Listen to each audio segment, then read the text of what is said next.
again, the clinical history is going to be very, very important. Like, what is the history? Is this a female patient that is 30, 40 years old and is pregnant and is presenting with this histology? So it will exactly be the same histology, but the history is going to help you out that this is not bullous emphigoid, this is more herpes gestationis, and even the immunofluorescence is not going to help you out because immunofluorescence is also going to show you the linear IgG and C3 epidermal junction in herpes gestationis. So those are known as the prodromal phase of bullous emphigoid or the articulated phase of bullous emphigoid. So when you look at this biopsy here, you go high power, you actually don't see any bulla here, but the patient is scratching quite a bit, so you see a lot of parakeratosis and hemorrhage in the stratum corneum. And then when you start looking at the changes within the dermis, you start seeing this ton of eosinophils within the dermis. So perivascular lymphocytic infiltrate with a lot of eosinophils. So when you see that, the first thing is always that is going to come to your mind is a drug eruption or hypersensitivity reaction. Superficial and mid-dermal perivascular lymphocytic infiltrate with admixed eosinophils. The first thing that will be hypersensitivity. But you have to remember, like the other difference, seeing that is very more helpful in making the diagnosis or at least thinking about the articulated phase of bullous emphigoid. It is when you start seeing this eosinophilic exocytosis. So what do we mean by exocytosis is when the infiltrate is starting to go into the epidermis. You could have a lymphocytic exocytosis which occurs in the spongiosis and in a mycosis fungoides where it is called epidermal tropism. Or you could have a eosinophilic exocytosis. So when you start seeing some eosinophils also going within the epidermis, that is a feature that is commonly seen in articulated phase of bullous emphigoid. But again, it is not written in stone, it can also happen in a bullous arthropod bite. So you always have to keep that in your differential. But if you start seeing this eosinophilic exocytosis within the epidermis, at least think about bullous emphigoid, look at the clinical history, what is the clinical presentation of the patient, and talk to the dermatologist, like would bullous emphigoid be in your differential, and if it is in the differential, then they can do the DIF study and they can send you the tissue in the Michel's medium, and if you do the DIF, then you're going to see the linear IgG and C3 epidermal junction. So the diagnosis can be made before the bulla even came clinically, and that is not an uncommon thing to happen. So if you keep that in mind, you can present the differential diagnosis to the dermatologist or to the clinician, and then they can do the immunofluorescence studies, and that will help them make the diagnosis of BP much earlier. Now moving on to the next case here, you can see that this patient is presenting with these lesions on the elbow, and they are very, very itchy, and some of them are also on the extremities with some bulla formation. And on the trunk on an erythematous base. And one thing is that they are very, very itchy lesions. These are usually younger patients, not very old like the bullous emphigoid, so in the 40s, 50s. And if you look at the biopsy here,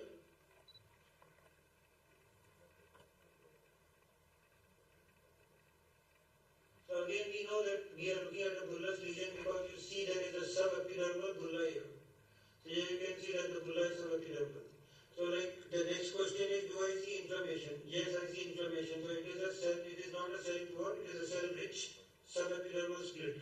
So next question is, what is the kind of inflammation? If it is eosinophils, we already talked about the differential diagnosis. Here we can see a lot of neutrophils. You can see there's a lot of neutrophils here. So now when you start seeing a subepidermal bulla with neutrophils, the next question is like, what is the location of the neutrophils? So here we can see that the neutrophils are filling the dermal papillae. So they are not throughout the dermal epidermal junction, but they are within some dermal papillae, and they are almost forming like a dermal papillary abscess. So you can see that they are almost forming like a dermal epidermal junction, and some also within the dermis. So when you see this kind of pattern, there is two differential diagnoses. So because you have already gone through a kind of an algorithm in your brain, your differential diagnosis is narrowing down quite a bit. So subepidermal, ton of neutrophils lining the dermal epidermal junction, you are going to think of linear IgA vesiculobullous disorder, and the other differential diagnosis is going to be bullous bullous lupus. Those are the two differential diagnoses when you see this kind of a histological presentation. So when you do your immunofluorescence studies, and if this is a linear IgA vesicular bullous disorder, you're going to see the linear IgA at the dermal epidermal junction, and the rest of the immunofluorescence is going to be negative. So the C3 and the IgG is going to be negative. If this was a bullous lupus, then you are going to see a full house. Then you are going to see the linear IgA, you are going to see IgG, IgM, all of it. And in a lupus, which is here, you can see like this is a case of a bullous lupus. The inflammation also tends to be around the hair follicle. So you can see the neutrophilic abscesses, the neutrophilic lining of the dermal epidermal junction.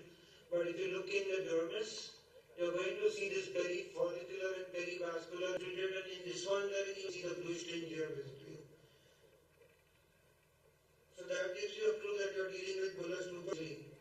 So this is a free resource that we have created. All of you know about the other resource. You can then create a login for yourself. So once you create a login for yourself, you will be able to log in here. And when you log in here, you're going to see this free book that we have created. So this is a book for dermatopathology.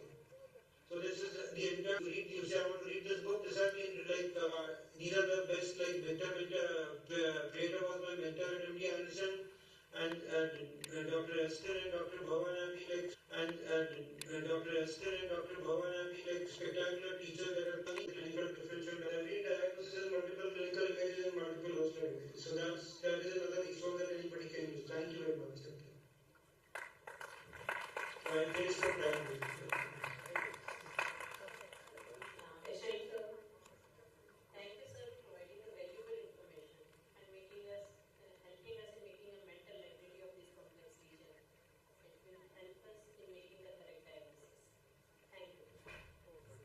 Thank you very much. Thank you, sir, for the wonderful presentation. I think dermatopathology is a challenging field in pathology, and you have covered so well. Thank you very much, sir. Thank you. You're welcome. Thank you for the opportunity. Please welcome them with a huge round of applause.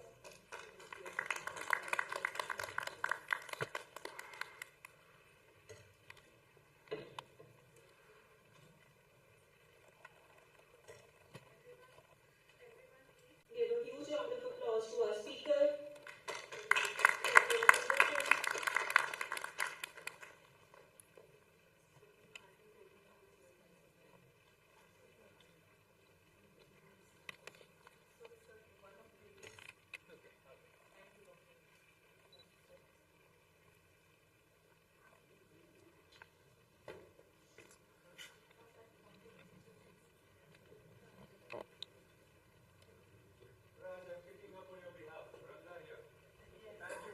Hi, Dr. How are you? Nice to see you.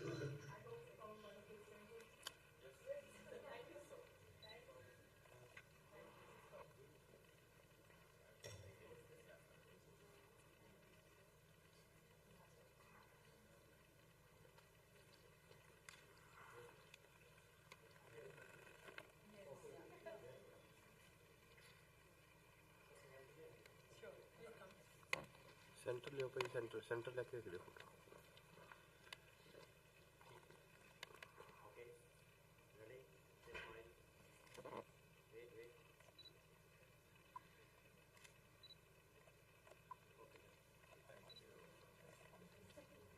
Thank you so much, sir. Thank you, ma'am. We request our chairpersons, Dr. Mala Sagar, Dr. Veena Gupta, and Dr. Amritsar to kindly remain seated as we now begin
a very good morning all. Is it okay to start?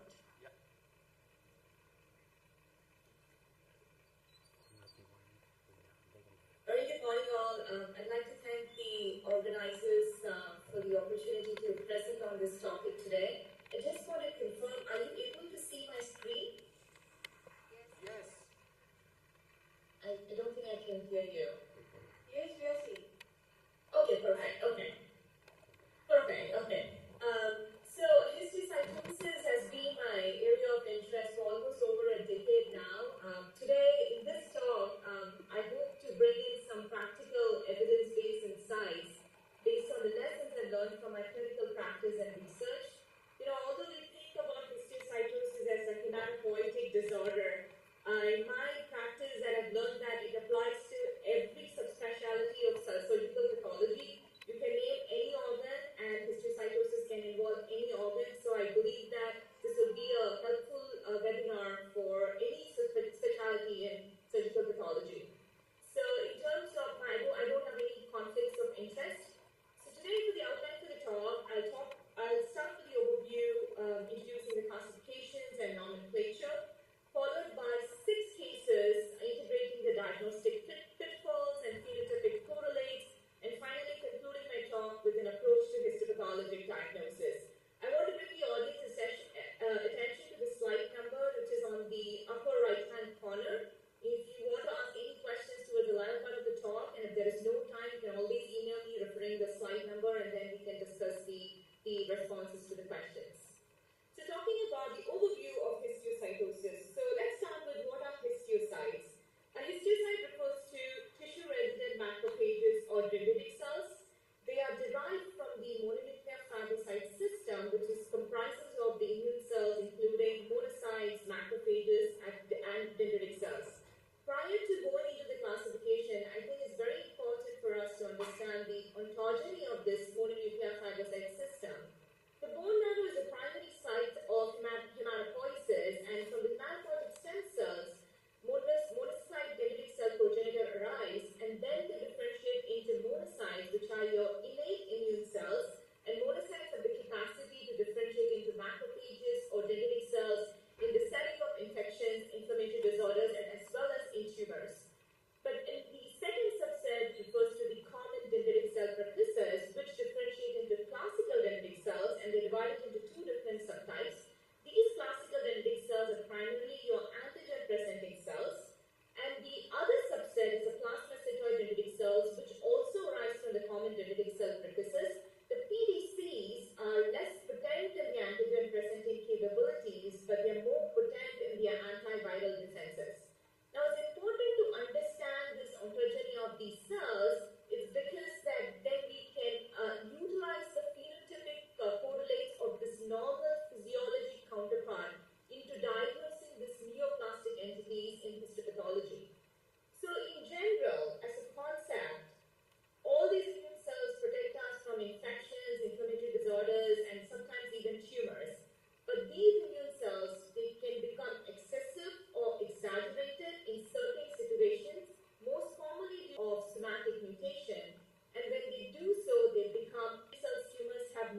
conjunction with immunophenotype. Having said that, the absence of emperipolysis does not exclude Rosai-Dorfman disease.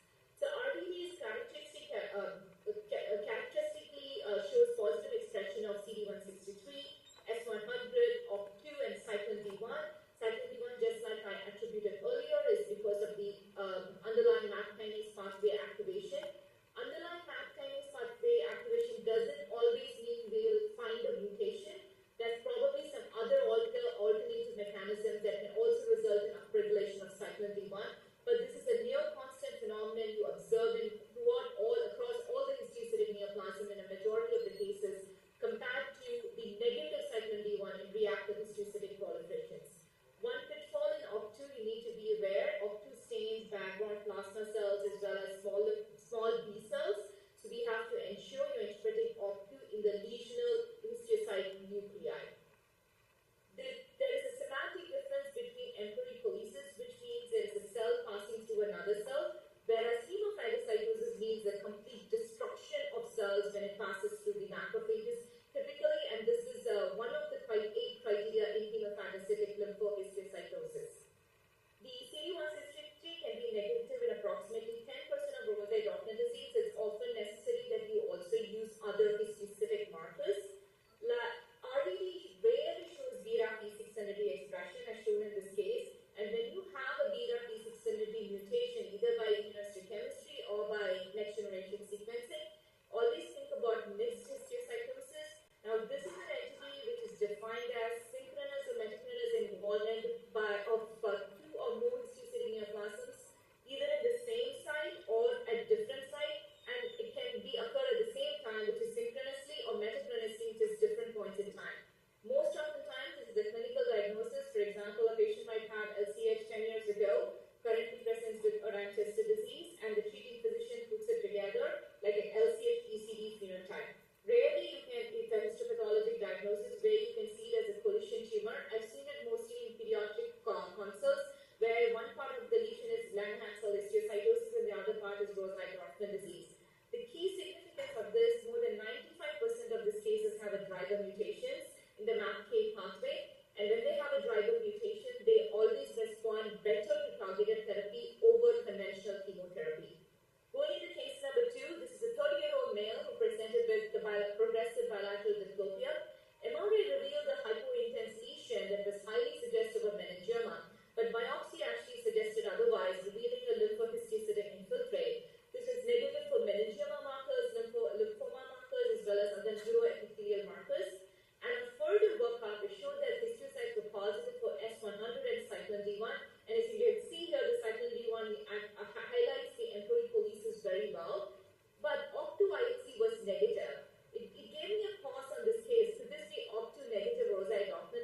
presented with multiple skin lesions, and the red arrow indicates the two-tone type giant cells. It has this xanthogranuloma-like morphology. On immunophenotype, showed this diffuse expression of S100, variable expression of cyclin D1, and factor 13A positivity. This is called as the dermal macrophage phenotype, and you have macrophage markers in conjunction with factor 13A expression, which is commonly seen in juvenile xanthogranulomas as well as adult onset xanthogranulomas.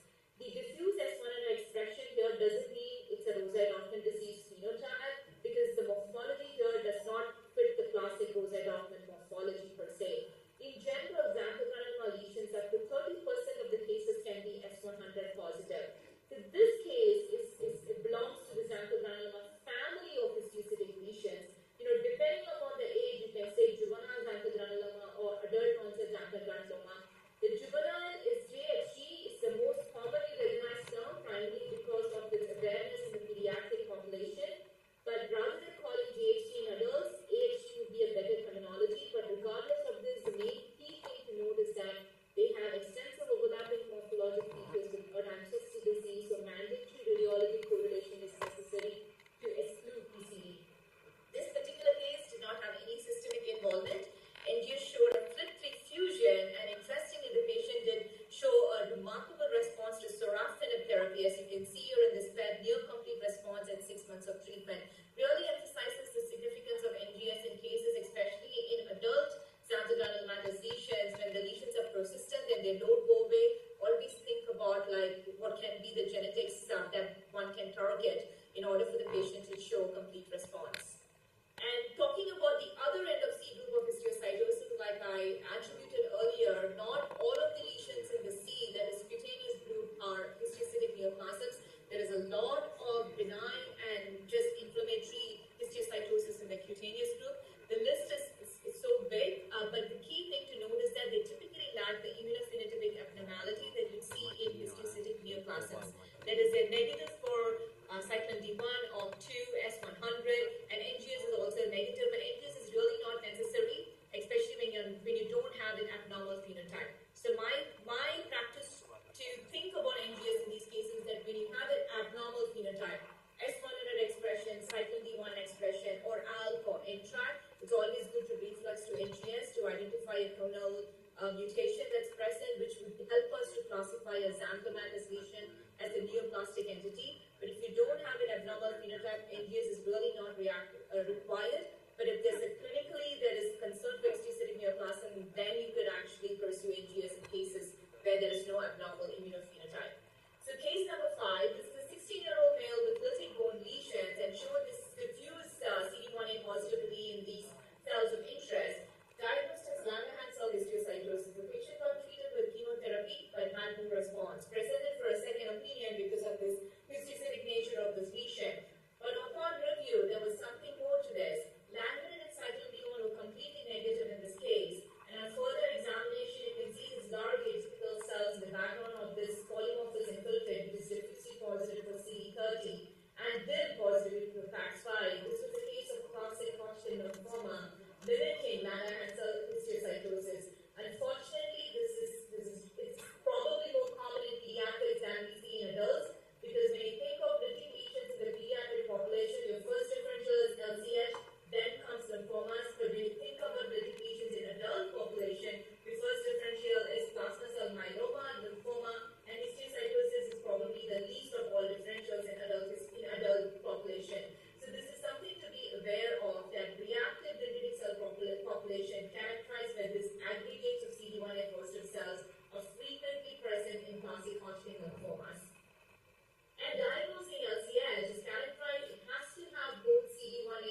dendritic and Langerhans cells in the paracortex of the lymph node from a true neoplastic Langerhans cell histiocytosis, which is characterized by the sinusoidal-based expansion by the Langerhans cells.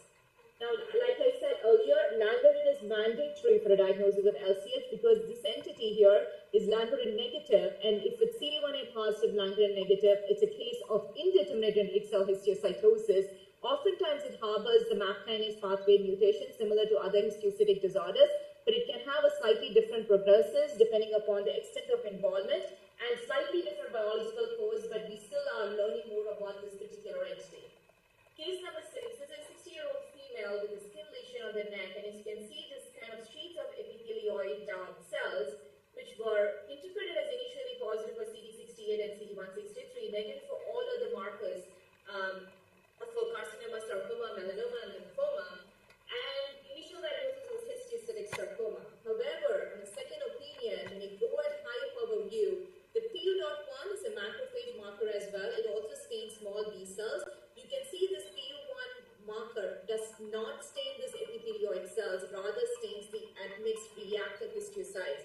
This is a case of pleomorphic dermal sarcoma, which was misdiagnosed as histiocytic sarcoma. Many tumors can show cyclin D1 expression through a variety of pathways. You can see cyclin D1 in melanoma, other epithelial tumors as well as sarcomas. So you have to interpret the cells in context of the multiple histiocytic markers prior to classifying them in the histiocytic lineage. So in terms of diagnosing malignant histiocytic neoplasms, it's very important to keep this in the differential when you're evaluating the big four: carcinoma, sarcoma, melanoma as lymphomas with anaplastic morphology. In the interest of the time, I'm not going to go into the details of this. There is a paper that we published, and that has this characterization of the phenotypic spectrum of the different subtypes. The key thing is to note is that these MHNs needs to be kept in the differential before you classify an entity as wholly differentiated malignant neoplasms. And I want to give a brief note on this PD-L1 expression in malignant histiocytic neoplasms. We found that the PD-L1 expressions in MHNs, if they're present in over 30% of the tumor cells, have an excellent response to immunotherapy. We really don't have a good treatment pathway for malignant histiocytic neoplasms, unlike other histiocytic processes. So this is something like a work in progress, but when you have an MHN case, always do a PD-L1 so that will help the clinician to consider immunotherapy in future. This particular case, interestingly, had a MET exon 14 skipping mutation, but it was unresponsive to a MET inhibitor, but interestingly showed a remarkable response to pembrolizumab within 42 days of treatment. Finally, the last portion of the slides, I know the time is almost up. I'm going to try to wrap it up quickly. So when you have a histiocytic infiltrate that is mass forming, if there is a clinical radiology for pathology suspicion, any pathologist can suspect it. It's really important to evaluate by a pathologist who has experience with histiocytic disorders. And when you evaluate it, it's generally recommended to do at least a panel of histiocytic and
behalf of Dr. Shwarya.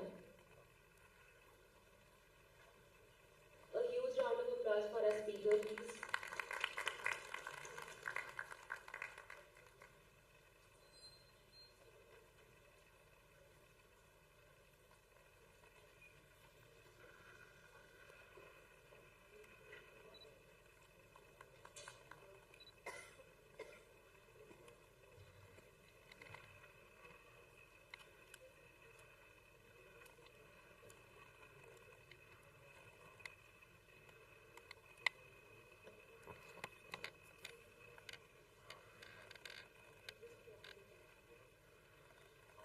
Now to honor the chairpersons.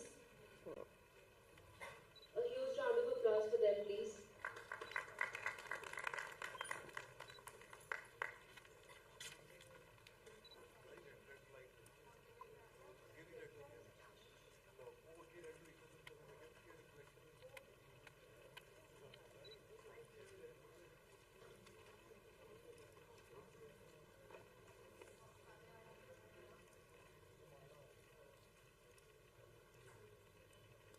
A huge round of applause, everyone.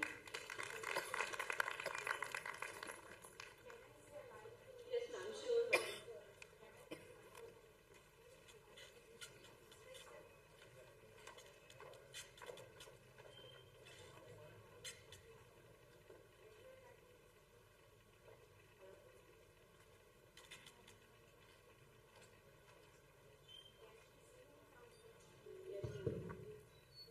Hi, Aishwarya, can you hear me? Yes. This was a fantastic talk, especially the case of Hodgkin's that you showed, how difficult that could be with the eosinophils in the background. I trained in hematopathology in late 1990s at MD Anderson Cancer Center in Bangalore. So and I think I was actually at UAPs for 12 years as an annual fellow. Oh, that's fantastic. It's wonderful. And that's what I wanted to tell you, that you did fantastic.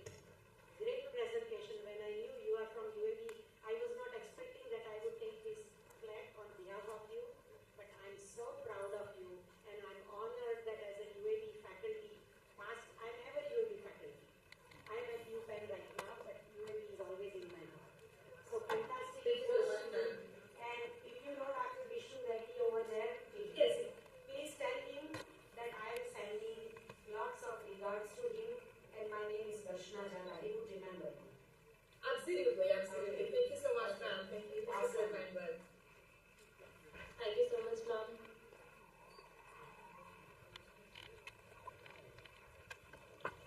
Moving on, we have our next session, and I invite our worthy chairpersons.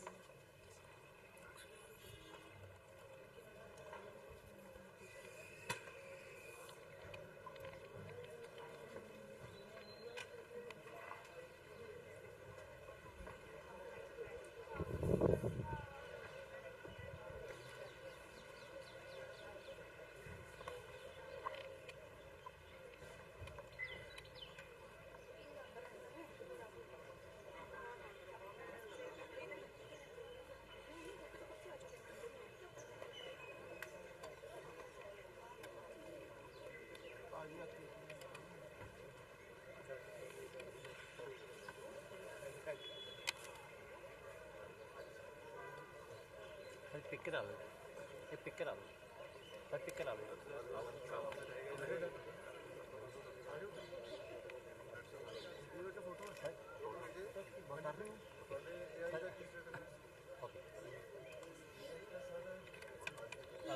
आगे Dr. KD sir, they can token sign research like you. Not Adam.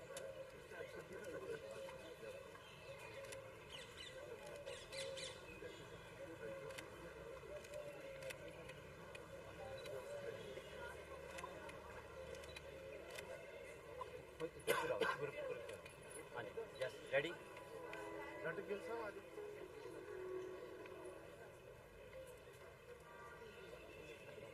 Just ready?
all, we welcome our worthy Cabinet Minister Dr. V. Singh ji.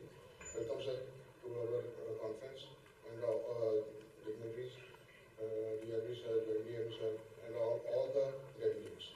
So welcome you all to the 31st IMRA ICB 2026 in the Holy City of Amritsar at Government Medical College, Amritsar. That is one of the oldest and the most reputed medical institutes of North India. On behalf of the organizing committee, I extend a welcome to all the distinguished delegates present here. To formally commence the inaugural proceedings of this academic conference, it is my proud privilege to invite our revered dignitaries to raise the flag. First of all, I would welcome Dr. Pathology, our Minister, to kindly come on the stage. Dr. Parveen, our organizing chairperson, Dr. Vijay, kindly.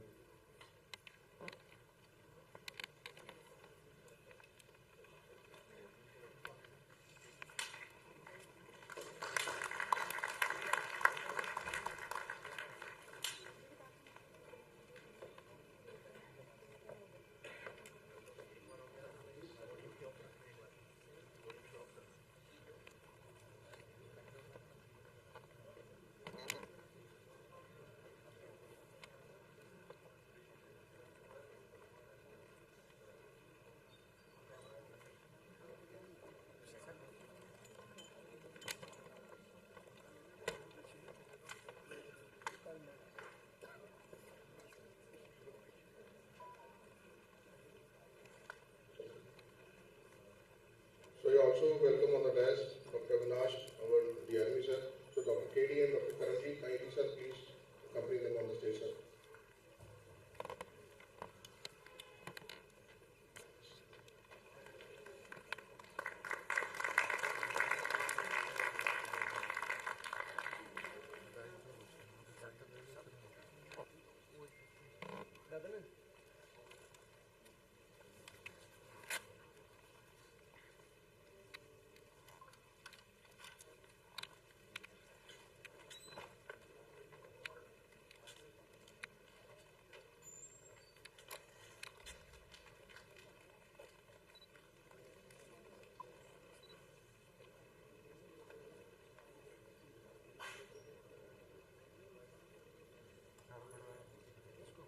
I invite our joint DRV Madam Dr. Pindarkar to kindly come on the stage.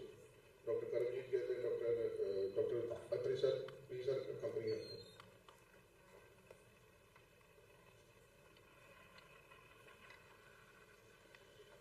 I also invite Colonel Dr. Deepan Mishra, Dean ICP, to kindly grace the stage, sir.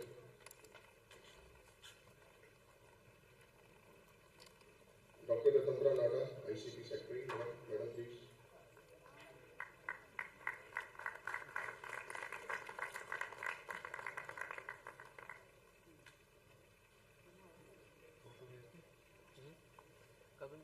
Dr. Ranganathan, Coordinator Rajna.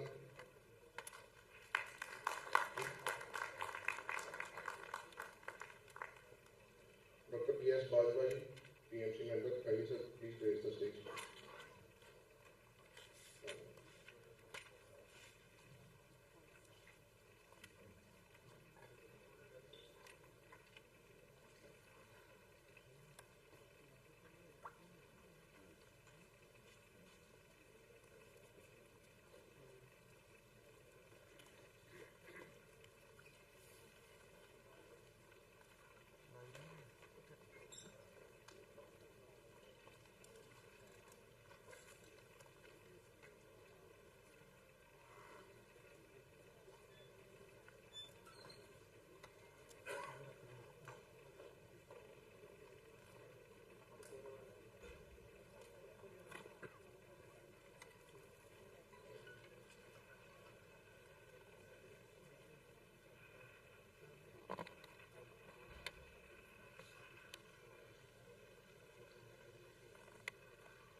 you will agree that such gatherings contribute a lot to collective wisdom and innovative skills and techniques in medical sciences. So I now call upon the stage for the auspicious lecture. Thank you, sir.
I also invite Dr. Vikas Mehra to kindly come on the stage. Vikas Mehra.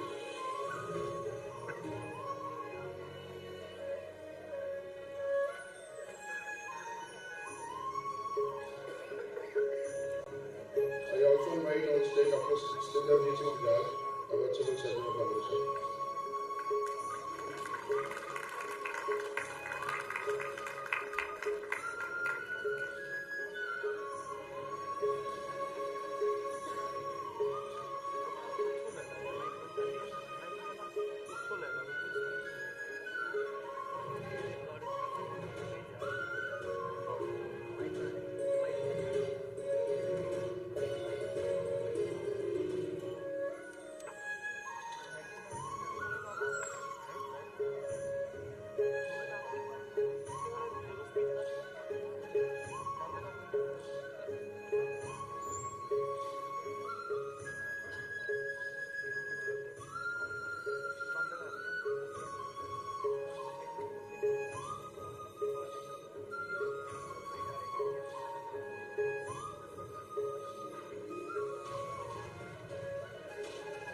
We are also humbled by the thing that our respected Dr. Vinit Kumar is also watching the proceedings.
So it's very nice to see that Dr. Vinit Kumar is also watching the proceedings. Thank you, sir. Thank you so much, sir.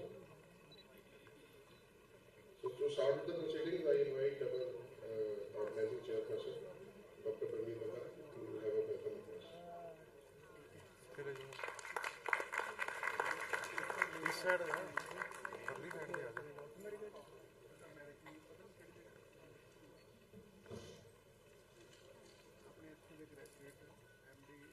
A very good morning to all of you. Our Honorable Chief Guest, worthy Health Minister of Punjab, Dr. Balbir Singh Ji, respected DRME, Dr. Anish Kumar Ji, Joint Director, Dr. Bhupinder Kaur, Vice Principal Sir, Dr. J.P. Atri, Medical Superintendent, Dr. Karanjit Singh, Dean ICP, Colonel Dr. D.K. Mishra, ICP Secretary, Dr. Ratambara,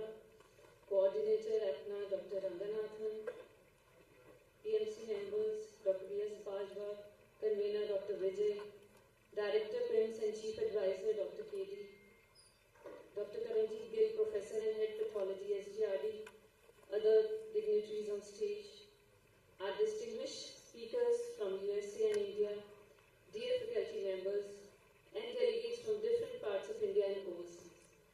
On behalf of the organizing committee, it is my profound honor to welcome you all to the 31st APNA ICP 2026 International Pathology Conference here in Amritsar.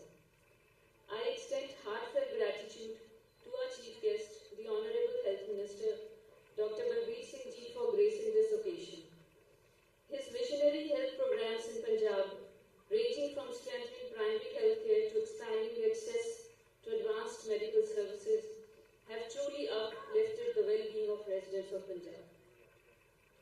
We also acknowledge with deep appreciation the Honorable Chief Minister of Punjab, Sardar Bhagwant Singh Manji, whose commitment to health-related projects has transformed infrastructure and brought innovative initiatives that benefit communities across the state.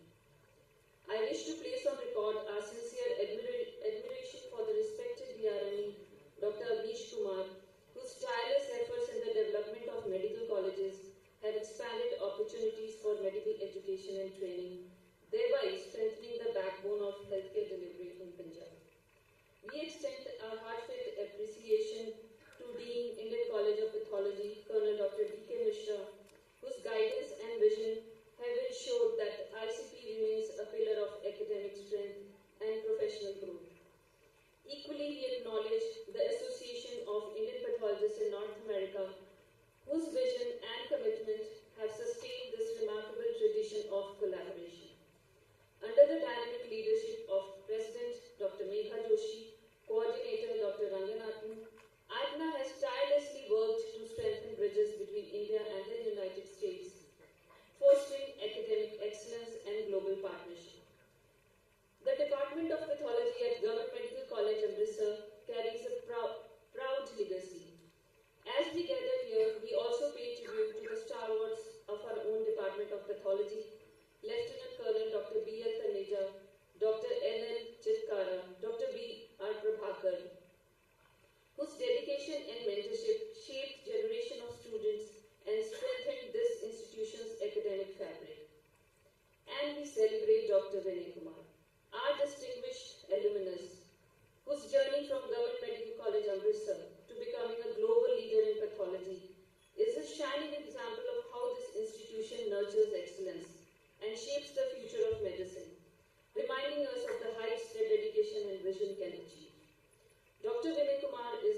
सरकार जो आज की इस conference के मुख्य मेहमान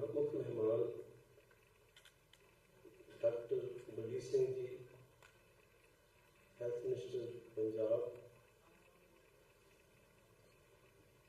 stage पे बैठे बहुत डिग्निटरीज, एमिनेंट स्पीकर्स, डेलीगेट्स, मैं सब तो पहला ऑर्गेनाइजिंग कमेटी चेयरपर्सन सैकटरी उन्होंने बधाई दिंदा हाँ कि इन्होंने अज GMC विखे इस इंटरनेशनल कॉन्फ्रेंस का आयोजन किया है और साढ़े वास्ते बहुत ही माण की ये गल है कि अज इस कॉन्फ्रेंस से साढ़े मानयोग सेहत मंत्री जी साढ़े कोल ने उन्होंने अपने रुझेवे विचों टाइम कढ़िया। सो मैनूं दसदे भी बहुत खुशी हो रही है कि डॉक्टर बलबीर सिंह जी मेरे मेडिकल कॉलेज में सीनियर आप इकट्ठे सीगा और इन्होंने मैनू हाथ फड़ के सर्जरी सिखाई। मैं आई वॉज बिगिनर तो मैनू याद आ ये दिन। सो मैनू बड़ा मान महसूस होता कि मेरे गुरु जी है। सो मैं बहुता टाइम ना लवा क्योंकि ऑलरेडी सारे बहुत रुझेवे ने। तो इस कॉन्फ्रेंस के जोड़े PMC ने 12 क्रेडिट आवर्स जो अलॉट किए हैं वो तक डेलीगेट्स और मैं एक बार फिर तहे दिल तो ऑर्गेनाइजिंग कमेटी चेयरपर्सन सारे का धन्यवादी हाँ और खास तौर पर जो साढ़े डेलीगेट्स अमेरिका तो जो बाहर वाली कंट्री तो आए ने उन्होंने भी किया है कहते हैं धन्यवाद।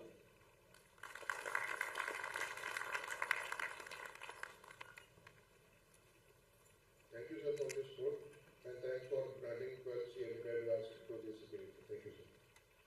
So I would like to invite Dr. Ranganathan, Patna Coordinator, to kindly say a few words, sir.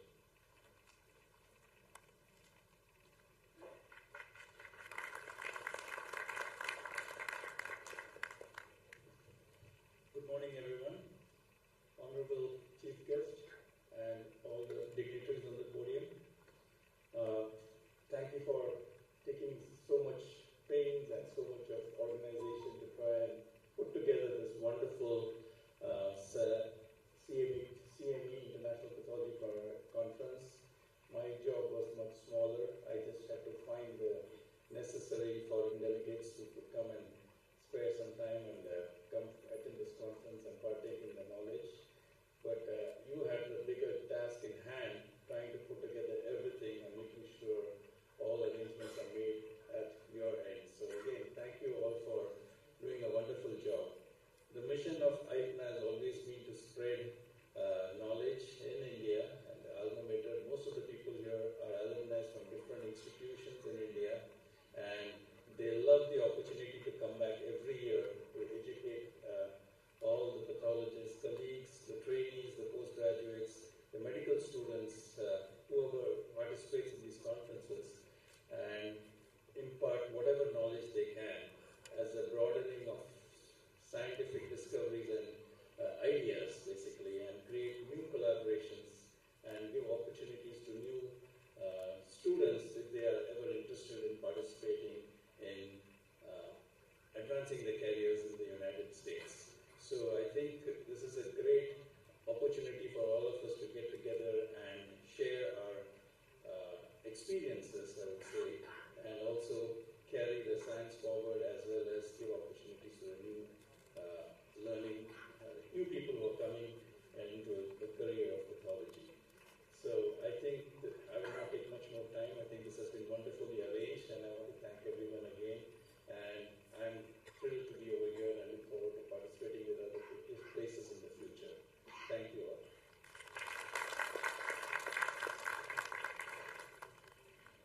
Thank you, sir. We have listened to you for the last 2 days with your vast experience. Thank you so much.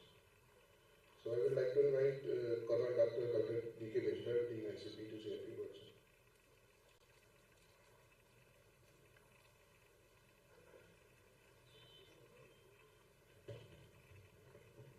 Very good morning to this august audience. At the outset, I would like to thank the chief guest for the morning, His Excellency Dr. Balbir Singh, the Health Minister of Punjab, who have graced this occasion, and all the dignitaries on the dais, and the dignitaries, the faculty, the delegates of the dais. Indian College of Pathology is an academic arm of the Indian Association of Pathologists and Microbiologists, and this is the 31st ICP Joint International CMA Pathology that happens every February of the year in some part of the country, and this time it is this wonderful city of AMRITSAR which is hosting it. The ambience, the academic fervor in the Government Medical College AMRITSAR has been excellent. We have been hearing to multiple speakers from India and from the United States for the last one day, and again we'll be listening to them today and tomorrow. As you know that the theme of Indian College of Pathology is to propagate the frontiers of pathology. As you know that the pathology is at the crossroads, multiple subspecialties are growing, and everybody is subspecializing in some area or the other. The chief guest is an ophthalmologist, so I'm sure he is aware about ophthalmic pathology, and many people are now specializing in ophthalmic pathology. And I, being a pathologist and a molecular pathologist, I look at the retinoblastoma gene. I think you must be familiar with. So the areas that are coming up and are gaining ground is molecular pathology. Now we have added artificial intelligence in pathology and digital pathology. So these are all emerging branches of pathology. Right now in Delhi we are having the global AI meet, and I'm sure people are talking about the application of artificial intelligence, machine learning, deep learning in the field of pathology. So as part of our PDCC courses, postdoctoral certificate courses, we have included AI in pathology as one of the PDCC programs in addition to digital pathology. And molecular pathology has already been there for quite some years, and now these are the two new additions to the PDCC courses. Every year we do this conference, and I'm very happy that large number of delegates have registered for this conference in Amritsar. The Northwestern chapter of pathology, the Punjab chapter of pathology, has been remarkably doing well in organizing scientific meetings at different places in the northwest part of India. Amritsar has the legacy of being one of the very old medical colleges of the country, and it has produced large number of brilliant medical faculty who have spread all over the country to develop medical science in various institutions. I will not stand in your way for others to speak, so I was asked to be brief. And before I leave the podium, I would like to profusely thank the organizers led by Professor Parveez Baka, Dr. Vijay Bodal, Professor Gill, Professor Jaspreet, and all of them who have made it possible. I may not have mentioned everyone's name, but I mean from the core of my heart that everybody who has worked for the organization of this conference, I thank them from the bottom of my heart, and thank you very much. And as we finish this conference in another day's time, the next conference also we would like to announce that the 32nd conference is going to be in Jipmer, Pondicherry, again in February 2027. So there's no representative from Jipmer Pondicherry here because they are having a neuropathology conference same day as in Jipmer. So on behalf of them, I welcome you all to the next edition of the conference in February 27. With that, I thank you very much. Thank you. Jai Hind.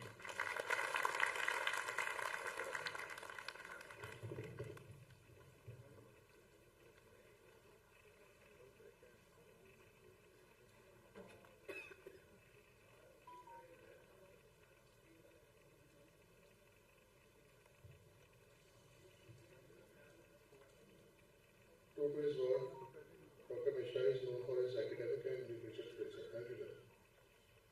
Now I call upon our respected DRP sir, Dr. Niji, sir, kindly come on the stage and speak a few words, sir.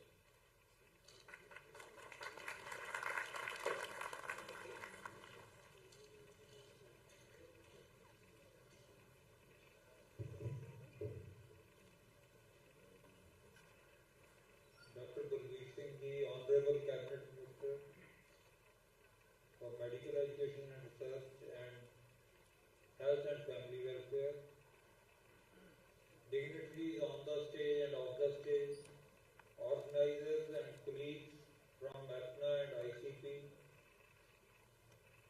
dear faculty, residents and distinguished guests, delegates, it's a great honor to address you today at AIPNA ICP 2026 hosted by the esteemed Department of Pathology at Government Medical College, Amritsar. Thank you to the organizing team for this remarkable gathering in the historic city of Amritsar under the inspiring theme Advancing Pathology from Microscopic Insights to Global Impact. Over these days, we celebrate the journey of our field from the fundamental microscope to tools that influence health worldwide. Pathology began with meticulous cellular observations, Virtual's legacy that disease resides in tissues. That human expertise in interpreting slides remains essential, even as we integrate immunohistochemistry, NGS, liquid biopsies, digital whole slide imaging, and AI. These advancements transform local diagnosis into global knowledge. Telepathology connects experts across borders. AI enhances consistency and speed. Through AIPNA ICP collaboration, we bridge North America and India, sharing subspecialty insights in GI and hepatobiliary, cytology, breast and gynae, molecular pathology, digital diagnostics, and more. The theme captures this evolution perfectly.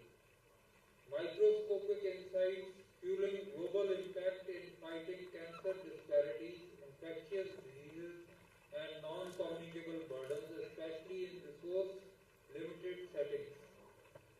To accelerate progress, let us focus on three priorities. Number one, integrate technology thoughtfully. Use digital tools and AI to augment, not replace our expertise. Train the next generation ethically. Number two, build capacity and through education. Expand fellowships, telemonitoring, slide seminars and workshops to democratize subspecialty knowledge. Third, drive translational research. Address local needs, for example, Indian cancer profiles, regional infections, while contributing to global databases and policies. Every accurate diagnosis, shared case or mentored resident creates ripples. A biopsy interpreted here today can save lives far beyond Amritsar tomorrow. As we engage in lectures, interactive sessions, case discussions, and networking over the coming days, let us recommit. Keep the microscope as our anchor, but extend our vision globally. Together through AIPNA, ICP, and events like this, we advance pathology for equitable, life-changing impact. Thank you for this privilege. I wish you an inspiring collaborative conference. Jai.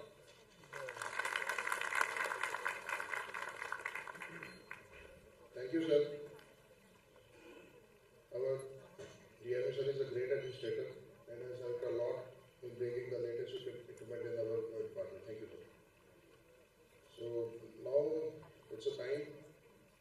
to honor the distinguished luminaries.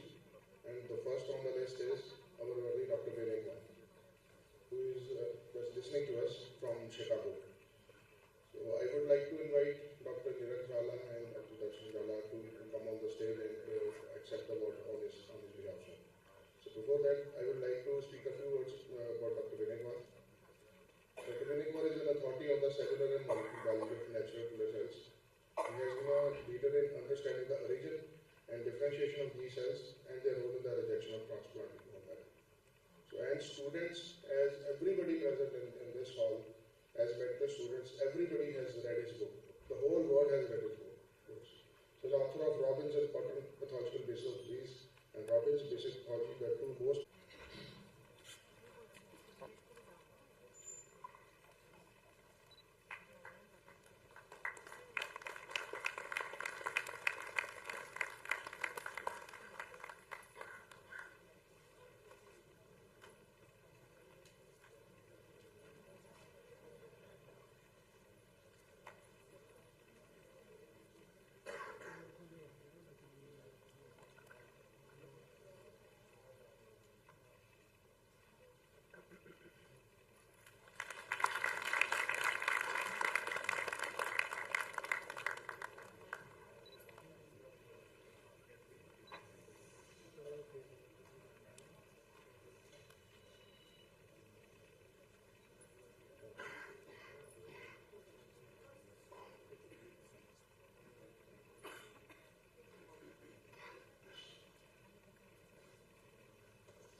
I will request Dr. Vinay Kumar, our lovely teacher, to speak a few words.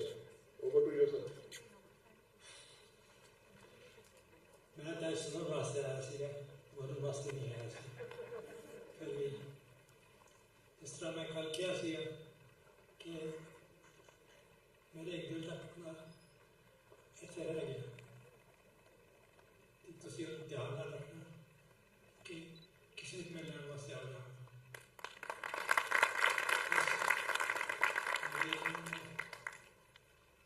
शुरुआत जैसी मेरी बुनियाद जैसी मेरी जड़ जड़ी सी वो अमृतसर की डॉक्टर एम चिटकाना उस वक्त एचओडी होते थे डॉक्टर तुलसीदास चोर प्रोफेसर होते थे उन्होंने मैंने इन्ना इंस्पायर किया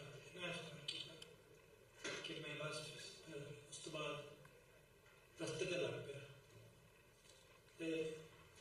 इतों मैं एम्स गया फिर अमेरिका गया मैं थानों एक बड़ी खुशी का दसना चाहना वा कि उन्होंने एक किताब जी साड़ी है ये इंडियन ऑथर हैड किया है अभिजीत दास दिल्ली चलने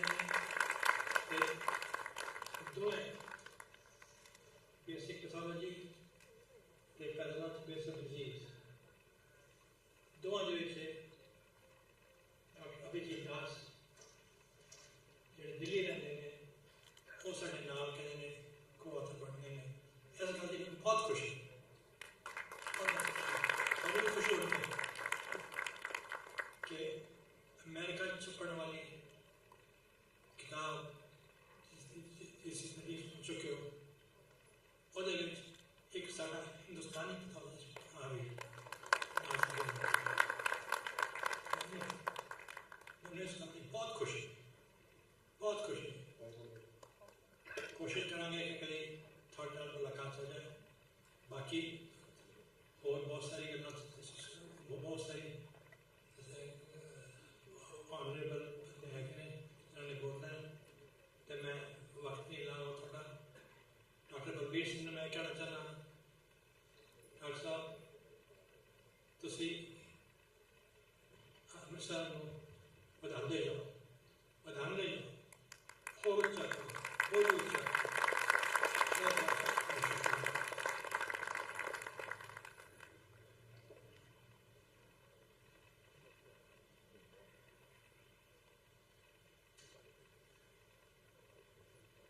Thank you so much, sir. Thank you, sir. It was really, really listening to you, sir. Thank you, sir.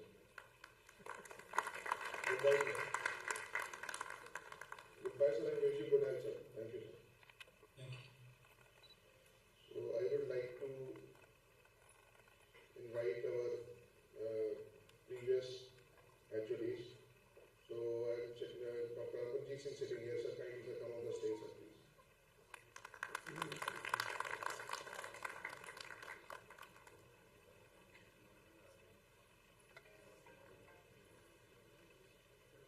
Dr. Amarjit Singh Bal, sir, kindly come on the stage, sir.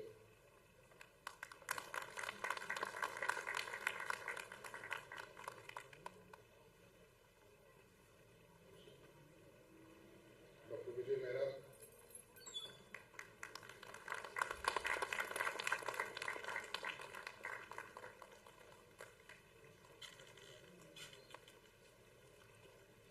Dr. Suri.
So,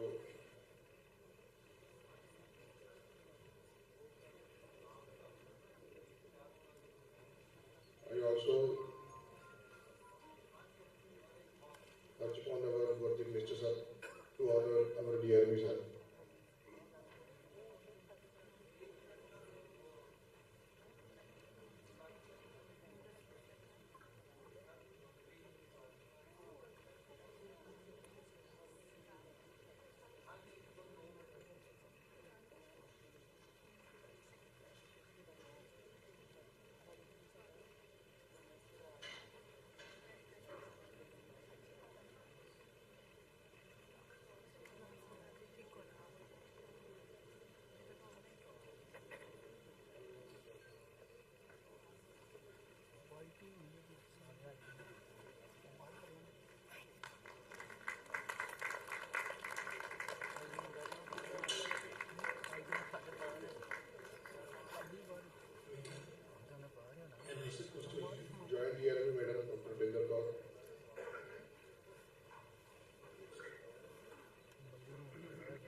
J.P. Atri, our Vice Principal, sir.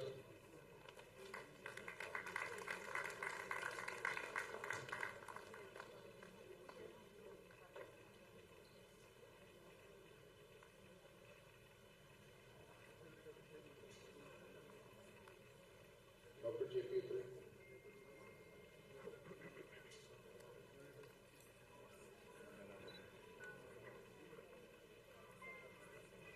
उसके बाद doctor Bajwa, BMC member.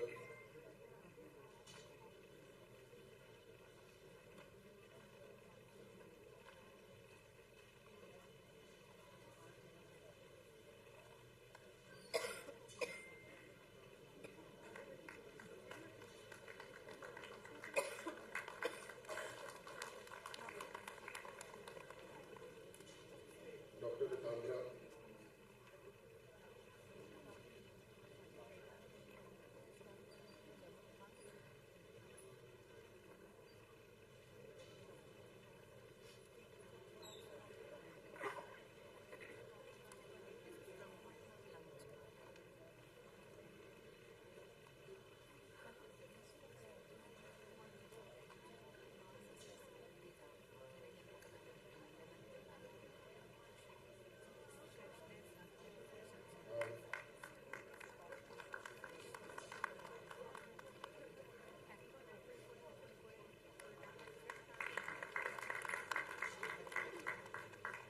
Dr. Ranganathan.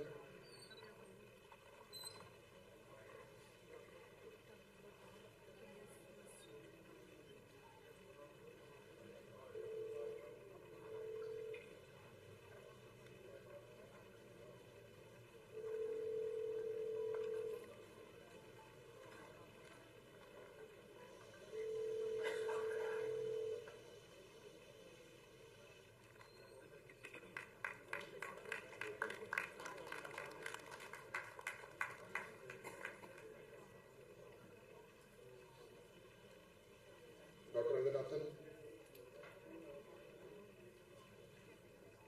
Dr. D.K. Mishra.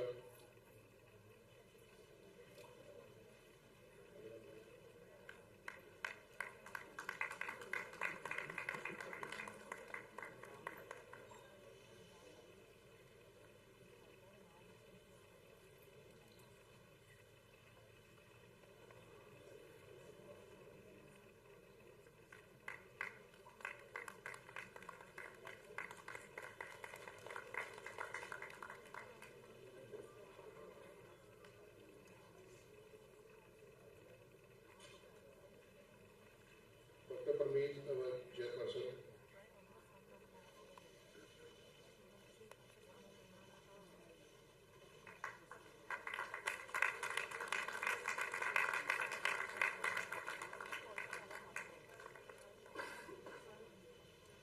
Dr. K.D. Singh, Director, PIMS.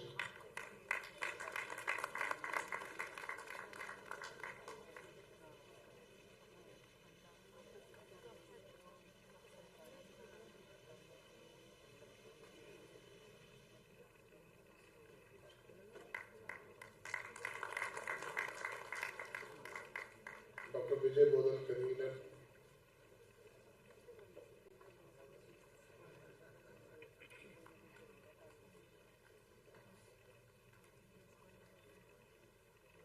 Dr. Karamjeet Singh, Chief Advisor.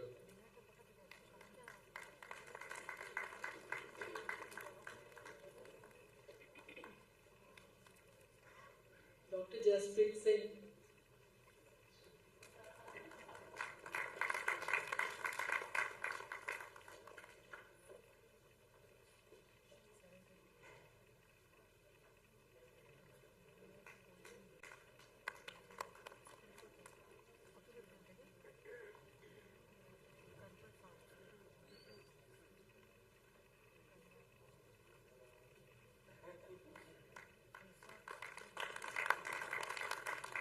Dr. Mandeep Randhawa.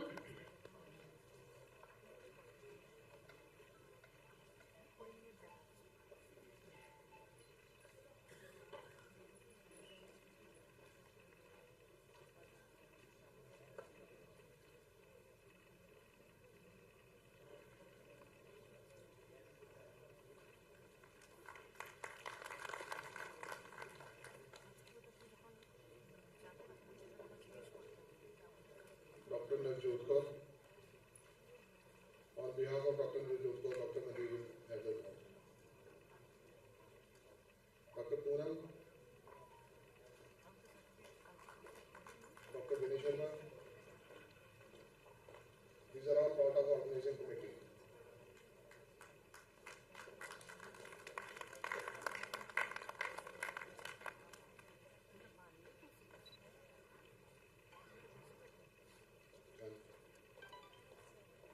Dr. Aman Gupta, PMC member.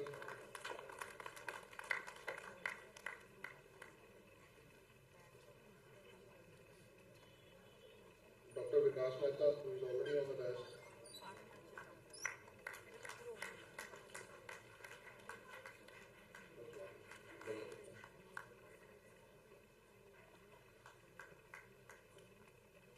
Dr. Pinky Pata.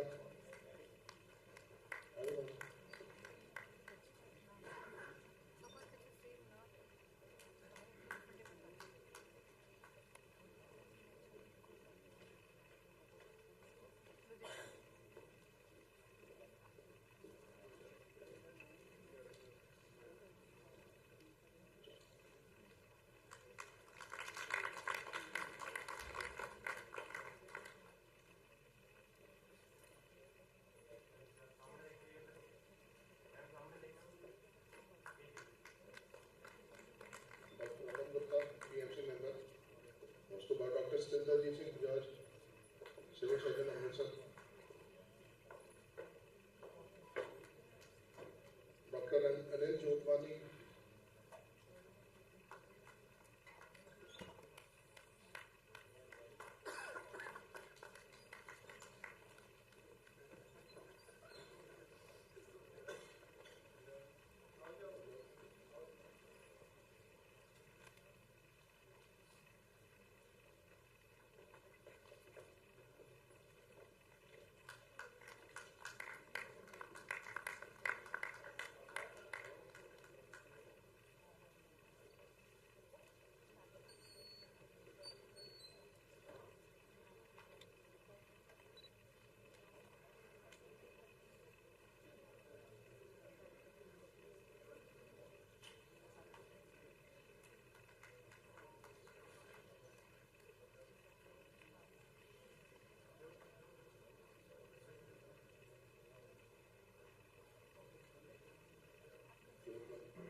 ਸਾਰਿਆਂ ਨੂੰ ਪਿਆਰ ਭਰੀ ਸਤਿ ਸ਼੍ਰੀ ਅਕਾਲ। ਔਰ ਮੇਰੇ ਵੱਡੇ ਵੀਰ ਜਿਹੜੇ ਐਕਚੁਅਲੀ ਸ਼ਿਕਾਗੋ ਤੋਂ USA ਤੋਂ ਸਾਡੇ ਨਾਲ ਹੈ, ਡਾਕਟਰ ਵਿਨੇ ਮੁਕਲਮਕੜੀ। ਡਾਕਟਰ ਸਾਹਿਬ ਤੁਹਾਡੀ ਜਿੰਨੀ ਵੀ ਤੁਸੀਂ ਥੋੜੀ ਜਿਹੀ ਗੱਲ ਕੀਤੀ ਹੈ ਉਹ ਸੁਣ ਕੇ ਨਾ ਜੀ ਮਤਲਬ ਜਿਵੇਂ ਦਿਲ ਨੂੰ ਛੂਹਣ ਵਾਲੀਆਂ ਗੱਲਾਂ ਕੀਤੀਆਂ ਤੁਸੀਂ, ਤੇ ਸਾਨੂੰ ਬੜਾ ਮਾਣ ਹੈ ਤੁਹਾਡੇ ਤੇ ਡਾਕਟਰ ਵਿਨੇ ਕਿ ਤੁਸੀਂ ਇਸੇ ਕਾਲਜ ਤੋਂ ਪੜ੍ਹ ਕੇ ਔਰ ਇਸੇ ਹੋਸਟਲ 'ਚ ਰਹਿੰਦੇ ਹੋਏ ਤੁਸੀਂ ਇੱਕ ਗਲੋਬਲ ਸਟੇਜ ਤੇ ਤੁਸੀਂ ਆਪਣੇ ਨਾਲ ਤੁਸੀਂ ਇਸ ਕਾਲਜ ਦਾ, ਪੰਜਾਬ ਦਾ ਔਰ ਦੇਸ਼ ਦਾ ਨਾਮ ਉੱਚਾ ਕੀਤਾ। We are proud of you and keep going.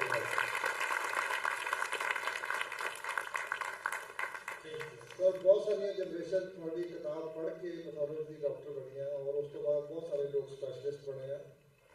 ਔਰ ਇਹ ਸ਼ਹਿਰ ਬਾਰੇ ਜਿੰਨੇ ਵੀ ਸਾਡੇ ਆਲ ਦਾ ਡਿਕਟਰੀਜ਼ Amritsar this is city of doctor, ਇਹਨੂੰ ਜੋ ਸਿੱਖ ਗੁਰੂਜ਼ ਹੈ ਔਰ ਸਾਡਾ ਜਿਹੜਾ ਸਿੱਖਾਂ ਦਾ ਸਭ ਤੋਂ ਵੱਡਾ ਜਿਹੜਾ ਪਿਲਗ੍ਰਿਮੇਜ ਸੈਂਟਰ ਹੈ ਉਹ ਵੀ ਇੱਥੇ ਆ। ਔਰ ਇੱਥੇ ਸਾਰੀ ਦੁਨੀਆ ਤੋਂ ਔਰ ਸਾਰੀਆਂ ਸਟੇਟਸ ਤੋਂ ਲੋਕ ਆਉਂਦੇ ਆ। ਔਰ ਜਿਸ ਤਰ੍ਹਾਂ ਤੁਸੀਂ ਜਾਣਦੇ ਹੋ ਕਿ ਸਿੱਖਾਂ ਦੇ ਗੁਰਦੁਆਰੇ ਵਿੱਚ 4 ਦਰਵਾਜ਼ੇ ਹੁੰਦੇ ਆ ਕਿ ਸਾਰੇ ਪਾਸਿਆਂ ਤੋਂ ਕੋਈ ਕਿਸੇ ਵੀ ਧਰਮ ਦਾ, ਕਿਸੇ ਵੀ ਜਾਤ ਦੇ ਲੋਕ, ਕੋਈ ਰਿਸਟ੍ਰਿਕਸ਼ਨ ਨਹੀਂ ਹੈ ਅਨਲਾਈਕ other ਰਿਲੀਜਨਸ।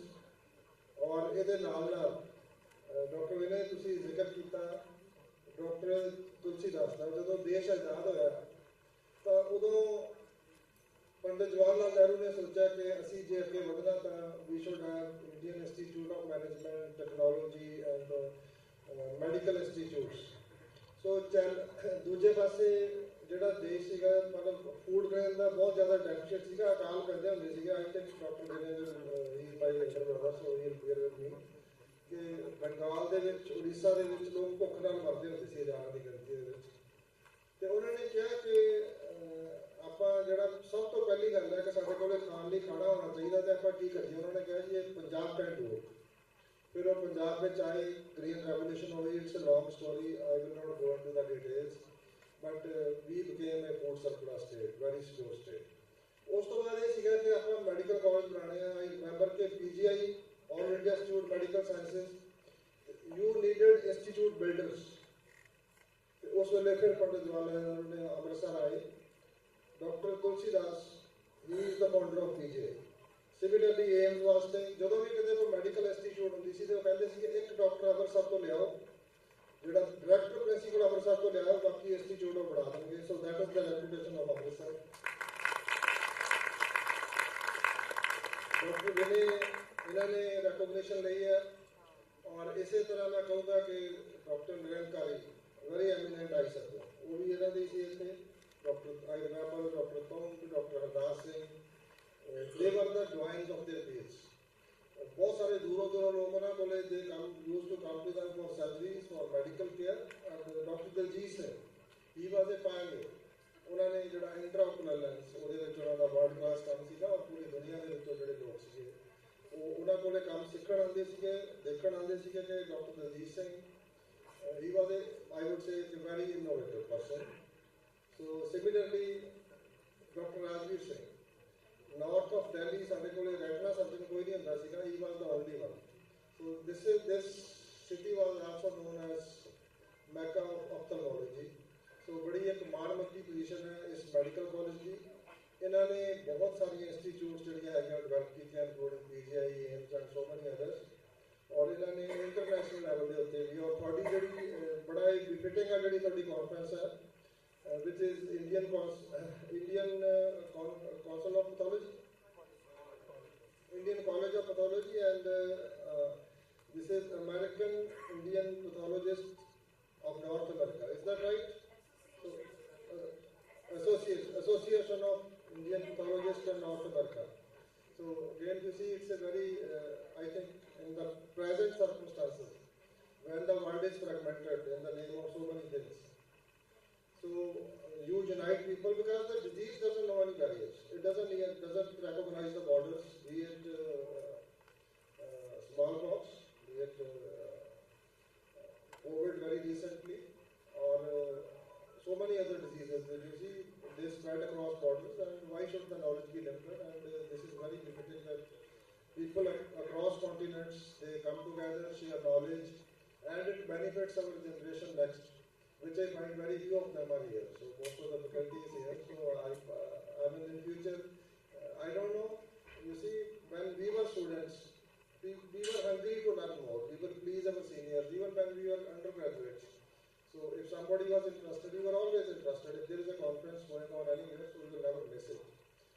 had expected many more students here. So anyway, and in fact, when the conference was organized, we used to work. We used to do all the work as students. You see, and that was this Guru Shish Parampara. Of course, we are talking about now digital pathology. I remember it was way back in '92. Again, another disease which spread across continents, HIV/AIDS hepatitis. So I was very curious. I was working in PCMS in a dispensary. So I was very curious. So I wanted to know how is it coming to Punjab. There were not any injected drug users that time. And I was wondering how come the Punjabis are getting HIV. So I did some research work on that. And for that, I met Professor Shobha Saigal. Dr. Tamra is here. So I think that if I remember it correctly, it was immunohistopathology department or something like that.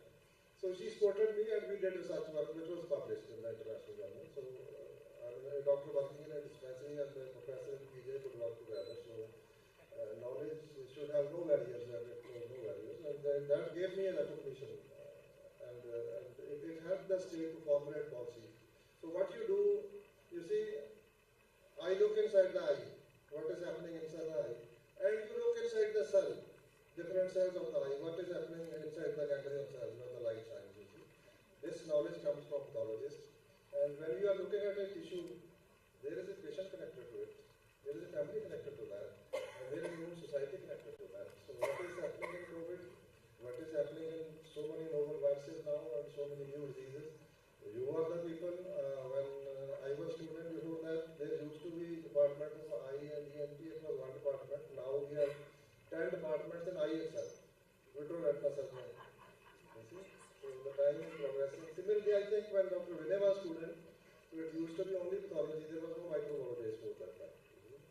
So now there are many institutes and even among virology and so many other institutes, and even you have so many other branches. So we have all the pioneers here, Dr. Mishra, Dr. Tamra, Dr. Ranganathan, and so many other dignitaries in front of me. And I think this is a very good platform to sharing of knowledge. You have a new kid around the block, which is AI.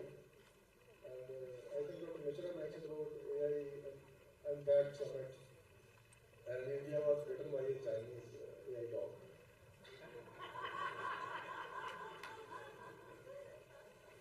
We have to be careful about many things with AI. I think AI will replace physicians very soon, maybe in the next 2-3 years. But pathologists will be the last one to be replaced. It will take some time. So you are the most relevant doctors, even in the age of AI. So we are proud of you because you see, there is a novel called final diagnosis in a different context. You give the final diagnosis. I have been proven many times. There is no physician, there is no surgeon who has not been proven wrong by the pathologist. So you have the final say. So this is a very, I would say, responsible job as well. So I really thank my dear friend Vijay Bodhar, and you see we work together. Incidentally, I worked in this institute only for a very short period of 3 years. That was 96 to 99. I was senior resident here. I came here to learn. You see, because this was, as I said, it's Mecca of ophthalmology. And I did learn a little bit of vitro-retina, a little bit of more ophthalmology and the latest. And most of the people I learned from are younger than me. That's true. That will always be true. I think you people know you have to work with Gen Z and maybe Gen Alpha also to learn AI from them. They will learn it much faster. So we can, you see, it doesn't know that this knowledge, there are no barriers, geographical barriers or even age barriers. So there are many things which I have learned from my students. Of course, we all learn from our patients. So it's again, you see, I congratulate Dr. Prameet Bhagat, Dr. Jaspreet, all the dignitaries on the dais and all of you.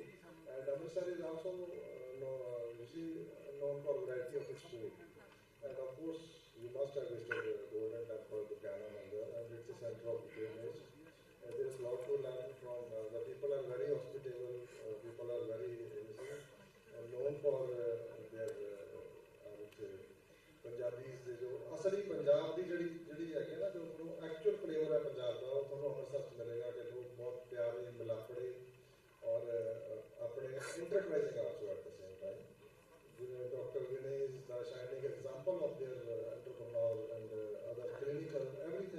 one thing I would say. So, I think I understand he's in Chicago. You go to Chicago, you go to New Jersey. There are many small mini AMRITSARs or mini Punjabs in USA itself. Then there is a mini Punjab in Canada and many cities in England, everywhere in Europe. So you will find a small Punjab and they are all doing very well there. So let's work together. And Dr. Vinay, there were two cardiologists. Bernard Long from USA, I wonder if you know him, and Dr. Eugene Chesel from Russia. That time USSR. It was before 1984. I was a very young doctor. We were given Nobel Prize. There is an association called International Physicians for Prevention of Nuclear War. That madness has increased. You see, we have a department of war now. So the wars are going on, the wars are raging, and the present leadership, they know how to start a war, they don't know how to stop it. So we have to write a medical prescription for them, for God's sake, invest in health, invest in education, invest for employment. In another 10 years, we will have 1.2 billion people asking for a job. There will only be less than 400 million jobs. So 2/3 of the youth will be without job. You know what happened in Nepal. So it may not be, you see, you might think it's not important for you. I think the air we breathe, the water we drink, the food we consume, they are all toxins, they are full of cancer, they are full of other diseases. So I think you have to, because I belong to politicians and I belong to you also, I basically belong to you in the last more than 40 years. Very recently I joined politics. So I am, you see, very briefly, sir, you said we are trying to restore the glory of this institute. So now we have neuro, we have cardiac labs, we are introducing all the super specialties. So I have given a free hand to your, I would say, kids. Now it's up to them to come up to the challenge and make this once again the kind of institute where people come searching for doctors from Amritsar. So that is the challenge which we have, and you have my full support. So we are working in primary care where we have AMRITSAR clinics where they are available in almost every village and every mohalla, where people can go and get medicines for common diseases, hypertension, diabetes, and all of the common diseases, where 47 tests are done free of cost, 107 medicines are given. And now we have a universal health care, where every single family in Punjab will have an insurance cover of 1 million rupees, managed and funded by the government, where the person doesn't have to pay a single penny. So they can have heart bypass surgeries or anything which is managed and paid by the government, and person doesn't have to pay anything. If you meet with an accident, if you have a cancer, if you have any other debilitating disease or you are paralyzed, so what to do? Where do you go? You start, you see, going to relatives, then maybe karza le lo, gane bech do. You try to get the money first before you go to the doctor. So in the meantime, the disease becomes incurable. Not anymore. This is our worthy Chief Minister Manji. This is what our AMRITSAR Party government has done it. Health and education. These are our two our priorities, and they are the most important, I would say, indicators of human development. So that's how the government should work. So we are focusing on health, we are focusing on education, and also on employment. When you have the universal health care, so there thousands and thousands of jobs will be created. If you invest same amount in defense and the same amount of education, you will get 10 times job in education or health. You will get maybe 20 times job in agriculture. But if you invest in defense, if you make intercontinental ballistic missiles, where does that money go ultimately? Those weapons become obsolete. Tanks have become obsolete. Mines have become obsolete. Armies have become nearly absolute. Now it used to be Air Force. Now even that has become, you see, useless. So now it's the missiles and the drones. So weapon systems become obsolete very fast. Food will never be obsolete. Medicine will never be obsolete. Education will never be obsolete. So this is where the governments need to focus. And you should all be aware. You are part of that process.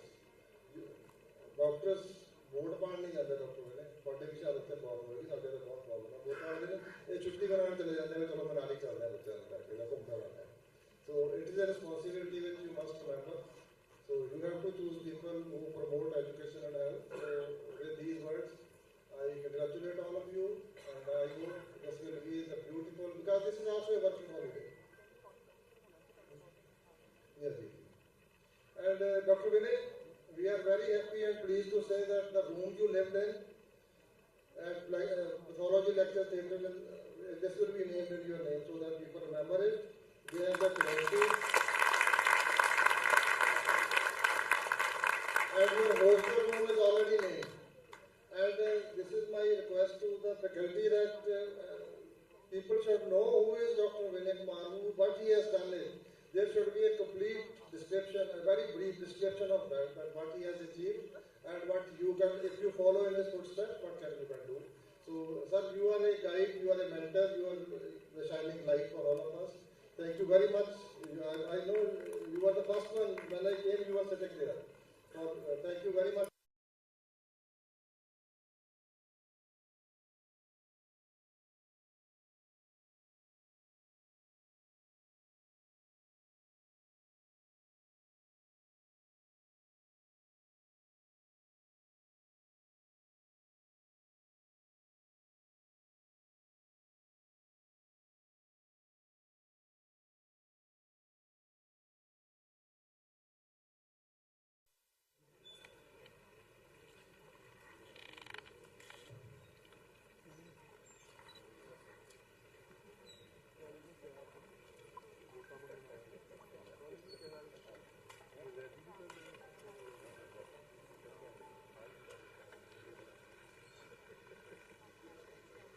So I call upon Dr. Karamjit Gill, Chief Advisor, to deliver a vote of thanks.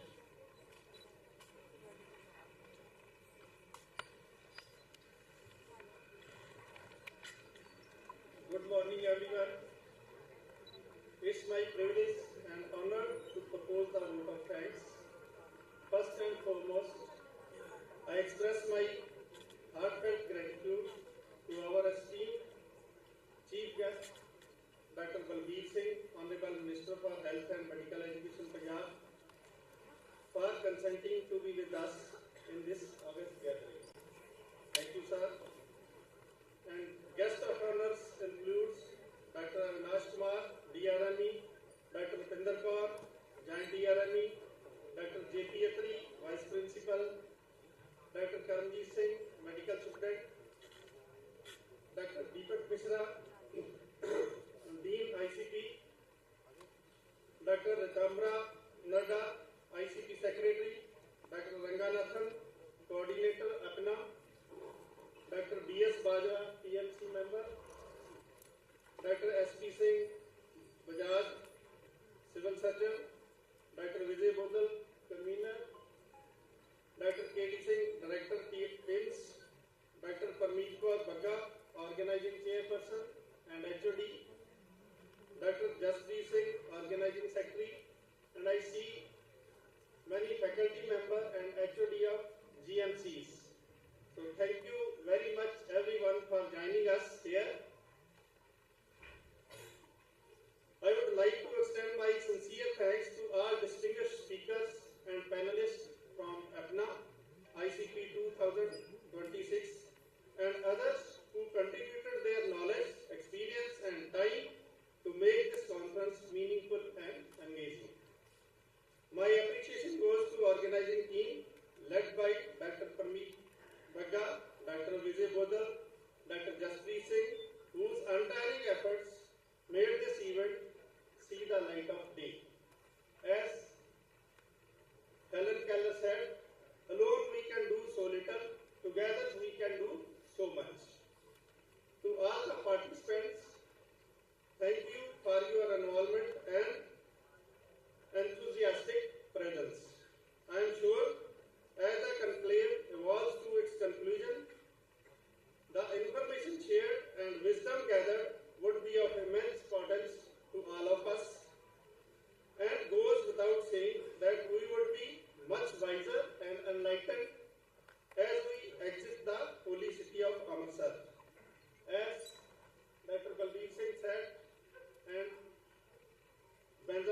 Franklin said, an investment in education is the best investment.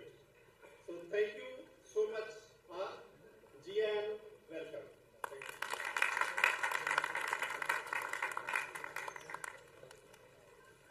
So this concludes the ceremony. So I request Dr. Pathology and Dr. Minister to share a proper portion. Thank you, sir.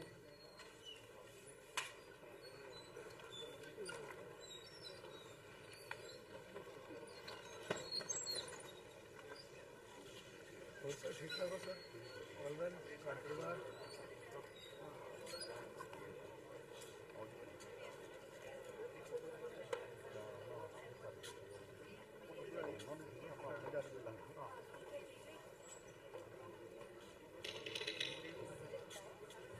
Thank you so much everyone to be the part of this wonderful inauguration.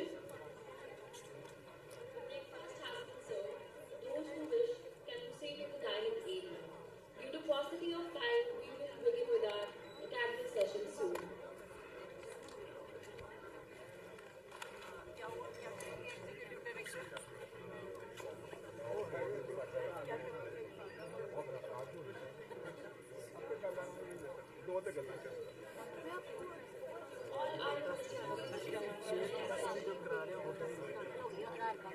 ਉਹਦਾ issue ਸੀ ਤਾਂ ਸ਼ਿਕਲ ਸਕਦੀ ਆ ਸਕਦੀ ਹੋ ਗਿਆ ਮੈਂ ਹੋ ਗਿਆ ਕਰਦਾ ਹੂੰ ਮੰਡੇ ਕਰ ਅੱਜ ਮੈਂ ਦੇ ਦਿੱਤਾ ਆਹੋ ਸੋਮਵਾਰ ਸੁਬਾਹ ਅੱਛਾ ਕੀ ਹਾਲ ਹੈ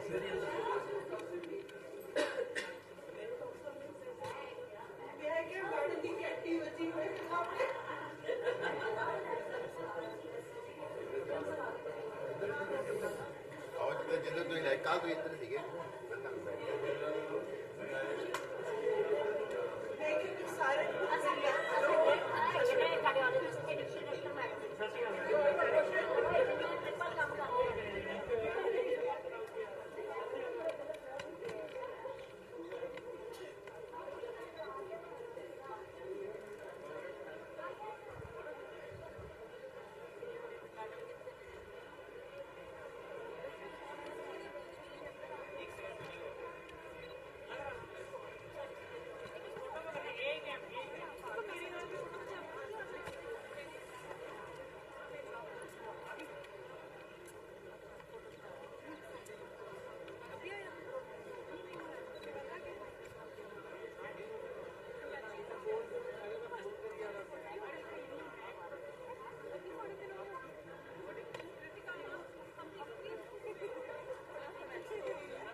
गिरा पड़ा ये दिव्या वो लगाती है ऐसे नहीं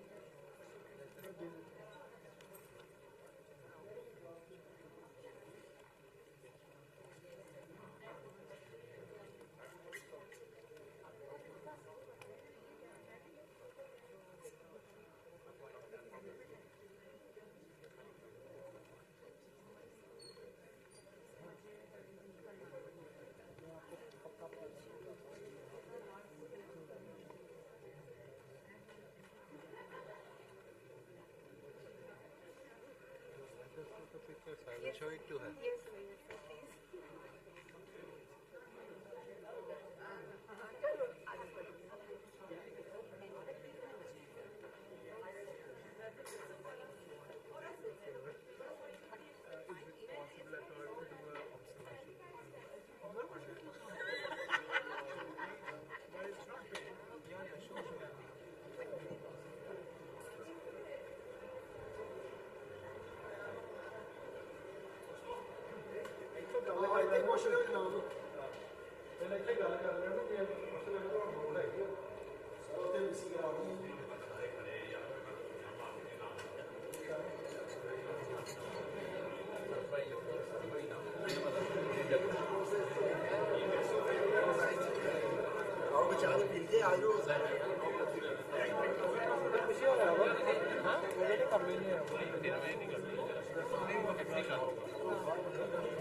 ਗੱਲ ਕੀਤੀ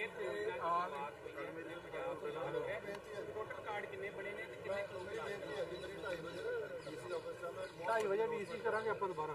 ਬਹੁਤ ਵੱਡੀ ਅਨਾਉਂਸਮੈਂਟ ਕਰਨੀ ਹੈ ਕਿ ਸਾਡੇ ਇੱਥੇ ਬੰਦਾ ਸੀਗਾ ਉਹ ਨਕਲੀ ਹੈਲਥ ਮਿਨਿਸਟਰ ਬਣਿਆ ਹੋਇਆ ਤੇ ਉਹਦੇ ਬਾਰੇ ਵੀ ਮੈਂ ਗੱਲ ਕਰਨੀ ਹੈ ਕਿ ਜਿਹੜੀ ਇੰਸ਼ੋਰੈਂਸ ਸਕੀਮ ਹੈ ਉਹਦੇ ਵਾਸਤੇ ਸਾਨੂੰ ਮੇਰੀ ਵਿਜ਼ਿਟ ਉਹਦੇ ਵਾਸਤੇ।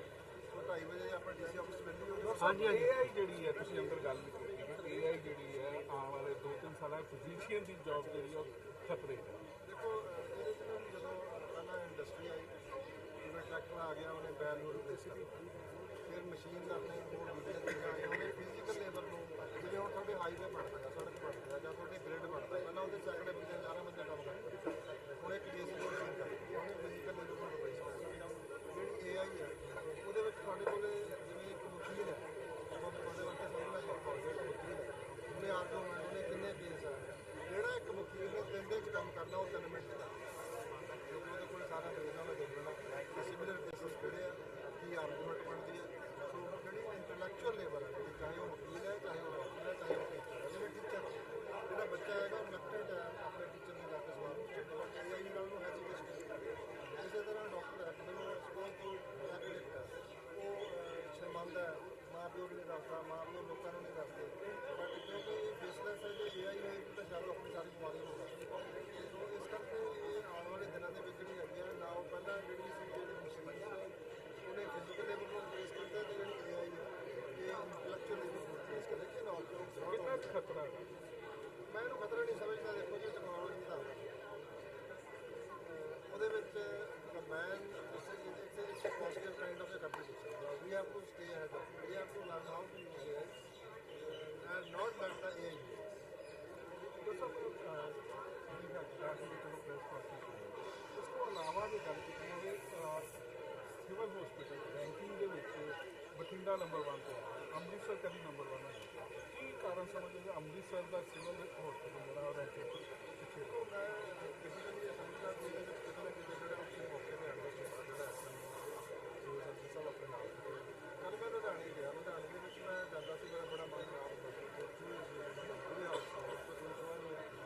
ਬਹੁਤ ਵਧੀਆ ਸੀ ਸਾਰੇ ਹਸਪਤਾਲ ਦੀ ਸਾਰੀ ਸੁਵਿਧਾ ਔਰ ਪਹਿਲਾਂ ਇਹਨਾਂ ਕੋਲ ਰਿਸੋਰਸਿਸ ਨਹੀਂ ਹੁੰਦੇ ਸੀ ਜਿਵੇਂ ਇਹਨਾਂ ਨੇ ਸਟਾਫ ਰੱਖਿਆ ਹੁਣ ਇਹਨਾਂ ਕੋਲ ਰਿਸੋਰਸਿਸ ਦੀ ਕਮੀ ਹੈ ਸਾਡੀ already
Patiala you have posted.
ਉਹਨਾਂ ਦੀ ਯਾਰ ਇੱਧਰ ਥੋੜਾ ਵਾ ਉਹਨਾਂ ਦੀ ਅਸੀਂ ਮੈਂ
हर पेशेंट के उसमें रिपोर्ट में ये कुछ एनालिसिस करता है। रस्ट जो पार्ट है पैथोलॉजी, पैथोलॉजिस्ट का जो काम है अदर इक्विपमेंट्स ऑल्सो। ये हमारा सर नया लॉन्च है HbA1c एनालाइजर पेज जी सर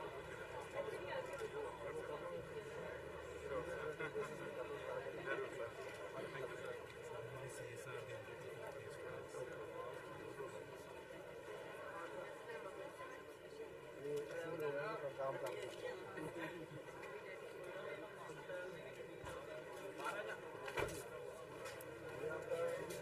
ऑटो एनालाइजर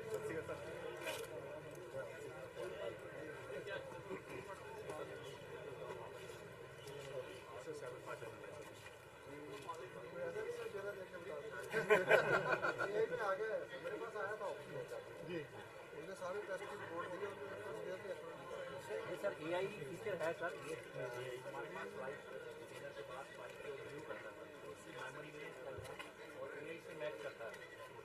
टेक्नोलॉजी हम यूज़ कर रहे हैं सर, बहुत बढ़िया अच्छी टेक्नोलॉजी है सर। चैलेंज ड्रॉप मत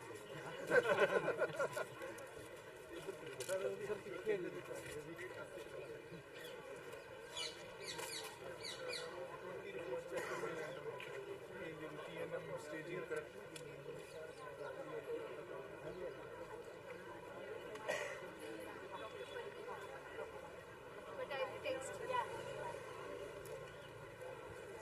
कर देगा सारा ये सारा प्रोसेस है चलेगा।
सेल्फी पॉइंट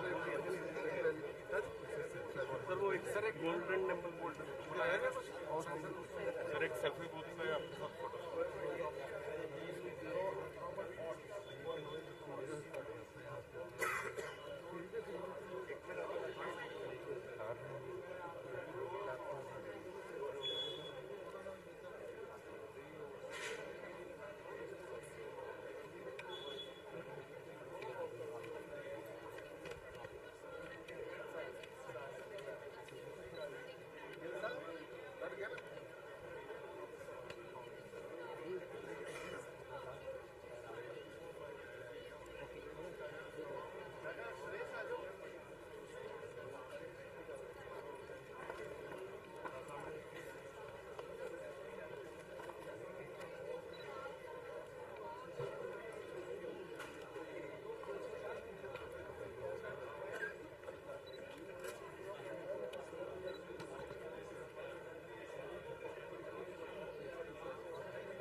उसके पास और आया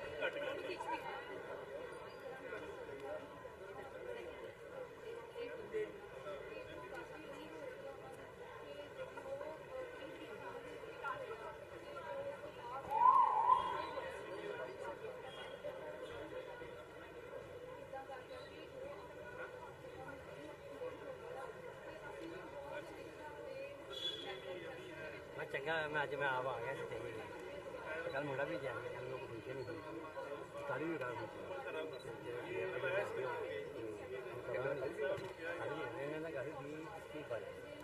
भी पार्टी कन्वर्ट पार्टी नहीं लाइव नहीं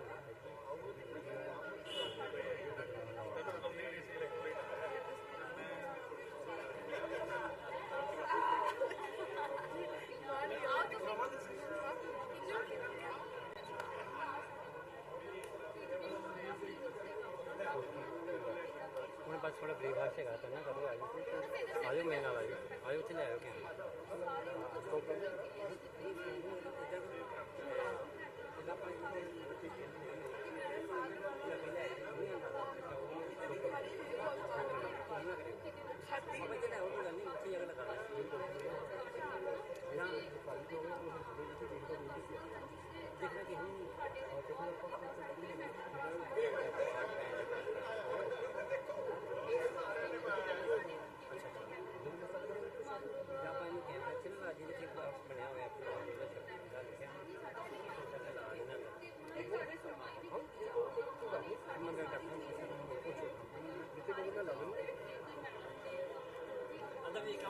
क्या देखना कि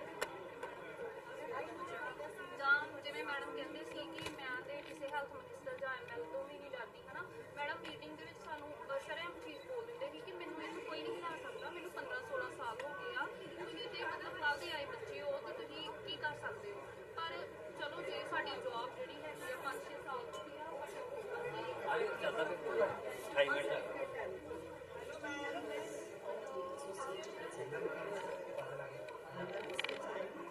In 1990s, when liquid-based cytology was also introduced.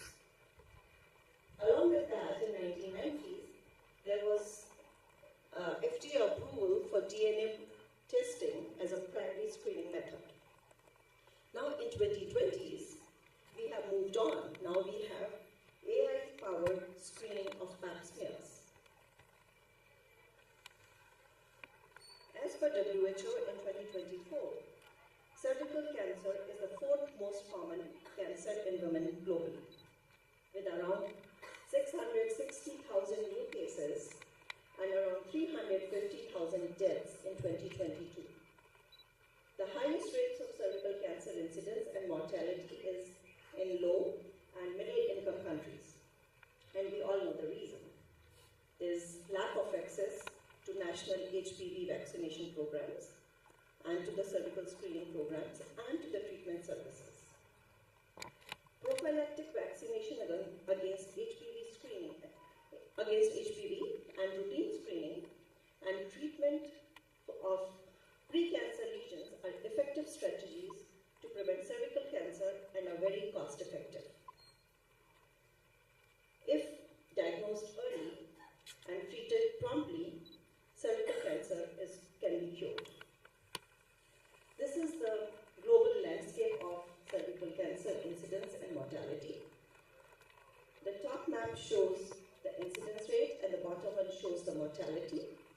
The yellow star areas show the highest rates of highest incidence and highest mortality rates, and the red star regions are the regions which show the lowest incidence and lowest mortality rates.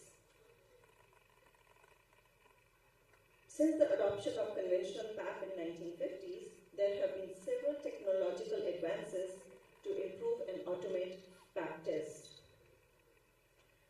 The conventional PAP screening was always existing. It's a mundane task. It is prone to error and causes ergonomic injuries. When I was in the Indian Army, we used to conduct a whole lot of cervical screening camps. And by the end of the day, we would get a lot of conventional smears to review. And by the end of the day, my back used to be like this. I'm so thankful that now we have computer-assisted liquid-based cytology available for screening of PAPs. This has really improved the sample quality, the cells are better preserved, and they are highly sensitive with lower false negatives. And there has been reduction in the unsatisfactory results as well. Another advantage is that HPV testing can be performed from the same vial that we collected for the liquid-based cytology. With the modern digital cytology systems, we have better image focus, and with the artificial intelligence, we can pick up multiple cellular findings, and that is a boon to us. In March 2024, WHO agreed on 3 targets to be met by 2030 to help eliminate cervical cancer. First of that is that 70% of the women should be screened with a high-quality test by ages 35 and 45. Second, 90% of the women with cervical disease should be receiving treatment. Third, 90% of the girls should be vaccinated for HPV by the age of 15 years. The AI tools for screening PAPs are based on the Bethesda system of reporting cervical cytology. And in the Bethesda system, adequacy is one of the important features, and it is defined as the number of well-visualized and well-preserved squamous or squamous metaplastic cells. For a conventional smear, the number is about 8,000 to 12,000 such cells. In a liquid-based preparation, the number is about 5,000 cells. In patients who have received chemotherapy, radiotherapy, or postmenopausal women, this number can be reduced to less than 5,000 and is still considered adequate. The exception to the rule is that if there is any abnormal cells present, the count doesn't matter. According to the Bethesda system, the PAP smears are categorized into 3 categories. We have the negative for intraepithelial lesion or malignancy, in which the variants are also included, like you have the squamous metaplasia, tubal metaplasia, and atrophy. Even the organisms are included in this category. In the other category, the presence of endometrial cells in women ages above 45 is being reported. And then we have the epithelial cell abnormality. squamous as well as glandular. In 2024, the Digital Cytology Task Force conducted a survey to compare the scanning of digital slides in surgical pathology versus those in cytology. And here in the top graphs, you can see the comparison is based on the practice region. In North America, 69% of surgical pathology is being scanned, but cytology is only 42%. In the bottom two graphs, you have a comparison between the practice setting. So for surgical pathology in academic center, there is 73% slides being scanned, while in cytology, there is only 46%. There is a vast difference in scanning. This is because of the challenges that we have in cytology. In histology, you have a thin section, you have a uniform section. So imaging is possible. But in a cytology smear, it's a smear which is larger in size. It has got 3D clusters present in it. The focal planes are different.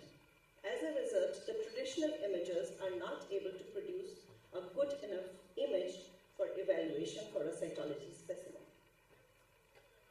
Now we have the modern digital cytology systems, and these systems are based on digital whole slide imaging combined with artificial intelligence technology. One such system is the FDA-cleared Genius Digital Diagnostic System. And this combines deep learning-based AI algorithm analysis with advanced volumetric on the right top corner, which you can access anytime if you want to. This is the gallery that is shown here, and here, and most importantly, do not mistake this for a carcinosarcoma. The next case is a 74-year-old woman presented with postmenopausal bleeding. Imaging showed thickened endometrium, and in addition, the tumor involved cervix and vagina, and so they did biopsies of the cervix and vaginal wall. So we got big chunks of biopsies, and even here at this part, you can see there's a lot of necrosis and some blue and big tumor. Again, solid sheets. I don't see any normal tissue here. Higher power, we do see some normal endocervical glands, but there is this big proliferation of tumor, and at this power, it looks squamous. Again, high power showing proliferation of cells which look squamous. You can see quite a bit of keratinization happening here. There was a lot of tumor necrosis, and what we also see are these ghost cells, or what we call shadow cells, where you see the contours and the ghosts of the nuclei adjacent to this geographic necrosis, and the cells look very high-grade and basaloid. So the stains that were done, keratin was diffusely positive, EMA was patchy, and PAC8 was negative in this tumor. P16 was pretty positive, but not as strong as what you would expect in HPV-related squamous cell carcinoma. P53 was wild type. So the initial diagnosis that was given was a poorly differentiated squamous cell carcinoma. And then the patient was referred, and I had to review the biopsy. So I sent it for high-risk HPV staining, which came back negative. And meanwhile, the patient got an MRI. So the MRI showed that the mass was in the endometrium as well as the cervix. The pelvic lymph nodes were positive. There was also lung nodules as well as hilar lymph nodes. So there was extensive disease.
Now, this is a newly described tumor. It is not there yet in the WHO edition, the 5th edition, nor is it there in the FIGO 2023 staging. But this tumor has the same pattern. I showed you multiple pictures. It has this nested pattern with high-grade basaloid tumor cells, geographic necrosis. There's prominent squamous differentiation and shadow cells, which look like the cutaneous pilomatrix carcinoma. And they classically stain for neuroendocrine markers and CDX2. They do not show PAX8 and ERPR, which helps to differentiate from a grade 3 endometrioid carcinoma. And they show nuclear beta-catenin staining, and they show, again, the exon 3 CTNNB1 mutation, very similar to the check and spindle endometrioid tumors. So they again fall in the no specific molecular profile category. But in contrast to the previous tumor, these are very aggressive and have a very poor outcome. So again, just showing the morphology of this tumor. The differentials, of course, because it frequently involves the cervix because it's high stage and you get a small biopsy with squamous cells, you would think it's a squamous cell carcinoma. And but whenever you get that and you do P16 and high-risk HPV, if it's negative, this is something to think about because of course you can get HPV-independent squamous cell carcinomas of the cervix, but they're very, very rare.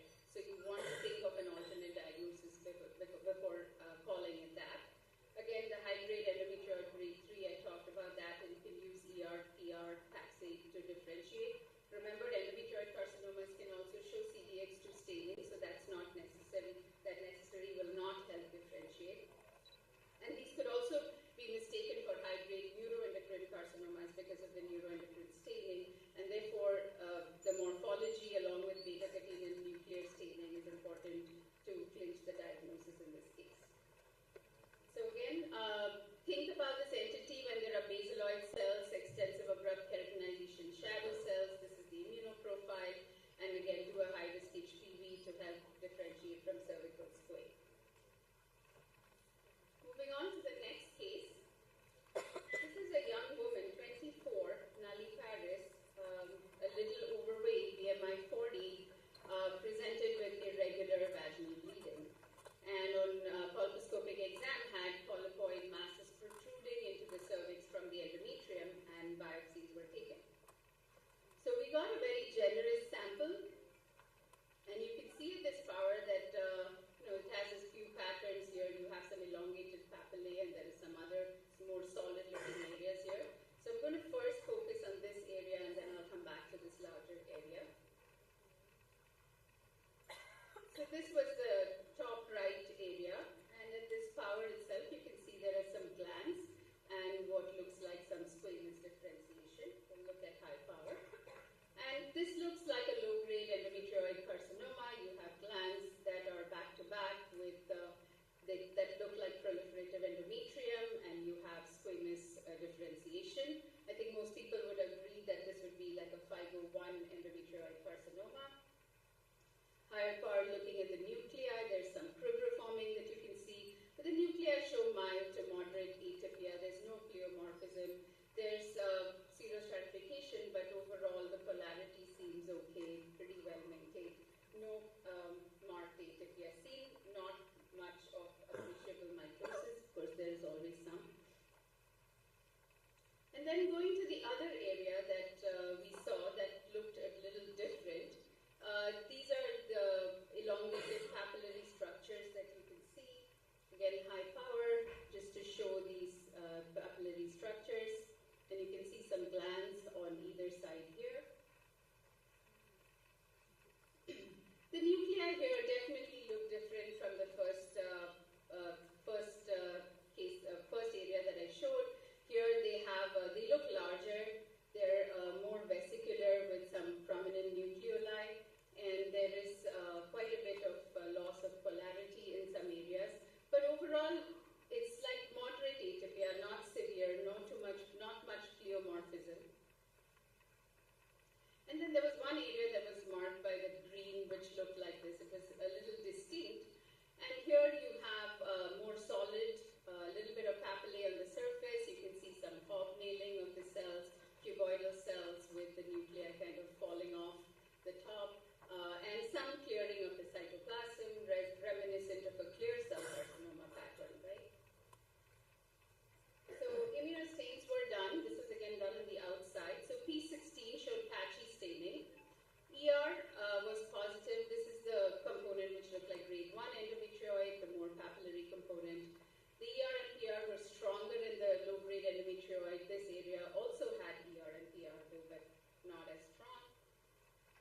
So the outside diagnosis was endometrioid carcinoma 501, but focal clear cell carcinoma cannot be ruled out.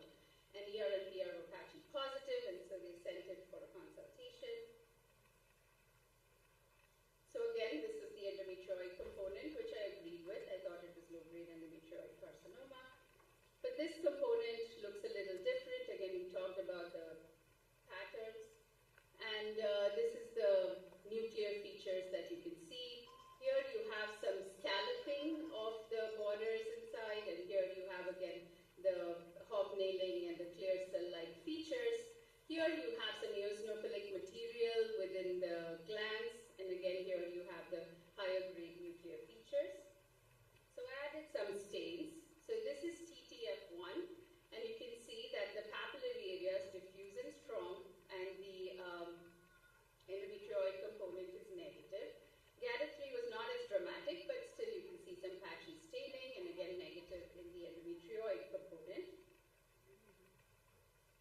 This is again the same stains, but showing the dramatic difference. So you can see the areas that were all endometrioid were negative for TTF1 as well as GATA3, and the other areas were diffusely positive. So this is a mixed endometrioid and mesoelectric-like adenocarcinoma of the endometrium. ER and PR, interestingly, were positive in both components, and TTF1 and GATA3 were positive only in the mesonephric-like component. MMR was proficient, and P53 was wild type. So a little bit about mesonephric carcinomas. So the mesonephric adenocarcinoma of the cervix tends to be associated with the mesonephric hyperplasia and remnants, and is usually in the lateral wall of the cervix. The mesonephric-like adenocarcinoma of the endometrium does not have association with the remnants and does not show hyperplasia, and is thought to be a Mullerian carcinoma with mesonephric differentiation. Again, it was originally reported in 2016 by Professor McLuggage, and then subsequently there was a large series from MD Anderson, and then a multi-institutional series in 2021, and then more recently we had this the mesonephric-like adenocarcinoma consortium that came up with diagnostic criteria and guidelines just published last month in the International Journal of Gynecologic Pathology. So these tumors are seen in a wide age range group, but usually in postmenopausal women. The youngest was in the MD Anderson series I found, that is 30 years. Our patient was 24. They show a wide variety of architectures. You have tubular, papillary, the pseudoendometrioid, glomeruloid. All of these can be seen in other Mullerian carcinomas, and therefore these can be frequently mistaken for them. The cytology shows moderate atypia, so slightly more atypical than the typical endometrioid carcinomas, but not as bad as serous. And the nuclei resemble that of papillary thyroid carcinoma with the open chromatin orphan like nuclei, nuclear overlapping powdery chromatin. And frequently you could see the clear cell-like picture with the hobnailing. So the recommendation from this group and then this paper is that you do a frontline panel of TTF1, GATA3. It should be one of them can be positive. It doesn't have to be both. Usually one is positive. ER and PR should be negative. Secondary panel recommended is CD10 and PAX2. Both of these would be positive. SOX10 is another secondary marker they recommend, and it's unique that it is only negative in mesonephric-like adenocarcinoma or mesonephric carcinomas of the cervix.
immunohistochemistry and molecular studies should only be used as confirmatory tools and not substitutes for morphologic assessment. And accurate diagnosis, of course, is essential because this is an aggressive subtype of endometrial carcinomas and could have distinct therapeutic implications.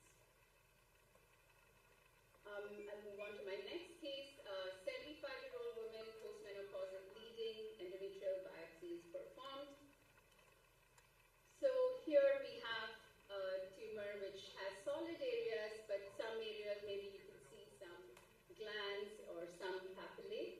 Most Müllerian tumors have this kind of pattern, some glands, some papillae, some solid areas. But in this power itself, you can see that it is has pretty pleomorphic nuclei, little high grade, and some clearing of the cytoplasm or vacuolation of the cytoplasm. Again, single cells, cuboidal to columnar to flattened, lining these glands or the papillary structures. Again, nuclear pleomorphism is apparent, and there's not much by a way of mitosis.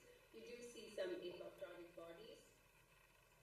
There was some areas showed a lot of geographic necrosis. Again, so this was signed out again in the outside without any immunostains, and usually that's rare. I always see more and more immunostains performed, but this was signed out without immunostains as clear cell carcinoma.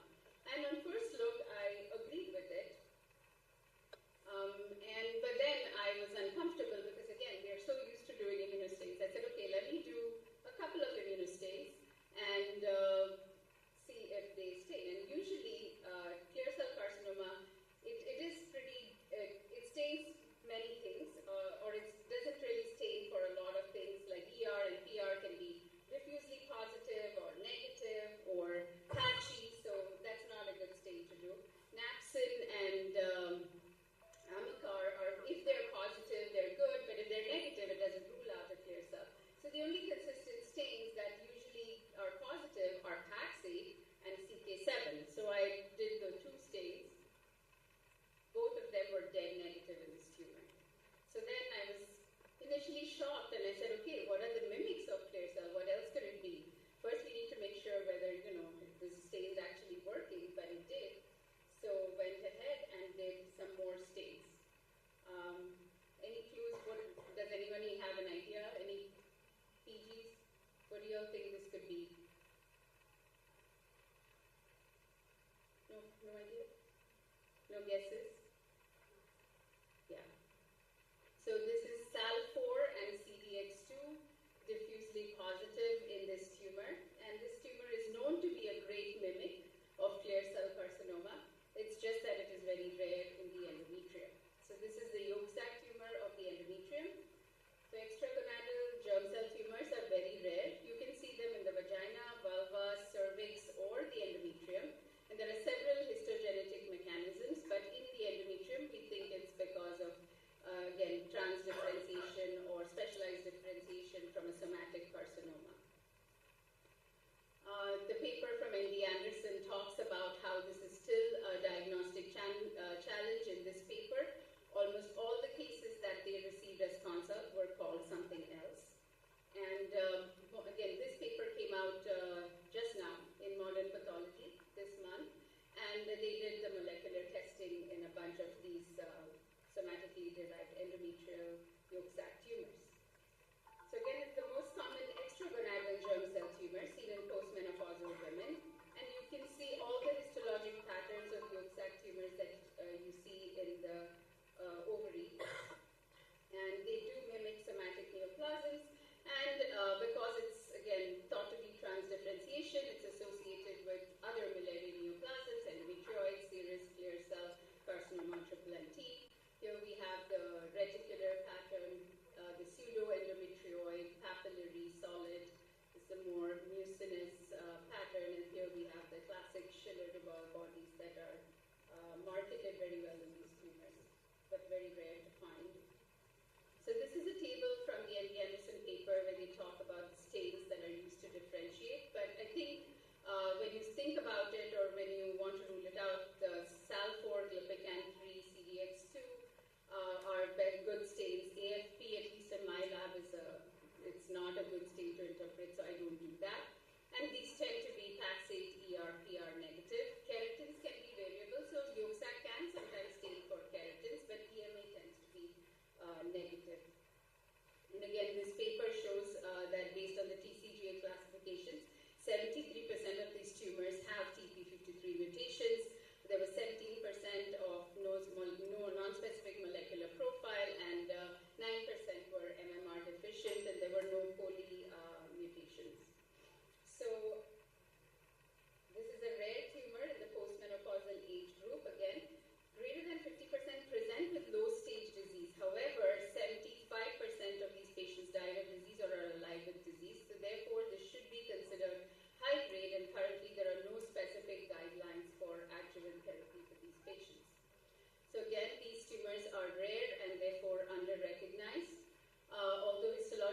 for them, please. Dr. Poonam, can you please come on stage and felicitate our speaker and chairpersons? Thank you so much. A round of applause for them, please.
Thank you, ma'am. Thank you, sir. For our next session, I invite our Honorable Chairpersons, Dr. Stuart Kaur, Professor and Head, Bhagat Phool Singh, Government Medical College, Sonipat, Dr. Monica Garg, Professor, Government Medical College, Government Medical College, Patiala, and Dr. S.P., former Professor and Head, Government Medical College, Amritsar, and currently working as Professor and Head in Medical College, Jammu. Please welcome them with a huge round of applause.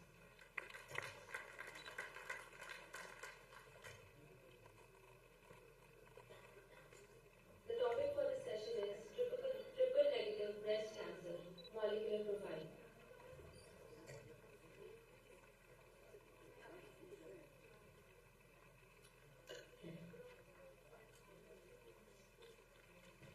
Orientation, margin assessment, and representative sampling directly determines diagnostic accurate, staging, and obviously patient management.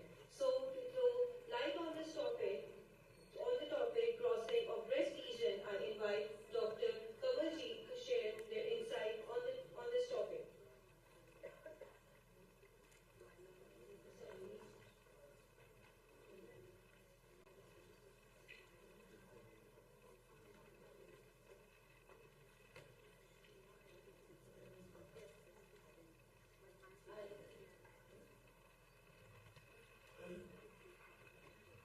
Dr. Tom Casey, Associate Professor of Pathology and Laboratory Medicine, Baron Albert Medical School of Brown University.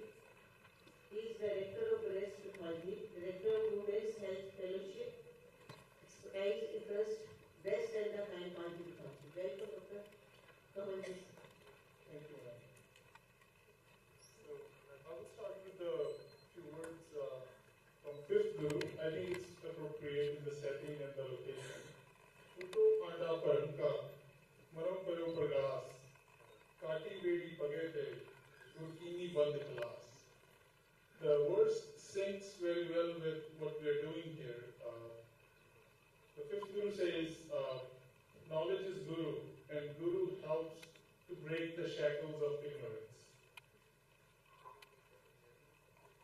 So, in the next 30 minutes, I'll talk about the grossing of breast specimens. And I was thinking about it, it's important.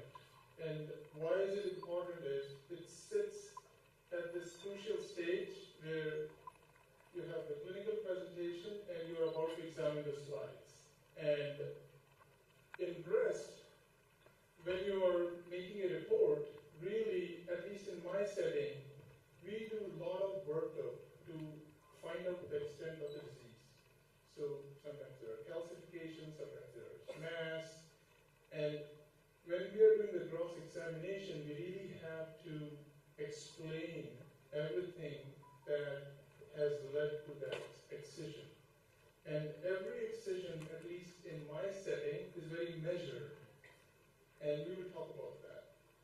Other important critical thing, if there are residents and fellows in the hall, once you have grossed it, especially when you have grossed it, you cannot really go back and put it together. It's really hard. So I will ask, anytime you have a breast specimen in front of you, maybe take a pause, 5 seconds, and think about it. Why is it taken out? And what are you expecting to find in it? That will help. Basically knowing the clinical and the radiological findings.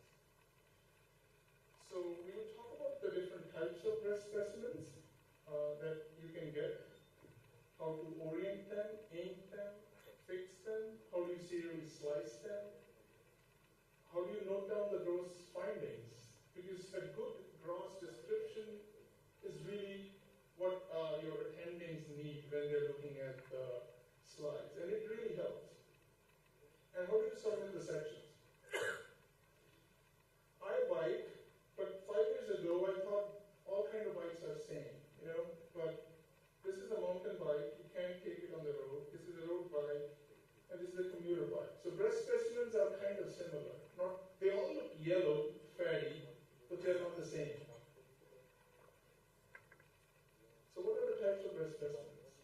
So you can divide them broadly into 2 types, and that's what CAP, College of American Pathologists, do. They will say mastectomy, and then anything less than mastectomy. And further, these 2 types can be of more types. Like mastectomy can be simple, can be modified radical, and radical mastectomy. And then if you don't have a mastectomy, you can have a small biopsy, excision biopsy, wide local excision, and partial mastectomy. And but just by looking at the number of specimens, you can tell that each of them are done in a very particular scenario. So what is mastectomy? Everybody knows about radical mastectomy. I hope in this room, and at least in my setting, I don't see radical mastectomy, and I rarely see modified radical mastectomy. It's just the practice and the epidemiology of the disease that we have in, at least in the United States. So I will see maybe 1 or 2 modified radical mastectomy in a year or 6 months. And the goal of a mastectomy is to remove the entire breast tissue. So basically the surgeon goes below the skin, goes all the way to the pectoralis fascia, and they go around the fibroglandular boundary of the breast. Although they try it, but they know that they're not going to remove the whole thing. There's still some breast tissue left. Whenever I see a mastectomy specimen, I immediately think, what are the indications? What are the possible scenarios why this patient had mastectomy and not smaller excision like partial mastectomy? So these are the indications for mastectomy. The most common ones I'll put on the top in bold. Multicentric, when the tumor is in multiple quadrants. Post-neoadjuvant chemo, that's a very common setting nowadays. At least 60 to 70% of the patients in my department, they undergo neoadjuvant chemo.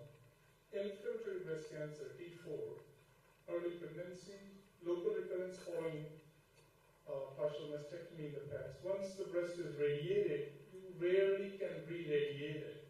So the only option left is complete mastectomy. Briefly, what are the types of mastectomy? Once you have a mastectomy, take a close look at it. Is there a skin? How much skin is there? Is there a nipple? Or there is no nipple? Sometimes there is a nipple and skin-sparing mastectomy. Important, there are only 2 margins in mastectomy. Anterior surface, which is below the skin, or if the skin is there, then there is no anterior margin. And then there is a posterior margin.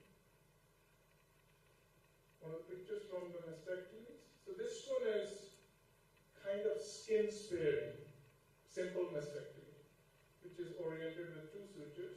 My surgeons, they put the sutures to orient them. Single is superior, double is this is long is lateral, double short is superior. There's a nipple. This ink is, dyeing is for the sentinel lymph node. So often when you have a simple mastectomy, the person will also remove a sentinel lymph node sampling or X-ray dissection. The dye is from the sentinel lymph node. This is the posterior side. It's ink black. What about the axillary tissue? If you have an axillary tissue in yours as part of the specimens, why would anybody get an X-ray dissection? If there is a clinically node positive in the axilla, which is confirmed by the fine needle or biopsy. Inflammatory breast cancer, T4. Post-neoadjuvant, if the lymph node stays positive after chemotherapy. Axillary recurrence. Those are the common. And what is the typical good number of lymph nodes that we expect in an X-ray dissection? 10. And if a surgeon is doing sentinel and they have submitted 6 or more, it's no more sentinel. It's somewhere between sentinel and X-ray dissection. Just a point, in a post-neoadjuvant setting, the number of lymph nodes removed or identified can be less. And we know that, so that's fine. These steps are important, so you need to orient the breast. Typically, surgeons, they will put some marks, or breast, it kind of is, it can be oriented easily because it's like an elongated piece. You will have a long axillary tail on the lateral side, and you know it's right or left. Nipple can also help, or the elliptical excision on the skin can also help. The first thing you do is ink it. 2 margins, so you need 2 inks, anterior and posterior. Slicing. This is also important, at least in my setting where we have smaller tumors removed. So we slice it at 3 to 5 millimeter when the breast tissue is fresh. 3 to 5 millimeter. 3 is very difficult, fresh. So 5, 6 is more practical. I have met one person in my career who was my co-fellow. She used to slice breast at 3 millimeter, and I saw it and believed it that breast can be cut at 3 millimeter fresh. So it's possible. At the same time, you should note down the ischemia time. It's important for your biomarkers. There's a cold ischemia time that shouldn't be more than 60 minutes. And fixation time, that's the next slide. And fixation time is how long does the breast tissue stays in the formalin. So ischemia time is when the breast tissue is removed from the body and put in the formalin, that's the ischemia time. And fixation time is when you put it in formalin and take it out from the formalin. And you need your processor times to calculate the fixation time. And fixation time should be at least 6 hours and not more than 72 hours. And this is relevant if, in my setting, it's not critical because most of the biomarkers are done on biopsies. But if you are doing a lot of biomarkers on the excision specimens, then ischemia time and fixation time are critical. Especially if the tumor is ER negative. Because what happens is if ischemia time is high, then you may be reporting a tumor that is ER positive as negative because deterioration of the antigenicity. Going on to the description, I will show you an example of a case and we'll go over it, how would you describe it. So this is a mastectomy. Typically you start with identifiers, 2 identifiers, designation, measure it, note down the ischemia and fixation time, and then serially slice it. Oh, it's not showing up. This was supposed to be yellow. It's okay. So that's a cartoon where you have oriented it. Center you have a nipple and areola, and in the axilla you have the lymph nodes. So when you're slicing it, don't slice the axilla. So you should stop slicing right where you think the lymph nodes are about to start, because you don't want to cut through the lymph nodes. It will be difficult to count them. So you slice it, the slices they're showing up, so that's good. So imagine they are like 5, 7 millimeter slices. And then that's on the right you have an example how it would look after slicing. And then in this particular case we have 3 tumors. And this is how they will look. So you have 3 tumors in 2 quadrants. So you need to measure the size of each tumor describe the location, distance from each other, and how does the breast tissue look around them and in the other quadrants. So that goes in the description. So this is, now you can take a pause and think about the setting. So this is a multifocal setting. Margins are looking negative because the tumors are far from anterior and posterior surface. Nipple and skin are undermarkable. And you think there may be some suspicious tissue between lesion 2 and 3. And you have the measurements, cross measurements of these tumors. This is just an idea, so you make a plan how I'm going to submit the sections. And this case will have a lot of sections because there are 3 tumors, it's a mastectomy. In my setting, we at least give 3 sections from every tumor. And the goal is to identify the histology or confirm it, what it is, and maybe relationship to the margin, and try to get the entire tumor in one section if it is less than 2 centimeters. If it is more than 2 centimeters, like this big tumor, you take one slice and maybe bisect it and put it into consecutive cassettes so that the person looking at the slides can measure it on the slide. Then you also submit sections in between the breast tissue, 2 sections from the subareolar tissue, and 2 sections from the quadrant that look normal. And these sections also include the orange and the black ink margins, because there are only 2 margins.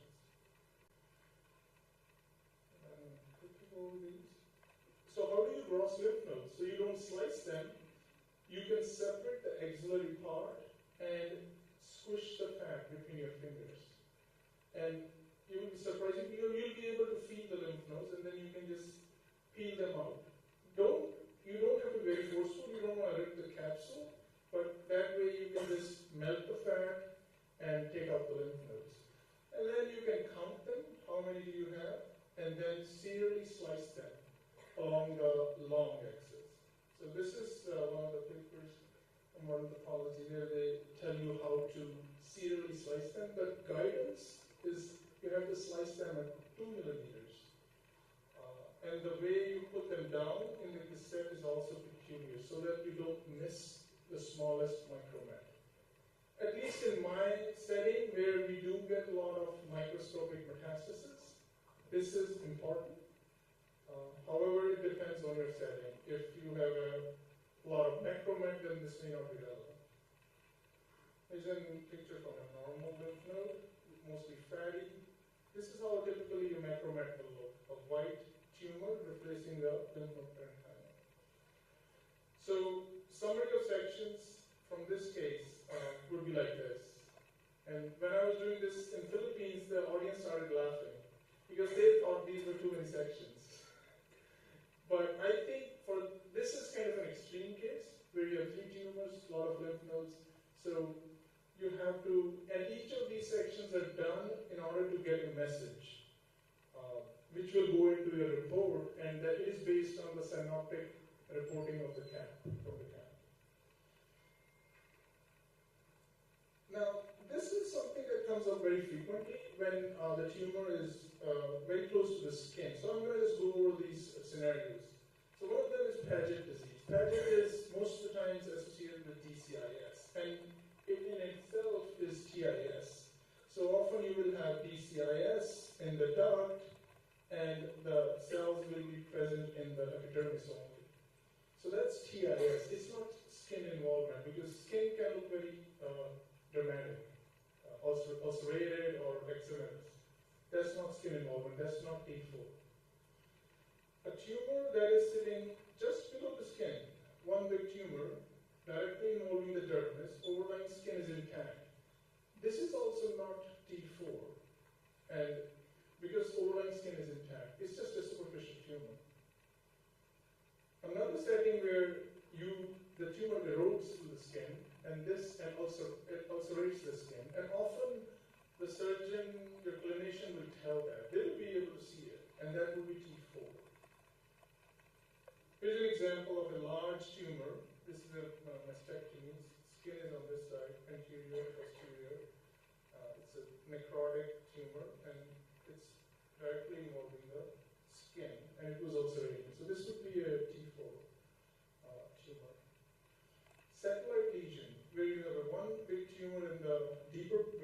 parenchyma, and you have a satellite lesion sitting in the dermis. Often, the surgeon or the clinician should be able to tell you, oh no, oh, I'm seeing a message here on the screen. So yeah, the surgeon should be able to pick that, and they will say there is a satellite lesion. And that is related to the lymphatic spread of the tumor to the dermal lymphatics, and that is another T4 stage. This is inflammatory cancer, where you have a tumor in the breast, and you see a lot of dermal lymphatic invasion, and all those dots are the lymphatic tumor emboli in the lymphatics. And often my surgeon, if they suspect it, they will see clinically the yellowish, orangish dermis appearance, and then they will do the skin punch biopsy to confirm the tumor in the lymphatic emboli. Now let's go over this post-neoadjuvant setting, and I see this frequently. At least 60 to 70% of the cases that I see excisions are in a neoadjuvant setting, and they can create their own questions because the tumor that you're going to see grossly is modified by the therapy, and the modification can be a spectrum. Sometimes you don't see any tumor left, and that you see in at least 60 to 70% of triple negative and 60 to 70% of HER2 positive tumors.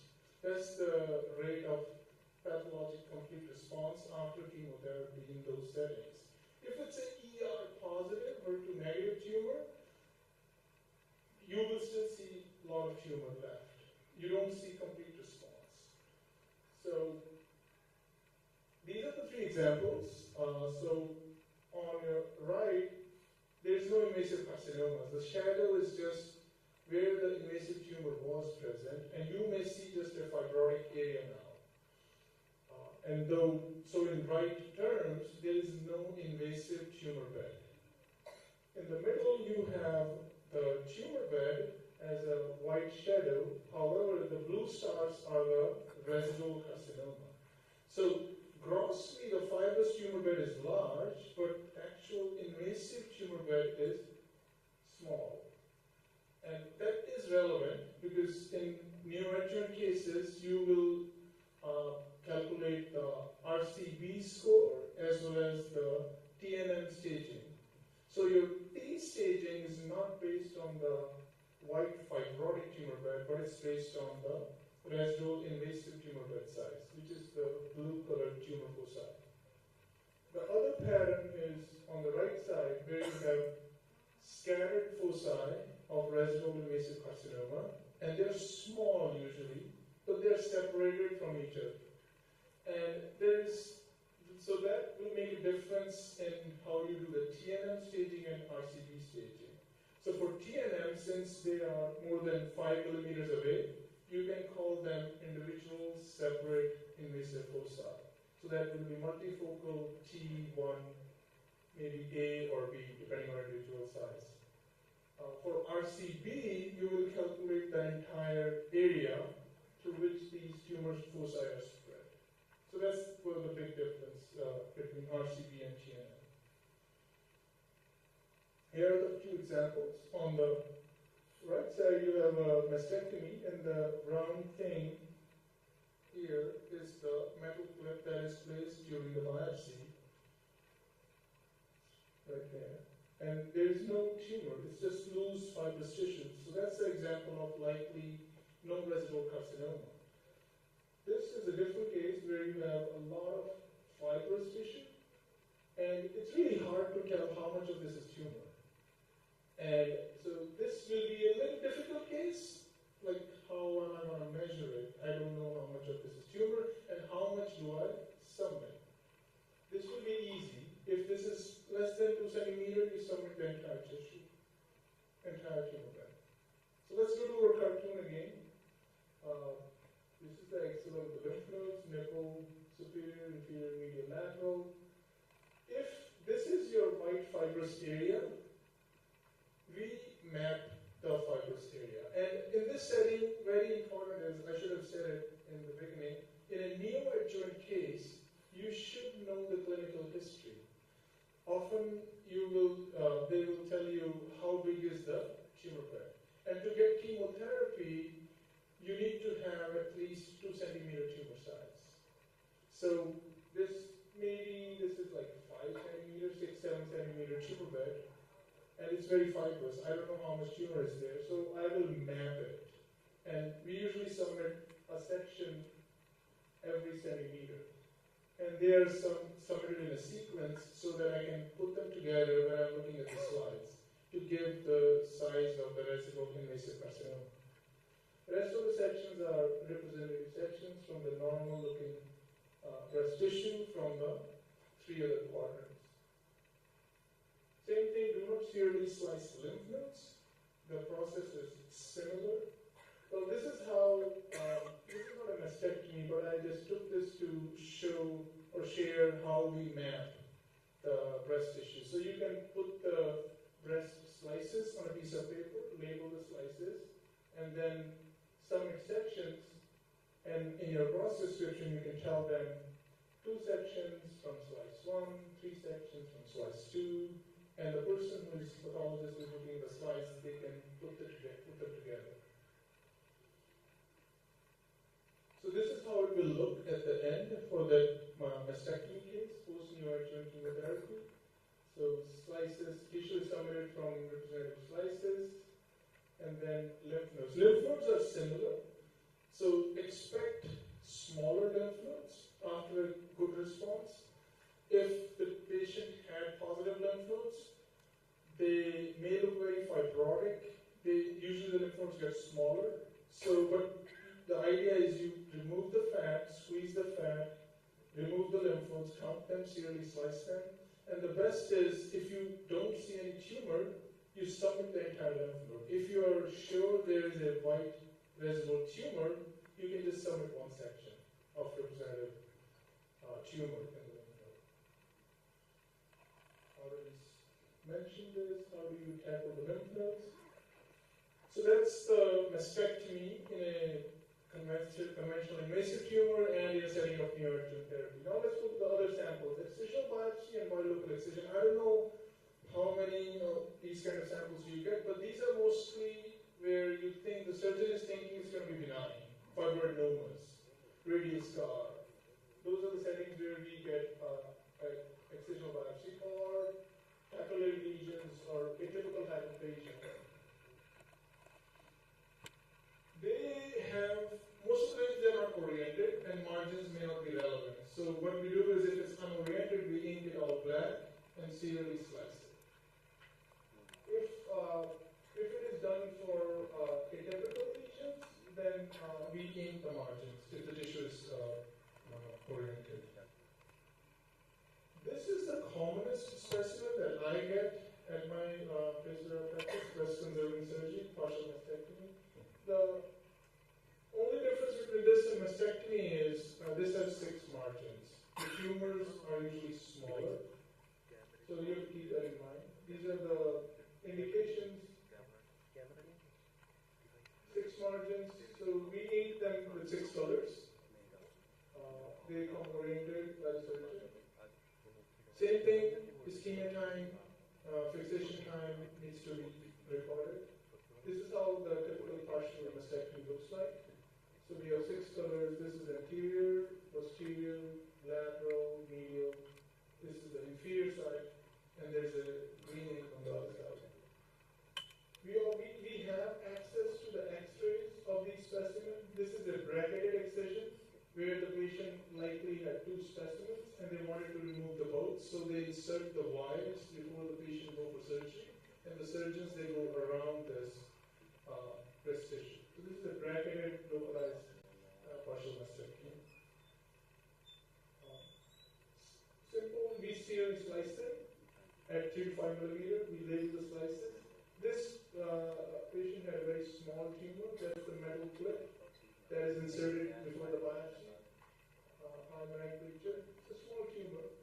So in this particular case, we will submit the entire tumor and represent all the 6 margins.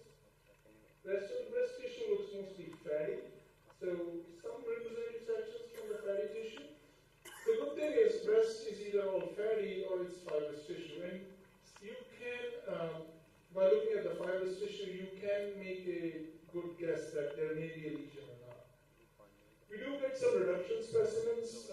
Main thing to remember is gross examination is the most important part. In reduction specimens, multiple types of specimens, scans before surgery. 3 millimeter is the number. So if they see more than 3 millimeter cortical thickening on ultrasound, they think there is a metastasis. So you can use that when you are serially slicing a lymph node.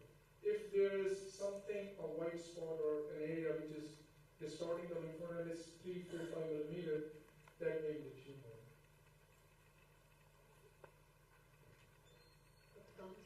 Exhaustive lecture, right? An exhaustive list of sections. Excellent. I have 2 questions regarding staging in the post-neoadjuvant setting. When you have pre-neoadjuvant PET CT scans saying that you have positive internal mammary nodes or positive supraclavicular node which is sampled, in the post-neoadjuvant setting, obviously we are not sampling them. How do you stage it? Now that, let's say, all the nodes are negative in the axilla, what stage would you give to these students? So actually, you can't really do anything about it, right? So if I didn't sample it, I can't comment on it. So I would say it is at least YPT, blah, and P and this. If there is a complete, the way what I would expect is if it's a complete response in the breast and lymph node, that there may be a complete response in the internal mammary or supraclavicular. That's what, but that's an extrapolation. So you do use the at least. So we use at least also. I just thought I'll pick your brains and see how you would do it.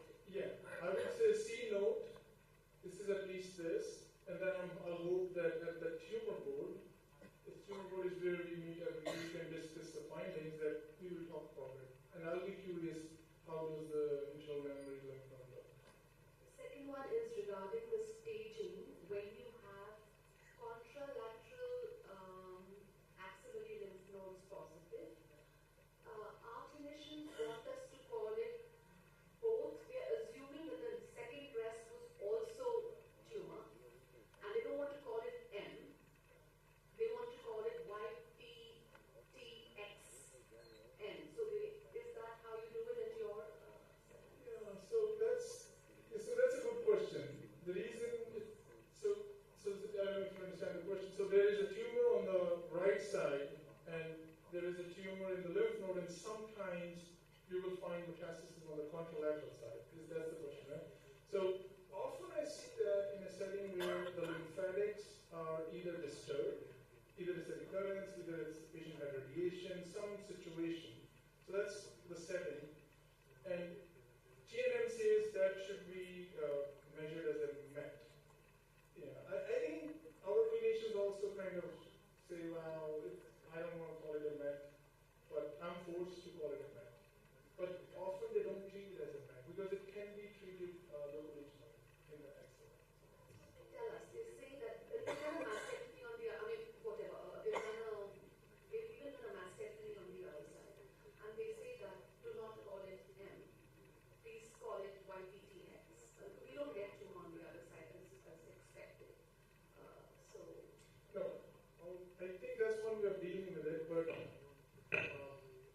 interestingly would be the scenario. Why is the tumor on the other side? Is there something wrong with the lymphatics and radiation history? And other thing would be, does the morphology match with the main tumor? Because there can be a scenario where there is actually a tumor on the other side. And if morphology is all similar, then according to CAT or TNM, it's a MET, but if technically it's not a real MET, that's how it has been staged by the agencies. Last question, if I'm allowed, one last question. In case of DCIS only, how many sections do you take to rule out invasive tumor? So that's one of the goals. So if the excision is done for DCIS, you may find invasion. So first step is, if you know what's the span of calcification. So DCIS commonly presents with calcifications, rarely with mass. So I go to my radiology report and will see, oh, this calcification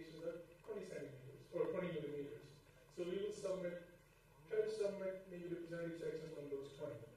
And if there's no invasion, there's no invasion. I mean, there are some scenarios, so there are some variables which are associated with invasion, like high-grade DCIS, extensive lobular involvement, comedonecrosis, ER negativity. If you have that setting, then you may submit it with more. And if the sentinel lymph node has been done, missing one focus of microinvasion doesn't really make any big difference, except on paper it's T1MI versus TIS. So, but if you're expecting multiple foci of invasion, then, and it's a setting of high-grade DCIS, ER negative, then I would have a low threshold of submitting more. But definitely the idea is to sample the entire stress where you are expecting DCIS.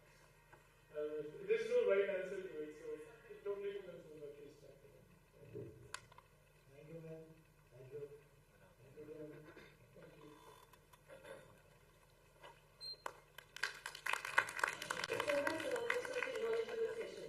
So here I invite the members from our organizing team, Dr. Jaspreet, Dr. Vinay Kumar, to kindly honor our worthy speaker and worthy chairperson. A huge round of applause for them, please.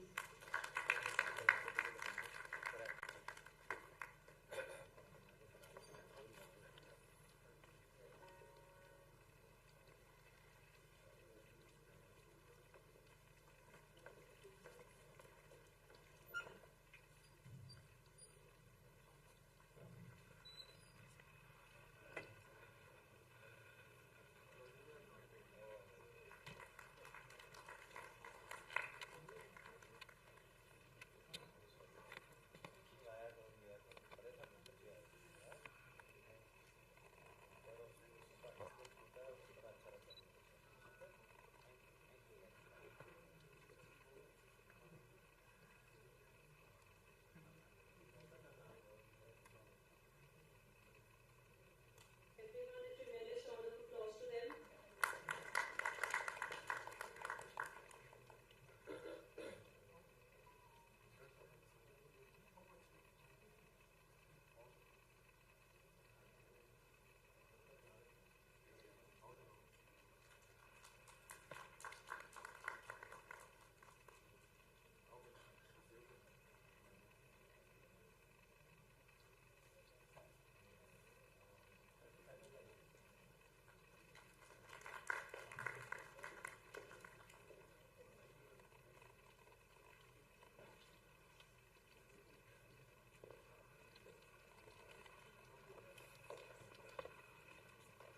Thank you so much.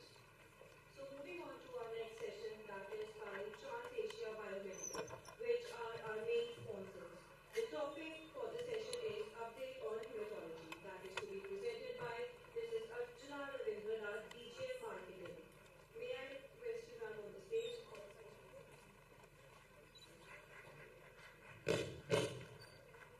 Good afternoon, respected doctors. It's indeed a matter of great pride to present my talk amidst the presence of such distinguished, eminent stalwarts in the diagnostic industry.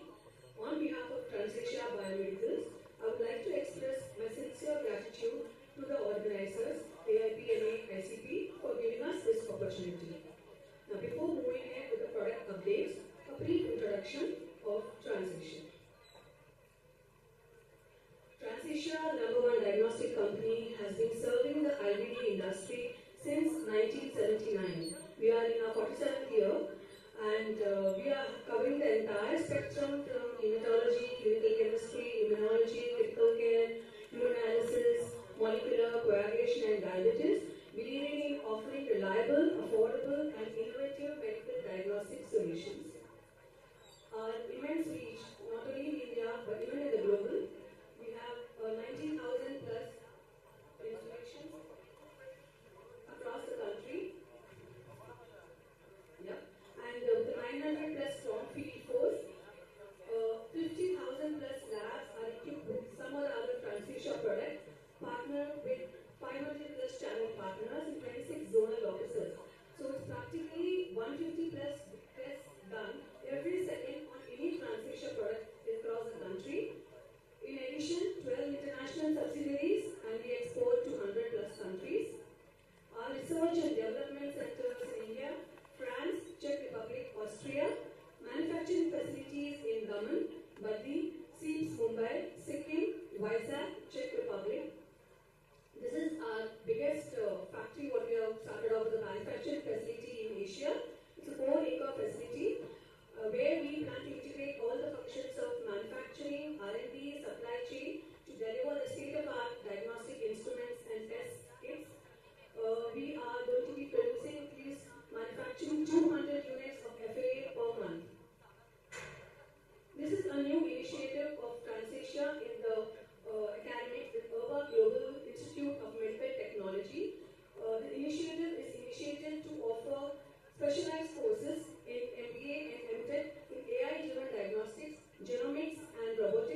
includes a phonetic count, the latency, and the different the variants required for giving us a real-time insights into erythropoiesis, the response to anemia disorders, bone marrow failure syndromes, hemolytic disorders. IPF helps in early detection of bone marrow recovery, especially in determining if the thrombocytopenia is to destruction or due to hyperproduction. As we all know that if both IPF and platelet are low, then we know that it is a production disorder, your bone marrow has been hampered. Whereas if you have a high IPF and low platelet, indicates some kind of a destruction which really takes place in autoimmune disorders. IG or immature granulocyte plays a good factor in prognosis of patient with sepsis or critical illnesses. DNR, as we all know, MLR is a great marker for giving us information on inflammation, a biomarker in cerebral malignancies. LMR or lymphocyte monocyte ratio is helpful in detecting certain tumors, especially of the lung cancers or gastric cancers.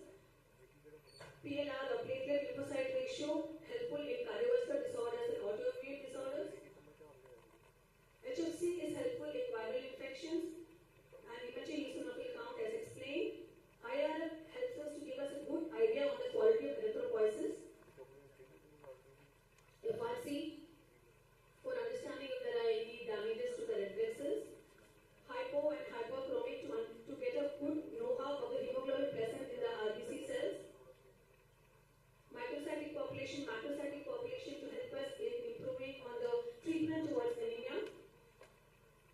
Platelet O, RTCO and WBCO to give us a better know-how, especially when there are interferences in the sample. Like you could have microcytic RBCs or fragments giving you a wrong platelet count, or in the cases of cryoglobal interference or cold agglutination, which can give you incorrect RBC and the WBC.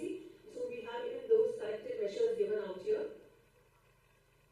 This is a real good stomach in our product line. What we have is the AIQ technology. So this is helping in screening the AML and the ALL cases.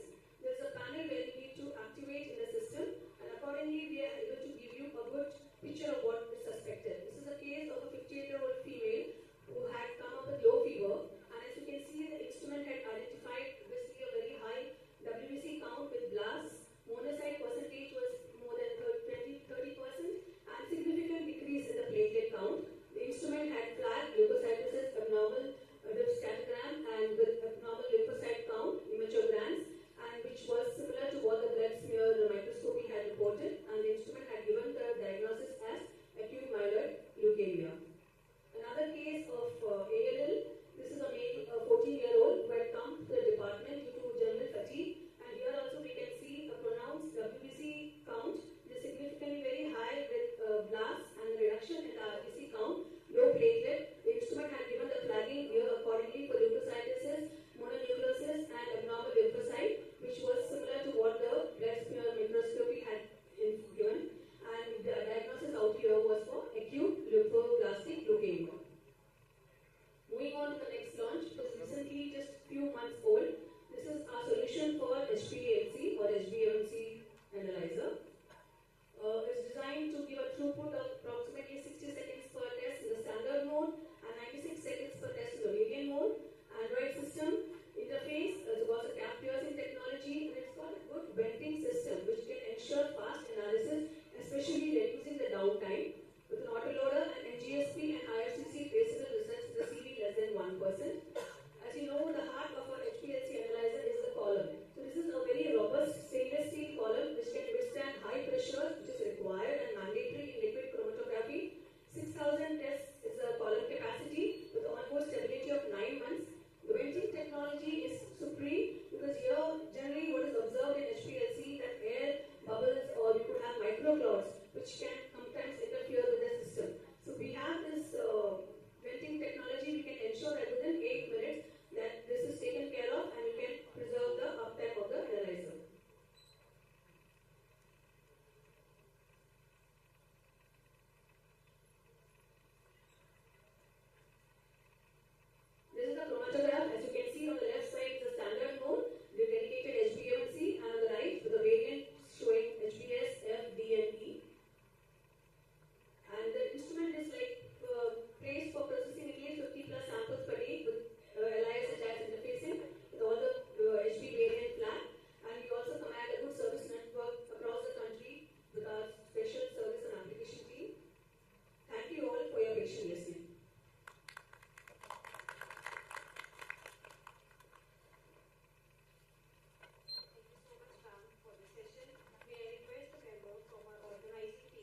starting with the transcriptome profiling of triple negative breast cancer. So the same group which gave the molecular classification of breast cancer, Patel et al. In 2010 did a transcriptome profiling of triple negative breast carcinomas, and they divided it into 6 groups. Basalite 1, basalite 2, immune modulatory, mesenchymal, mesenchymal stem cell light, and luminal androgen receptor. But this classification was recapitulated by Lehman B. et al. In 2011. But after 5 years, they revised this classification, and instead of 6 subtypes, they classified it into 4 subtypes. That is basalite 1, basalite 2, mesenchymal, and luminal androgen receptor subtype. Because they thought that immunomodulatory and mesenchymal stem cell lights are actually contributed by the tumor stroma rather than the tumor per se. So coming to each subtype, basalite group, which is constituting around 75% of the triple negative subtype, has a distinct developmental origin from a mammary epithelial cell. They lack ER, PR, and HER2. They show high cluster of basal cytogenetics as well as EGFR, and they have very high proliferative growth rate and abundant P53 mutations, which is indicator of genomic instability. So if we classify these basal carcinomas into 2 subtypes, the basalite 1 is also known as immunosuppressed tumors. These are characterized by expression of cytokinesins 5, 6, or 440. They are enriched in proliferation-related genes which are involved in the DNA damage response, and they show high rate of TP53 mutations and BRCA1 mutations. In contrast, the basalite 2 tumor, sorry, it should be 2. Basalite 2 tumors, they are enriched in growth signaling factors, and they are classified by expression of EGFR, and they show alterations in MET and WILT pathway, and these are termed as immune activated, in contrast to the immune suppressed basalite ones. The third category of triple negative subtype based on transcriptomic profile is mesenchymal, previously also known as mesenchymal stem cell type or Claudin-Low subtype. These are the tumors which show features of EMT, that is epithelial mesenchymal transition. They are rich in stem cells, and they show downregulation of the tight cell junctions, that is, they show downregulation of Claudins as well as epithelial markers.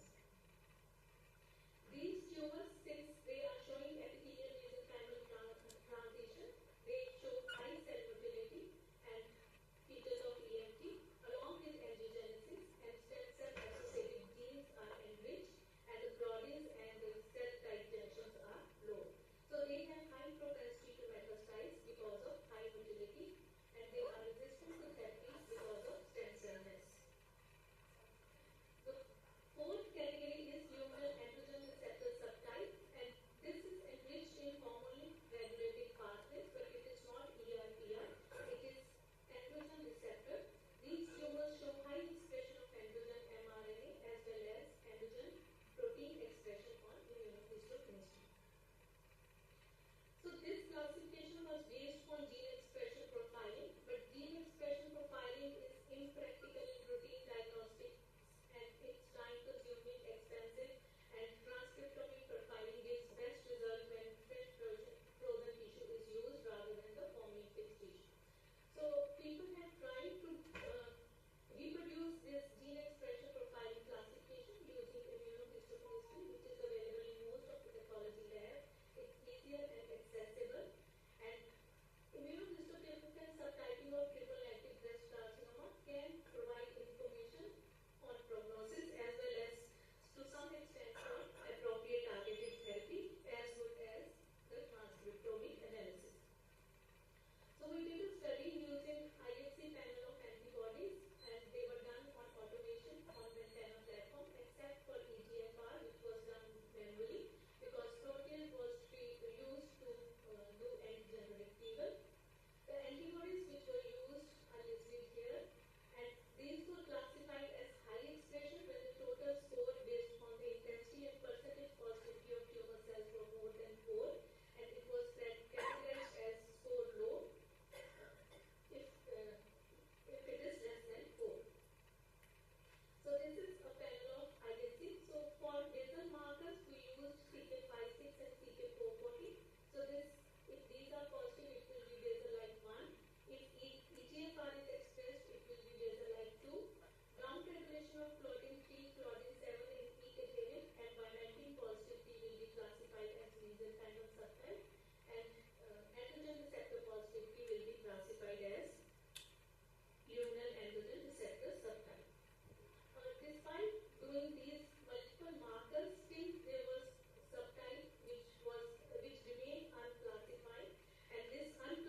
what is the utility of this molecule subtype based on design based on transcriptomic profiling, but recapitulated using immunohistochemistry.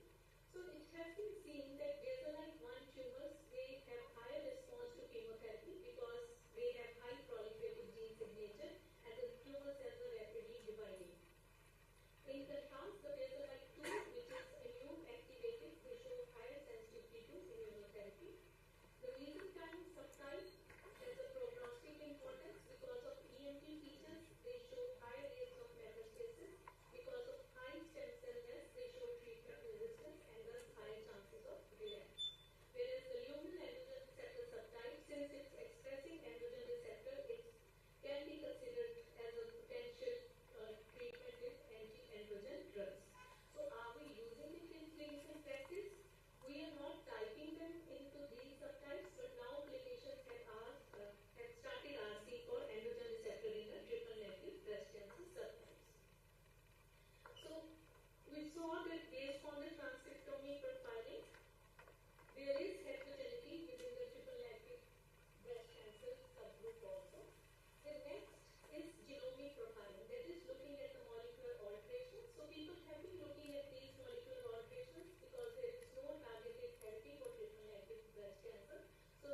So when we are assessing PD-L1 in the tumor cells, we should look only for membranous staining.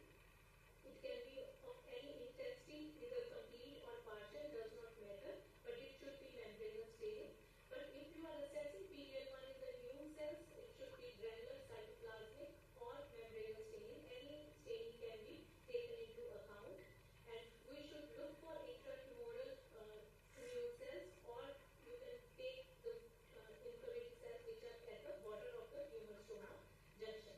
And immune score is given if you have to give this particular PD-L1 inhibitor, then the immune score should be more than 1%. But if you are using pembro, then they ask for combined positive score, which is a combination of immune as well as the tumor proportion score. So in our study, we have seen that around 15.8% of cases were lymphocyte predominant breast carcinomas. The mean value of the TILs was significantly higher in the basal group, and the significant expression of PD-L1 expression was noted in the basal-like 2 subtype of triple-negative breast carcinoma. So just to conclude, we have seen that triple-negative is a heterogeneous disease. It shows large variations in the morphology, high-grade and low-grade triple-negative carcinomas. It shows multiple subtypes based on transcriptomic subtyping, which can be recapitulated using immunohistochemistry surrogate panels. It shows molecular alterations dominantly in PIK3 and BRCA1 genes, BRCA1 and BRCA2 genes, and at immune level, it shows immune hot and immune cold tumors. So this can be done easily. We are doing PIK3 mutations using real-time PCR kit in-house, and for BRCA1 and BRCA2 mutations, next-generation sequencing is best because there are a lot of variants present along in all the exons of the BRCA genes. Androgen receptor positive subtypes can be targeted with anti-androgen therapy, and as a second line, we can use PIK3 inhibitors in these subtypes. Basal subtypes which are showing BRCA1 mutation can be targeted with PARP inhibitors, and basal-like 2 which are showing lymphocyte-rich stroma and high PD-L1 expression can be targeted by immunotherapy. So the main aim of doing all these things is to look for therapeutic targets for triple-negative breast cancer, which has only limited targets. Okay, so this is our group. This pathologist is my senior colleague, Dr. Ashim Das. We have Professor Gurkison, who is retired now, but these are the 2 new surgeons. We have a basic scientist, radiologist, and PhD and research fellows, which do all this work. So thank you very much. Thank you, ma'am, for a very informative session on transcriptome profiling of triple-negative breast carcinoma and keeping all of us awake in post-lunch session. Now, house is open for questions, if any.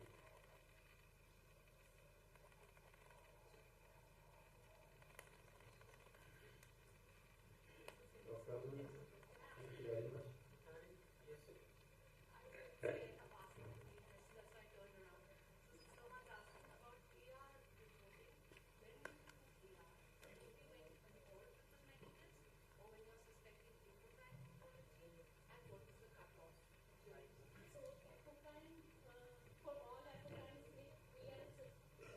If we are suspecting apocrine morphology, then it is done to confirm that it's apocrine carcinoma.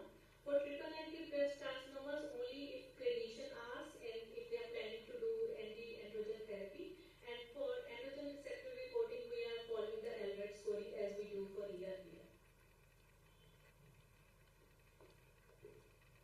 Dr. Bhatt, thank you very much. Thank you so much, ma'am, for this mind-engaging and informative session. May I now request the members of organizing committee, Dr. Praneet Kaur and Dr. Mandeep, to kindly felicitate our esteemed speaker and chairpersons.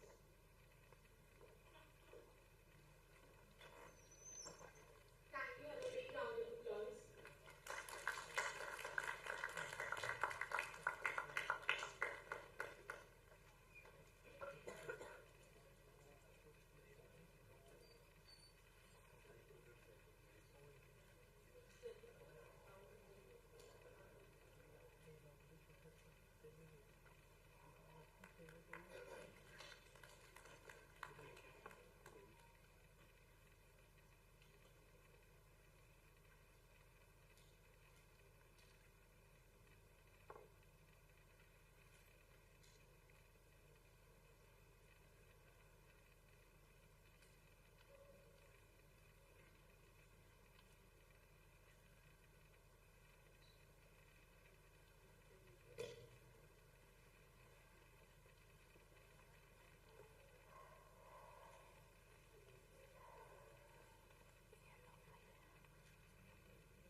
past being ICP?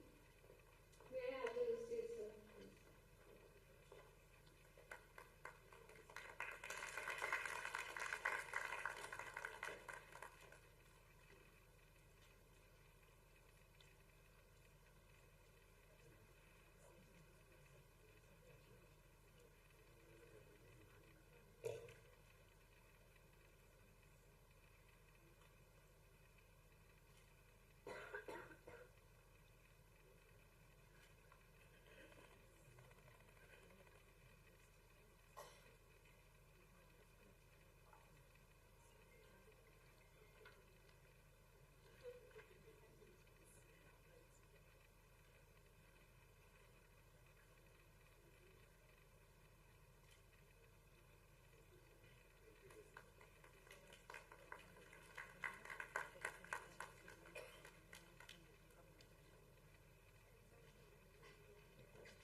Before we begin to our next session, a quick reminder for a banquet dinner at Convert Farms at 7:30 p.m.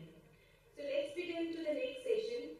Now I kindly invite a worthy chairperson, Dr. Harpreet Kaur, Professor and Head, Employees Insurance, Ludhiana, Colonel Dr. Amulyajeet Kaur, Professor, Gyan Sagar Medical College, you are kindly requested to grace the stage.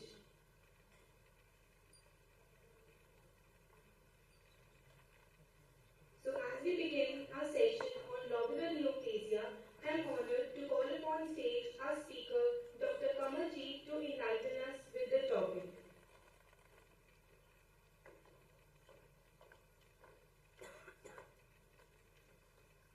I kindly request our honorable chairperson to introduce our speaker, Dr. Kamaljeet.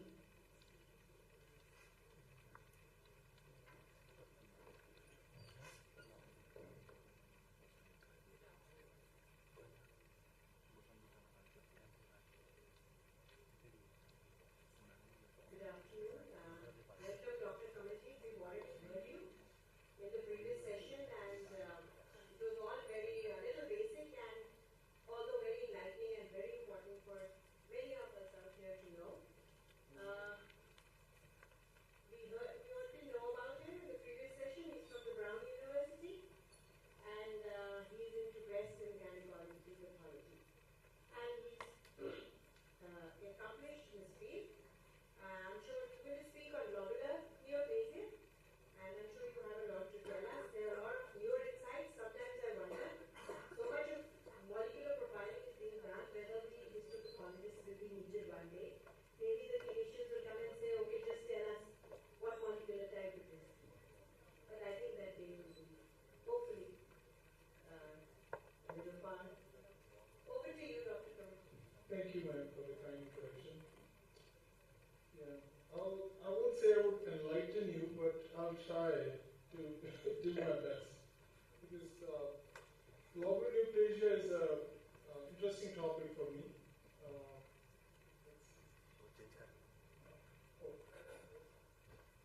Yeah, so this is the picture from a paper by Foot and Stewart.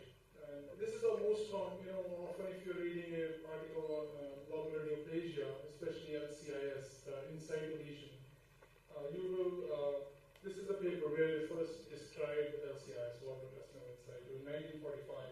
And I really loved it that they gave the credit actually to Ewings.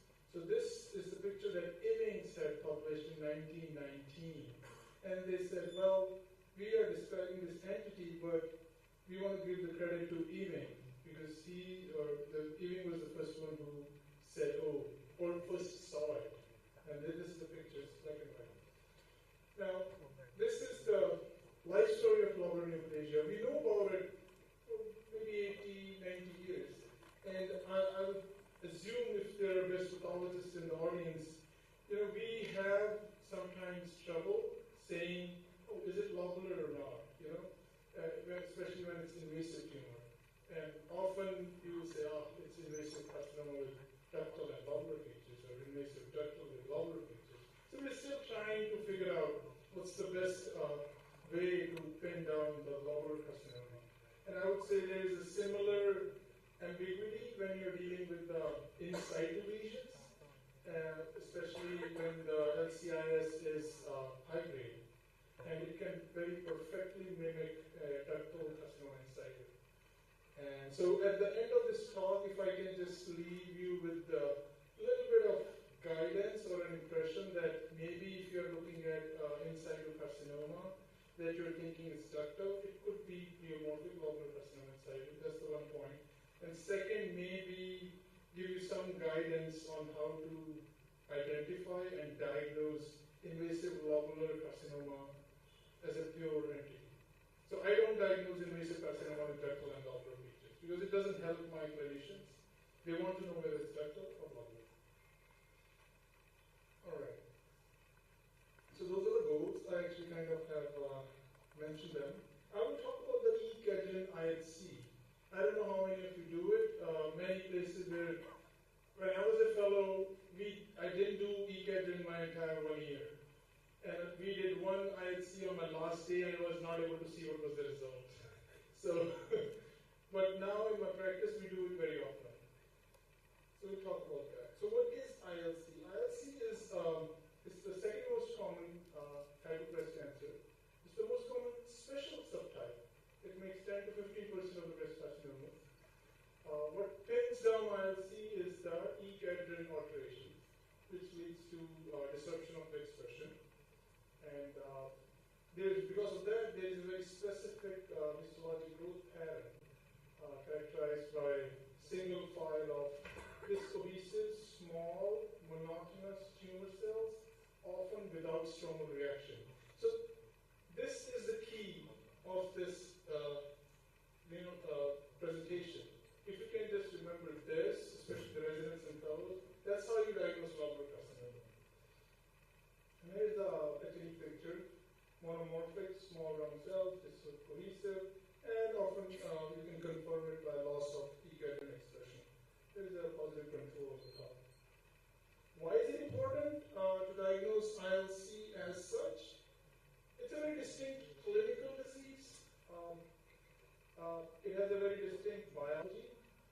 Despite its relatively high prevalence, it is not well characterized, and the reason is we are not able to diagnose it as such many times. Imaging modalities can miss it, they can be suboptimal because it doesn't incite desmoplasia. Often we find it larger than what we had expected. Current WHO classification of the precursor lesions. And then we will talk about the architecture and the psychological variants of the invasive lobular carcinoma. That's where the trouble starts, where the lobular departs away from its typical morphology. So let's do the ALH. ALH. So I'm always interested in why did somebody name something new, right? What's the need of ALH? So this is, I think it was 1978, where they were, it's the Rosens, they were trying to study the precursor lesions in mastectomies, and there were two pathologists on the study. And they were trying to identify LCIS, and there were scenarios where the two pathologists did not agree. One would say, well, it may be LCIS, other would say, no, it's not enough for LCIS. And that's how they said, oh, let's call it atypical lobular hyperplasia. However, there are criteria. So this will be ALH, where a part of the lobule is involved by this monomorphic low-grade proliferation. The acini that are involved, they are not distended, and you can still see the lumen. So that's ALH, atypical lobular hyperplasia. It's very subtle. If you can pick every ALH focus, it means you have become a breast pathologist. I already mentioned that. Classic lobular carcinoma in situ. The difference is quantity. So when the entire lobule is involved, their acini are distended and you don't see the lumina. You're looking at LCIS, classic type. And those are the features. I took this from 1945 paper. And nothing has changed much in morphology. So they described really well how does the lobular look. The nuclei are very round and monomorphic, slightly enlarged, pale, dense cytoplasm, can have intracytoplasmic mucin, and typically they are adhesive. They don't form tubular structures. That's how you LCIS. Pagetoid pattern is very common in LCIS. What is pagetoid pattern? Where it's the cells, the lobular cells, they creep below the luminal layer of cells, and they're sitting below them and just close to the basement membrane cell. Haggison, who was a surgeon in New York during the same time, he studied the lobular neoplasia a lot, and he classified them into type A and type B because he noticed, just like ductal tumors, there was a grade. There was a difference in nuclear grade. So he classified them into type A and type B. For them, type A were LCIS that were small, rounded, just like your grade 1 DCIS. Type B, the cells were slightly larger, slightly thicker nuclear membrane, tiny nucleolus, maybe slight variation in the nuclear size. So that's type B. We don't use it now. Type A, type B, the WHO doesn't recommend that. Both of them are part of classic LCIS. Let's go to pleomorphic lobular carcinoma instead, because that's a little problem field where you can diagnose it as DCIS.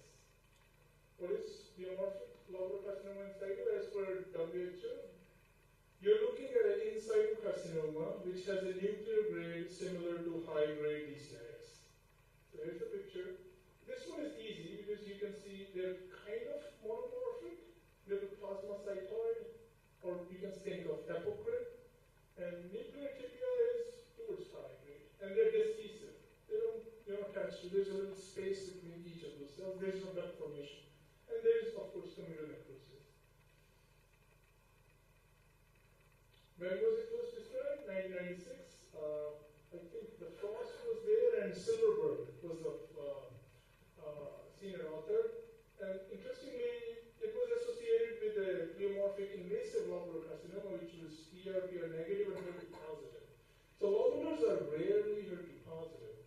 If you take classic invasive lobular carcinoma, only 2 to 3% are HER2 positive. If you take pleomorphic invasive lobular, up to 10 to 12% are HER2 positive. Let's look at a case. 56-year-old with suspicious calcifications on mammogram. She underwent stereotactic needle biopsy. Here's the low power picture. Low power picture is very important. So when I'm thinking about lobular lesions, or especially pleomorphic or florid, I think of them as, the way the ducts are distended, they're like loose balloons. You don't see too much desmoplasia. They're almost kind of perfectly rounded and very clustered. There may be communal necrosis. There is no duct formation. Nuclear tibia is high. There are a lot of mitosis. There may be some signature interference. You would think, oh, it's ductal. But the moment there is no duct formation, cells are discohesive, it's time to do E-cadherin. So I don't have E-cadherin, but E-cadherin there was no membrane staining. This is P120. P120 is, and we'll talk about P120 later. In lobular lesions, P120 is cytoplasmic. There is a normal control, which is membranous. This is a normal duct. So this confirms it's LCIS. Based on nuclear tibia, it's pleomorphic lobular carcinoma insider. You will perform ER. You don't want to call it DCIS, but this will be managed like DCIS. You will do ER on it. There's no need to do PR or HER2. And I always carefully look for microscopic invasion when you have pleomorphic LCIS. Almost quarter of them have microscopic invasion associated with it. What is florid lobular carcinoma insider? This is another variant which at one time we used to call it non-classic LCIS. It's more architecture-based classification where the nuclear tibia in LCIS is not high grade. So they are mostly the type Haggison type B cells. The nuclei are kind of grade 2. But the ducts or the lobules that are involved, they are distended and they can have communal necrosis. The clue is there is no duct formation, the cells are discohesive. Recent WHO, based on one paper from West Coast, they said, well, if you just have one duct and there are 40 cells in one line, you can call it florid LCIS. Initially described in 2002 as, I think they were mostly abstracts, Sanderson, pathology, there's noticed that some of these LCIS have distended ducts and acini, and often they have communal necrosis. So invasive focus will be present, so I start looking for invasion as soon as I see pleomorphic or florid LCIS.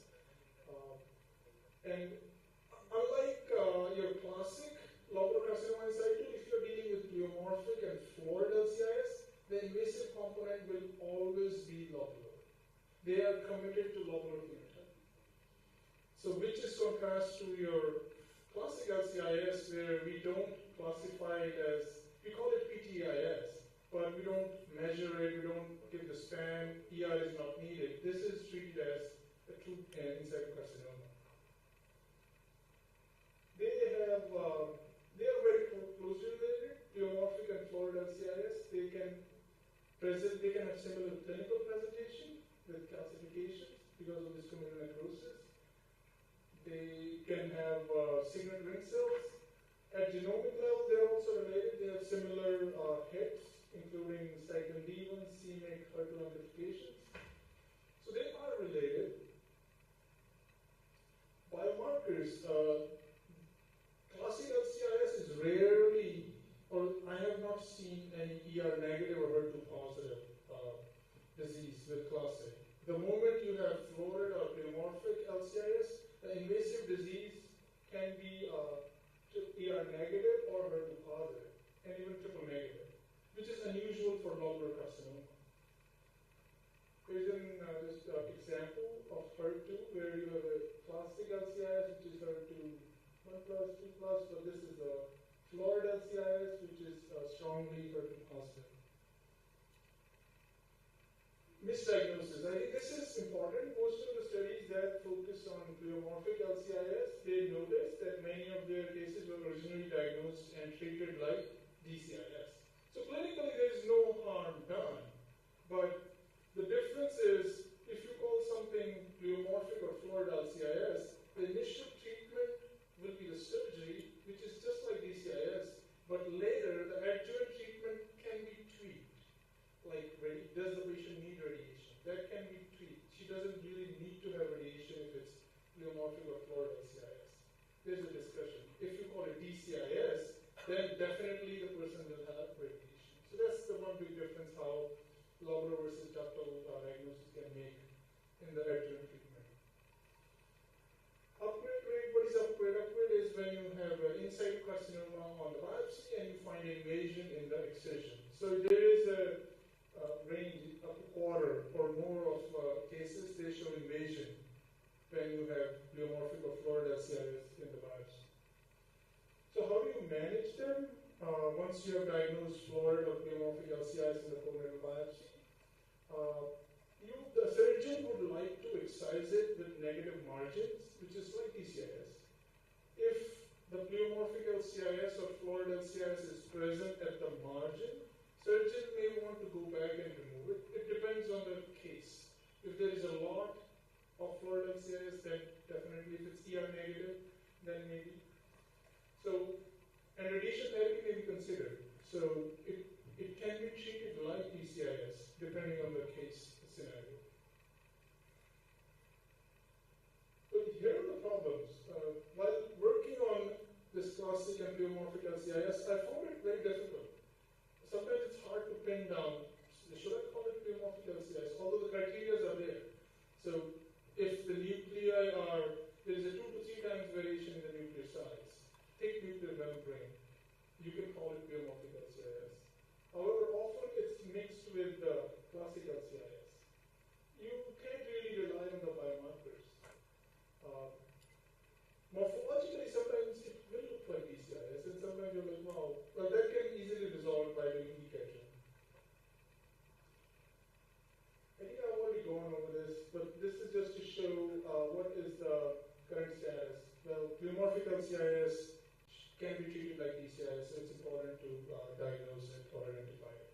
Same is true for florid LCIS. So if you have a pleomorphic or florid LCIS in excision, so you have to measure the span just like DCIS and report it in the excision. you have to provide proximity to the margins, how far the foci of pleomorphic and furred LCIS are from the margins. And if you need ER, and report ER just like PCIS. Alright, next part, the invasive lobular carcinoma, the architecture and cytological variants. And this is the description of typical invasive lobular carcinoma. So if there's first year, second year sitting in the audience, this is what you need, what you're looking for if you are diagnosing invasive lobular carcinoma. Linear infiltration, single cells, targetoid appearance, where the cells go around the ducts, adipose tissue infiltration without any stromal reaction, intercellular disc cohesion. Between the two cells, you will find empty space, windows. Some people call it fried egg appearance. Intracytoplasmic vacuoles, monomorphic nuclei.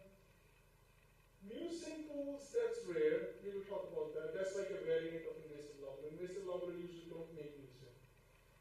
And if there is an associated ALH or LCIS precursor lesion, then maybe you should say, oh, is it lobular? Invasive lobular carcinoma, is it lobular? So those are the clues for histology. This is how the variant picture appears. So in classic ILC, most of the times the grade is low, the hormone receptors are positive, and HER2 will be negative.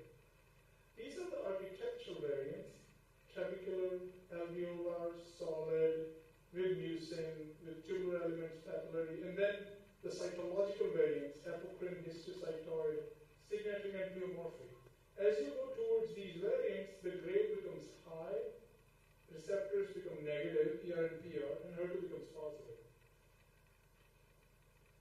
This is from 1982. So we knew about these variants, that there are invasive lobular carcinoma variants, and often they have poor prognosis as you go from classic to the solid alveolar variants.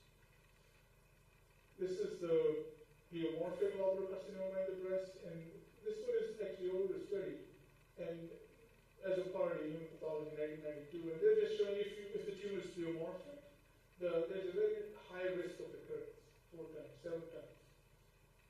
And there's a correlation with the normal status, of course. Here's I'd say, a tiny picture of a pleomorphic lobular carcinoma with prominent signet ring cell change. And that's a descriptor. Right now, WHO doesn't have a definite tumor type. Earlier, I think in previous edition, they had invasive carcinoma with signet ring cell change. But since you can see this in both ductal and lobular, there's no distinct tumor. But you see it frequently in pleomorphic lobular carcinoma. This is one of the variants where another picture of carcinoma with signet ring cell differentiation. The cells can have very histiocytoid appearance. They can have prominent mucin vacuole. And I have had a couple of cases where there was a metastatic colon carcinoma with signet ring cells. So just keep that in mind also. You can have metastatic tumor that can look like ILC with signet ring cells. Stomach, colon. This one is interesting. This is the invasive lobular carcinoma with solid and alveolar pair. This was an excision biopsy outside institution. It was actually called neuroendocrine tumor because most of the tumor was solid, tight clusters, high power. They do have neuroendocrine type chromatin, salt and pepper. I don't know if you will agree. There are these clefts. They're not terribly dysfusive, but there was this odd. I think this is just an artifact where they were just forming these clefts, likely due to the disruption of the section. But whenever you are thinking of a neuroendocrine differentiation in breast, think of invasive lobular solid variant.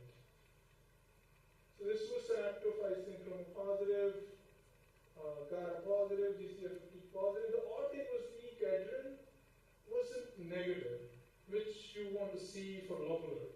Most people think, oh, well, the weak adrenaline will be dead negative. But 50% of the lobulars don't show that pattern. So, and we will talk about those odd patterns. So this is not normal. It is more cytoplasmic, and there is a perinuclear dot. And P120 was also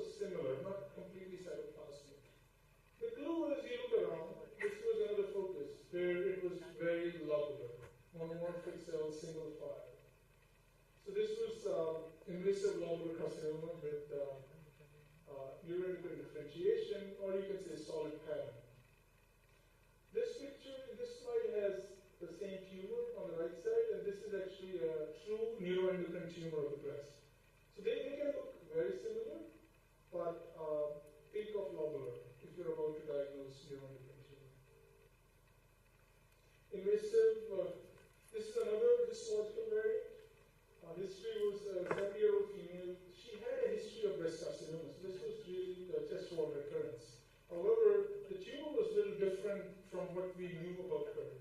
This is, these are the muscle, skeletal muscle, chest wall.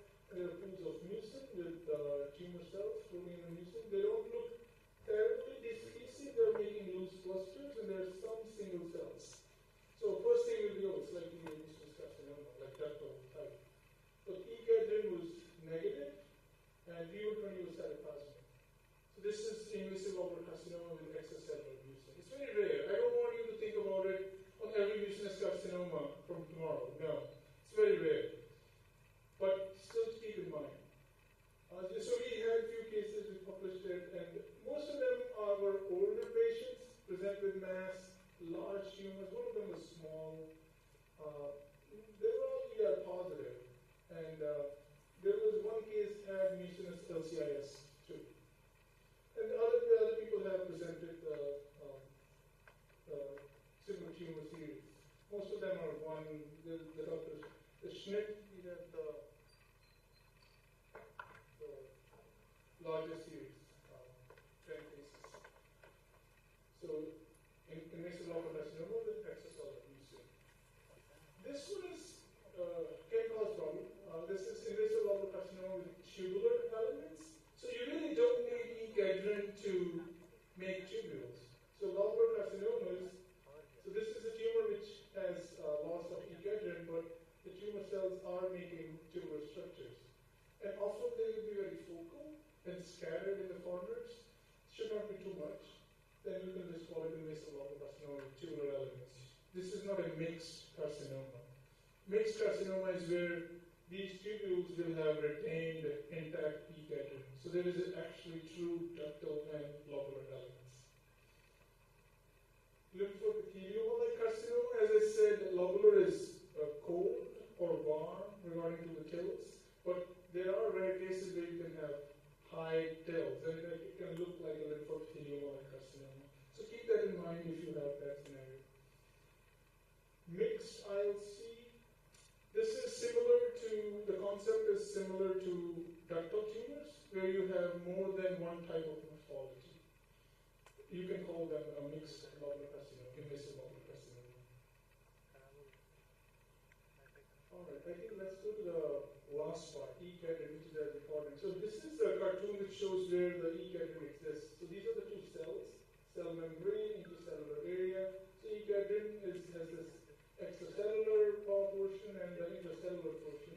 P120, beta-catenin, and alpha-catenin. They are all kind of attached to the intracellular portion. The moment the E-cadherin is dysfunctional, the P120 kind of floats away.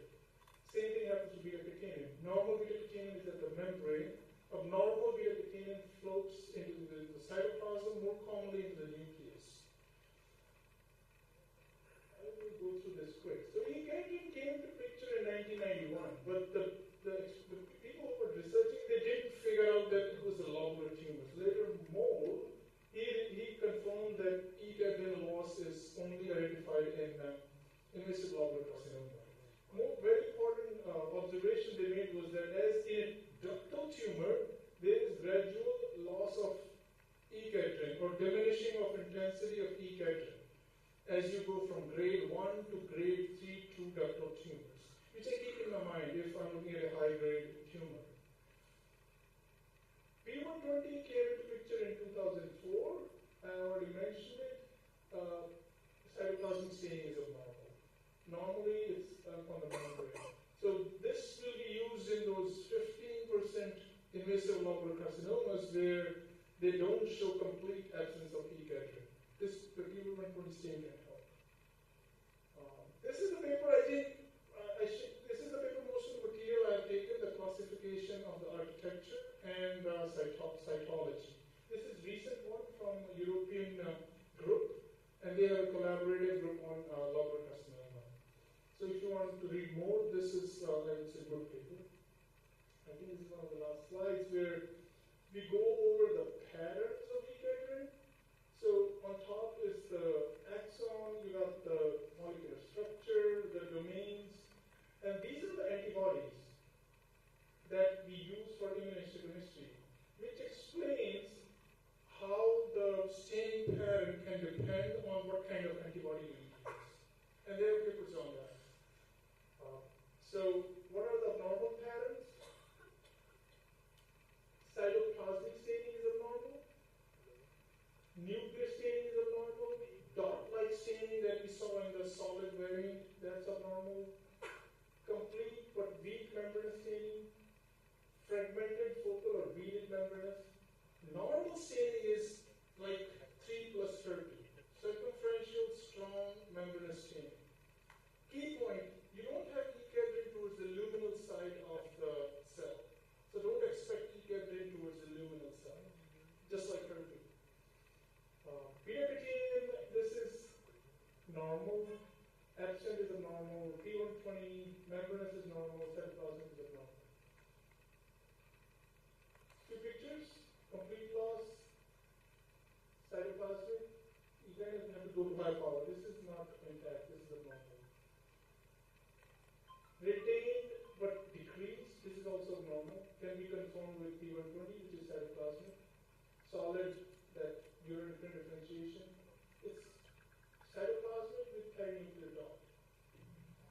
Florid LCIS with some invasion, comedonecrosis has very kind of heterogeneous expression of E-cadherin with some cytoplasmic staining. So this is abnormal. Similar story, putting all the patterns together, and people have studied that, so it's well known. I'm going to skip this. So this was a quick paper where they tried to explain why there will be a retained E-cadherin in some lobar carcinomas, and it depends on the location of the mutation. So ultimately, up to 85% of the lobar tumors show loss. P120 can help in those 15% cases. DCIS, carcinoma high grade, can show reduced E-cadherin and P120. I have already gone through this. I think the key thing is morphology is important. Everything starts with morphology. You have to be sort of come up with some confidence that whether it is lobular or not, and then do your immunohistochemistry. And this table I took from the paper that I cited earlier. So if you want to, this is very low size font, I'm sorry. If you want to go over it, it's in the paper that I cited.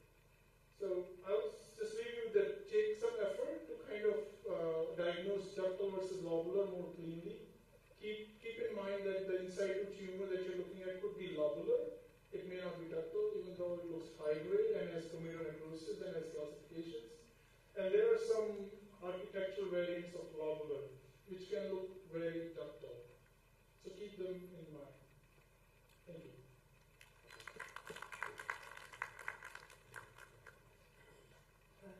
Thank you, Dr. Kamalji, for digging deep into the lobular hemophilia. Very good and a crisp presentation, I must say. Since the time doesn't permit us to take the questions, so if there are any questions, you can ask them at the end of the session. So now I have the privilege to invite our next speaker, Dr. Ritamra Naga. She is going to speak on vasculitis. I think the talk is probably taken from the cases of the autopsy because she is coming from a place where they have the advantage of looking at the autopsies. So Dr. Ritamra Naga, she has done her MBBS from ITNC Shimla and her post-graduation from PGI MER Chandigarh. And she has also done MN AMS in 1997. Her areas of interest are renal and GI pathology. And she has a lot of extra renal projects. And she has the areas of interest are renal and GI pathology. And she is a member of many professional bodies, so I will not be taking the names of all of them. and she has got more than publications, many publications to her credit. So it's over to you, Dr. Khan. Thank you, Dr. Rafi. So as rightly said, I come from an institute, PGI Merge, Chandigarh, where we have practice of performing medical autopsies by pathology residents in cases where we have a very good team of clinicians and a very good lab setup, radiology, but still there are instances where patient dies and we don't have any clue what was going on within the body. So those are, and if as I demonstrate, you will realize what was thought clinically during life and what we saw at autopsy was quite different. So what we learned out of these CPCs which we conduct every Wednesday, so most of the slides are going to be from the cases which I have presented, and some of them have been borrowed from my friends and colleagues, the cases which had some interesting findings. So I shall demonstrate like how some of the cases had an additional finding in addition to the basic knowledge about vasculitis what we have.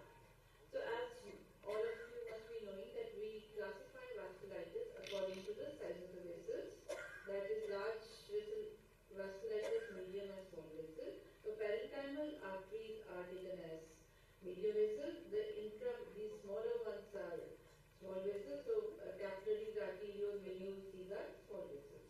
And aorta and pulmonary trunks are going to be the large vessels.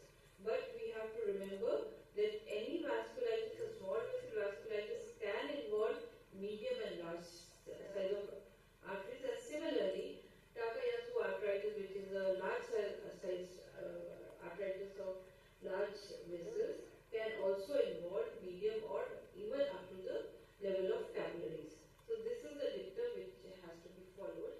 And this is one of the nomenclature which all of us have, we know about it. Dominant involvement of pulmonary arteries and even to the level of capillaritis, which was seen in 3 cases. Presence of interstitial lung disease and presence of patient having hematuria but was having Takayasu arthritis. So as you see in this case, the heart is dilated, so he had dilated cardiomyopathy. Along with that, there was an unfolding of aorta here, and as we know that Takayasu arthritis is mainly involved the adventitial part of the artery, and you see here from this is thickened adventitia, and there is nibbling of this elastic tissue from the adventitial aspect. And within these areas, a granulomatous reaction is seen, which is against this elastic tissue. So this is a classical representation of Takayasu arthritis or granulomatous arthritis. So I'll just demonstrate once this case. If you see, this is a young female. Clinically, they thought of DIC. Some aneurysms were seen, but they could reach the diagnosis, and the patient had hematuria. Please make note of this. So at autopsy, we had infrarenal involvement of this part of aorta, and as you see, here it is not atherosclerosis. The suprarenal part didn't have any atherosclerosis, and here you see it is very tough. It was difficult to open, and this is what we call bark-tree appearance, and it was almost stenotic at this point. The osteo of various arteries was normal, and you see there is a thrombus here and an infarct here. So reason for hematuria in this case was not glomerular nephritis, but rather infarct because of involvement of medium-sized artery, which was renal. And rest of the morphology was typical of Takayasu arthritis.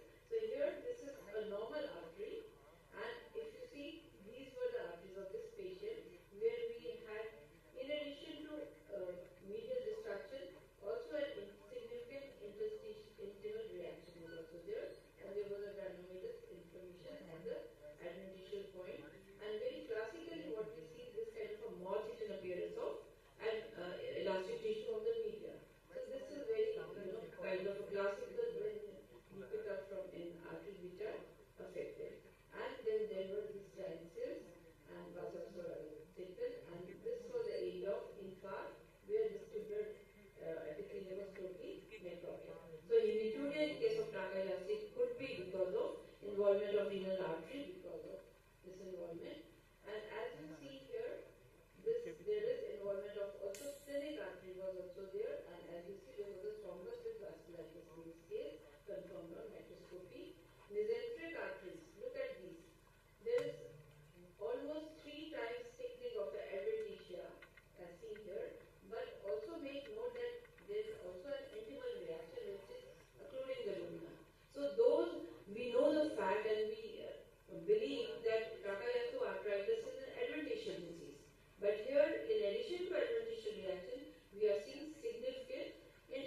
infarct present because of that. And here is this is a fibrinogen stain which is confirming this loss of fibrinogen stain which confirms the fibrin. Now, in one of the cases of lupus, we had similar kind of arthritis and infarct, but when immunofluorescence is done, that shows positivity.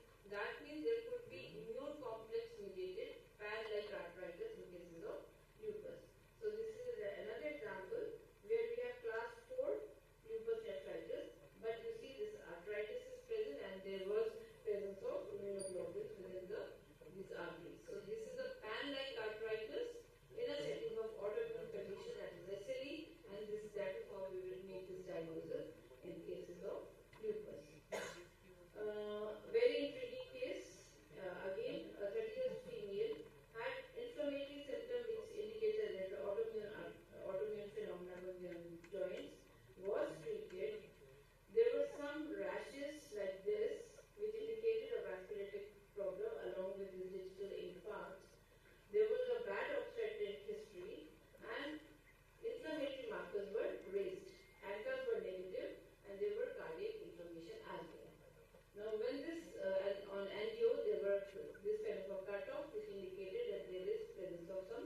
arrhythmic death syndrome, and it indicates that you are dealing with a negative autopsy, which calls for molecular analysis and autopsy.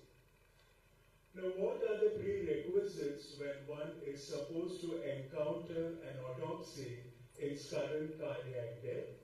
Apart from age and gender, we have to look at the occupation, lifestyle, and pattern of exercise or athletic activity, the date, time interval, place, and circumstances of death, and look into the past medical history and details of medications, and let us not forget a look into the family history of sudden premature death.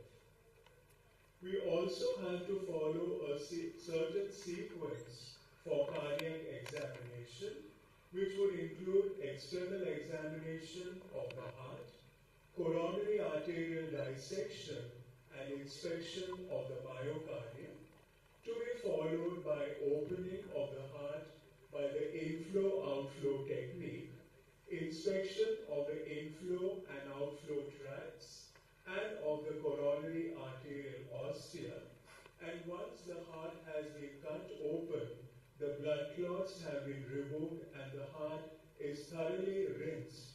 Only then we have to take the heart rate. This then brings us with this basic background to the theme of this presentation, that is sudden cardiac death, which has occurred in the fibrous cap, which is filled with this thrombotic material, which shows the presence of some fibroblastic proliferation, indicating that this person has got both organizing as well as the fresh thrombus. So what are we dealing with? We are dealing with plaque fissuring and occlusive thrombus, which has produced an atherosclerotic epicardial coronary arterial disease. Please also note that in the serial cross-sections of the ventricle, there was also presence of scarring wall, indicating steroids are known to produce subclinical hypocoagulable states. Another case, 14 years male, fainted in the school premises, declared dead on arrival at a nearness of panarteritis, and this panarteritis was produced by a granulomatous inflammation. We call this as tuberculous coronary arteritis, which is an example of a non-atherosclerotic epicardial coronary artery involvement, and we would say it was tuberculosis because there was at the intramural example of small coronary arterial involvement producing sudden death. Unfortunately, the cause for this small vessel involvement could not be ascertained, and other organs also did not show the small vessel pathology. 19 years female, late night onset of shortness of breath and loss of consciousness. This is the serial cross-sections of the ventricle from the base to the apex, all of which show the presence of geographic, well-circumscribed to ill-circumscribed, granular, grey-white foci, all of which was composed of granulomatous reaction with presence of small foci of necrosis, lymphocytes, epithelioid cells, and Langhans giant cells, nodular, tuberculous myocarditis, again an acquired non-ischemic myocardial disorder. 33 years, female, did not get up in the morning. You saw previously the hypertrophy in that case, but when you look at the hypertrophy here, both ventricles are involved, and when you look closely at the left ventricle, there is asymmetry with the involvement of the anteroseptal region, and on histology there was not only dizziness at the place of valvular, and it stenosis or regurgitation or combination of the two. 36 years male, deaf in ataxia.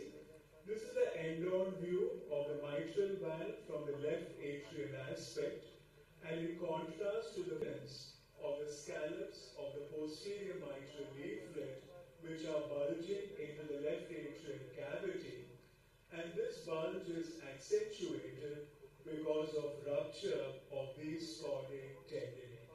So what is this?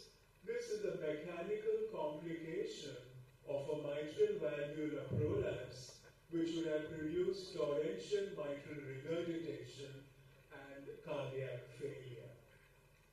38 years female, sudden onset of dyspnea. This is a large opening which is present below the fossa ovalis.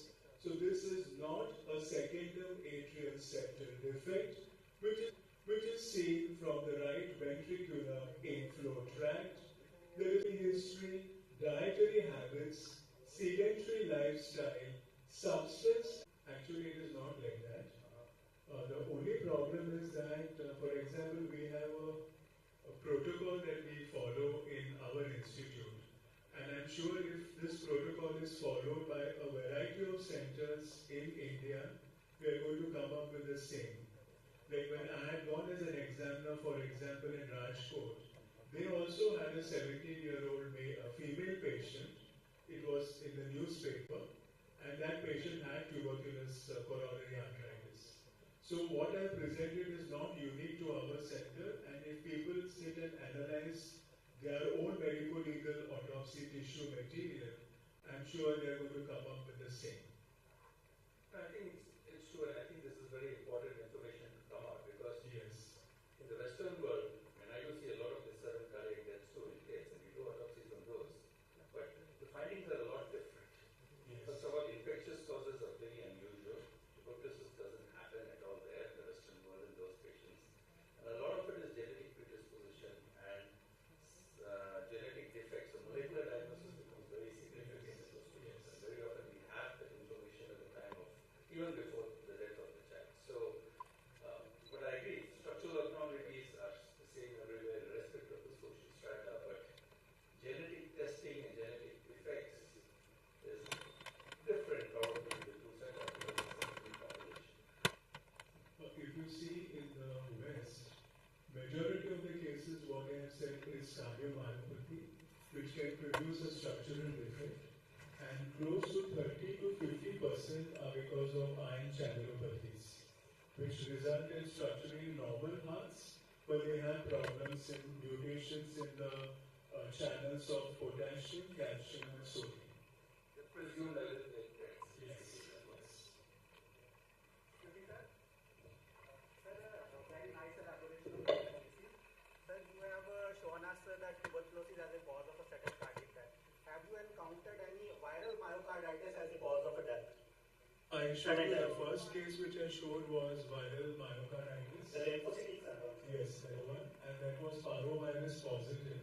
And since we do not do all this, I usually refer my cases to AIMS and to Bangalore for doing the molecular. AIMS for doing the ISC, and molecular is to Bangalore. They are free of cost. Okay. Sir, are there any cases regarding during the pandemic of COVID-19? Because many times we have heard the news about the sudden cardiac death in a patient of COVID-19. The problem is that COVID, I think it was even implicated for divorce. So what I feel is that just because COVID came, everything was attributed to COVID. Like aortic dissections, it was because of COVID. So in whatever few autopsies that we have seen with COVID, myocarditis was not a feature. The problem is that many of these autopsies were reported by, I'm not sounding condescending, but many of these cases were reported by people who did not see autopsy material before. So that is why they were very excited and called everything as related to COVID. So from our experience, as well as the Association of European Cardiovascular Pathology, their experience is that there is no myocarditis which is directly related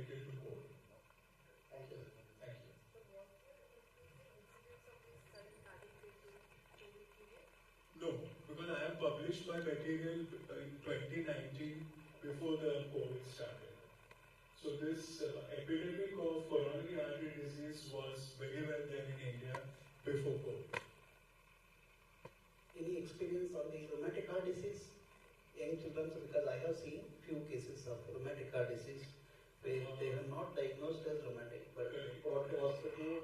No, the rheumatic was the usual diagnosis, so I'm not included here. And just put the little more rarer types so that the interest is there.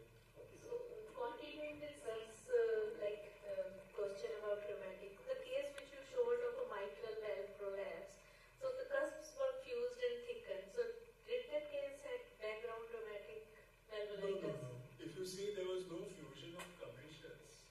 There was no intercaudal fusion also. So if the commissures are not fused and if there is no subvalvular pathology, I wouldn't call anything as rheumatic. Do you do microscopy of the mitral valve prolapse also? All cases are microscopy. And here, actually, I could not show you the photograph. There is this mitral annular disjunction which they describe. Thank you.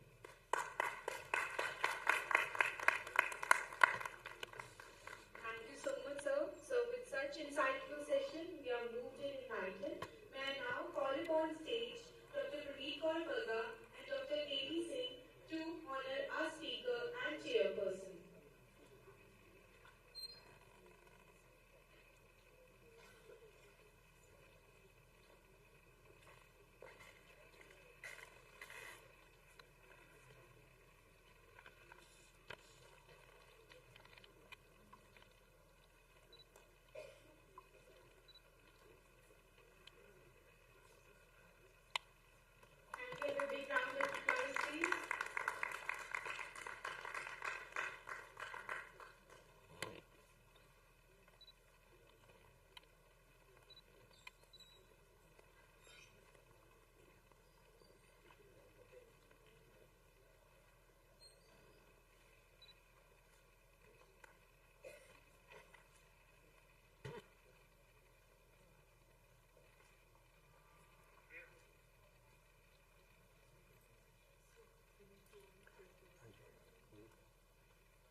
carcinoma subtypes.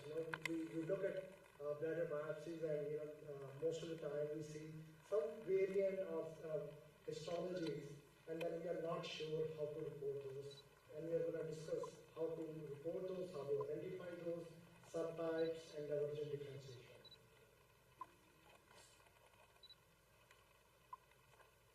Okay, I have no conflicts of interest.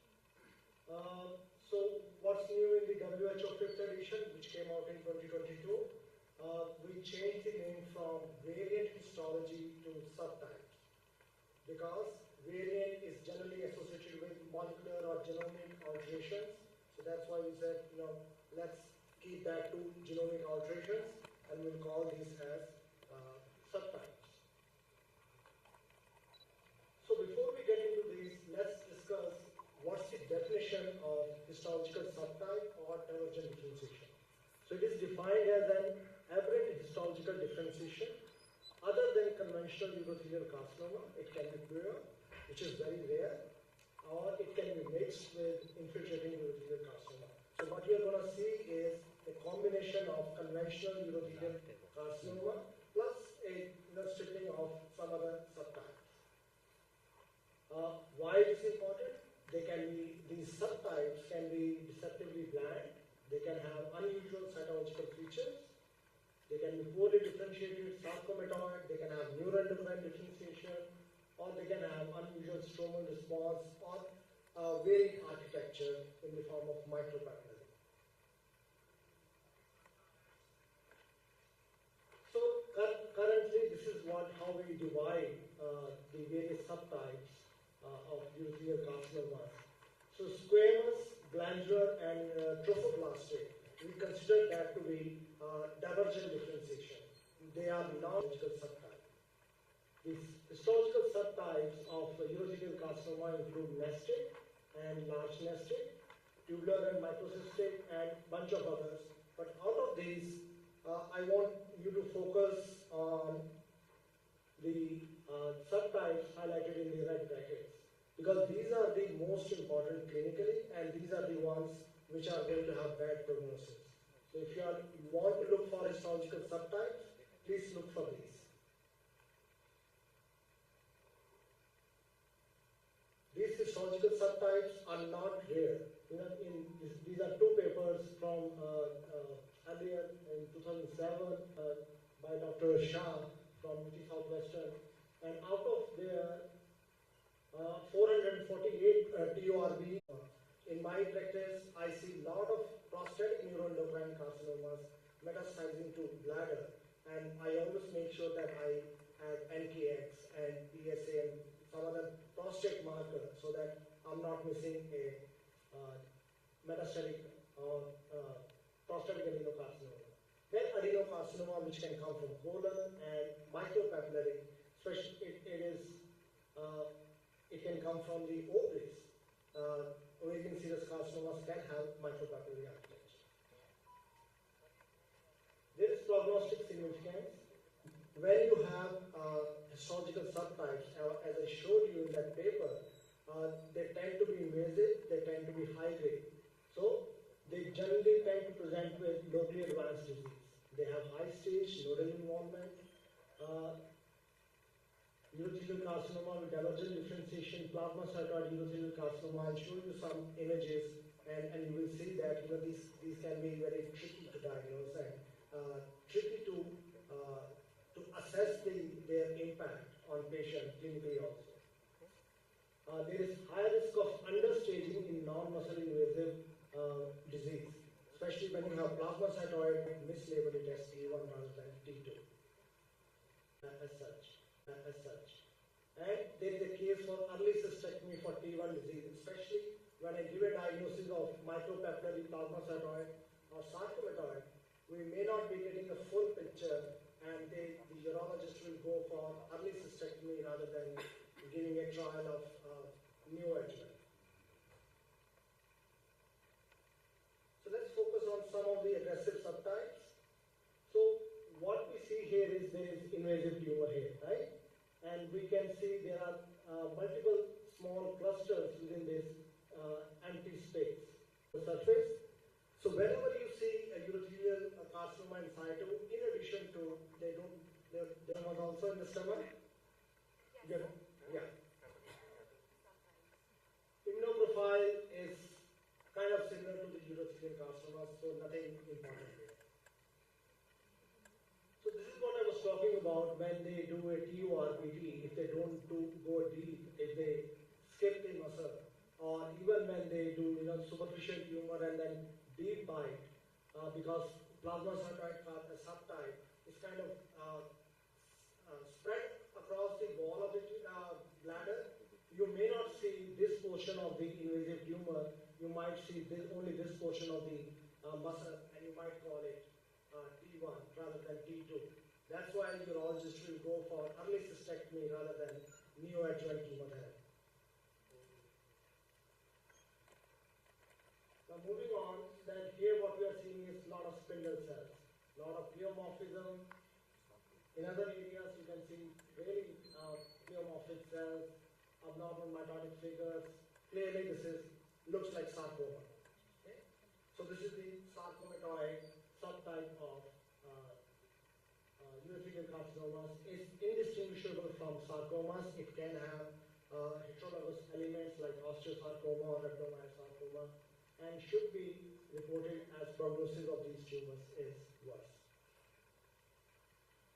Giant cells in poorly differentiated subtypes, they are very rare. I have probably seen one case of giant cell, and I've yet to come across a poorly differentiated.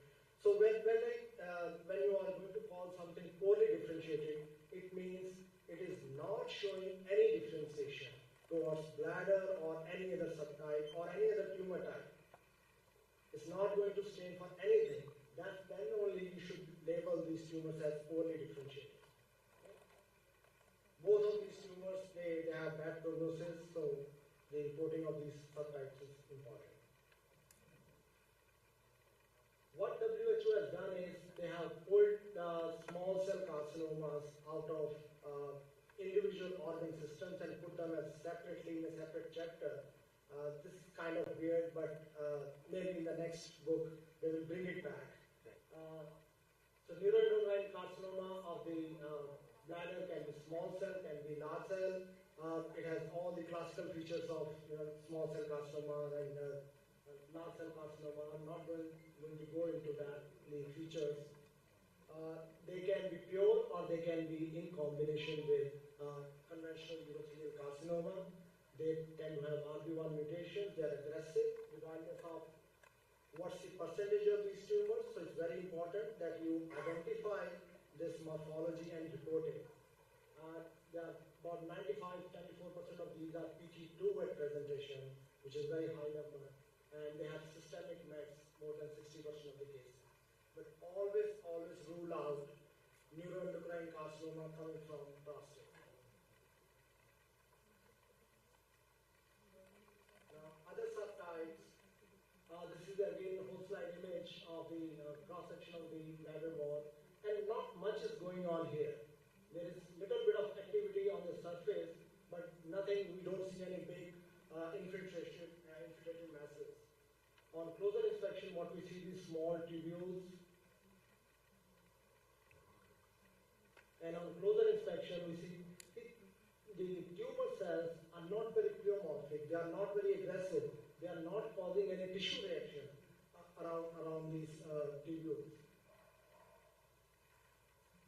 But if you go deeper, you will see these bland-looking tubules infiltrating the muscularis propria. These tubules will go very deep into the wall of the bladder. This is another example, kind of on similar theme. You have now bigger sort of nests, and again those nests are dipping down. And if you look at this stroma versus this proliferation interface, it's not smooth. You can't draw a line where this proliferation ends and where the stroma begins.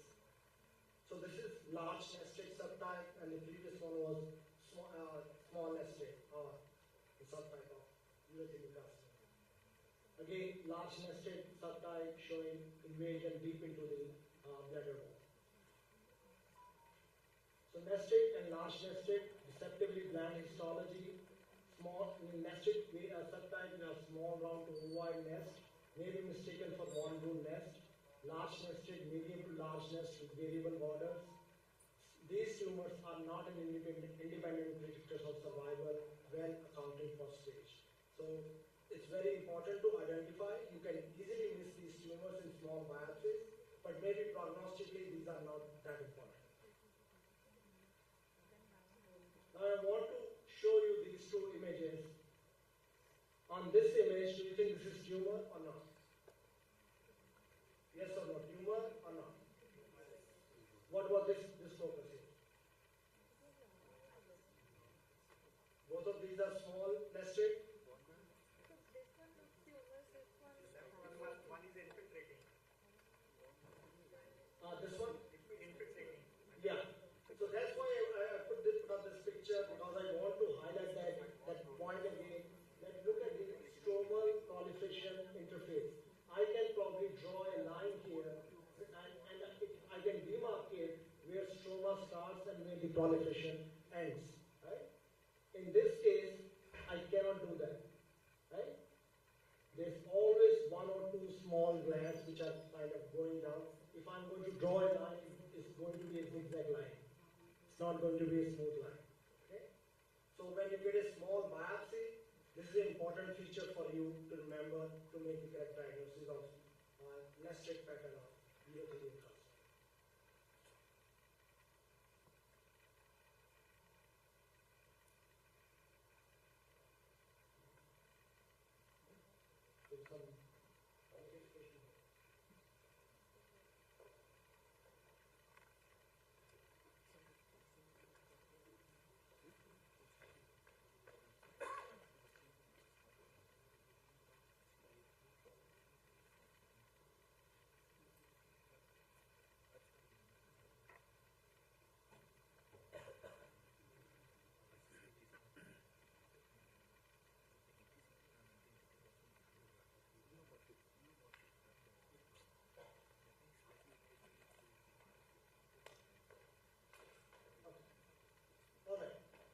Moving on to the next subtype, what we are seeing here is small clusters of tumor cells and some small cystic spaces.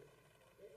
And when you see a morphology like this, what differential comes to your mind?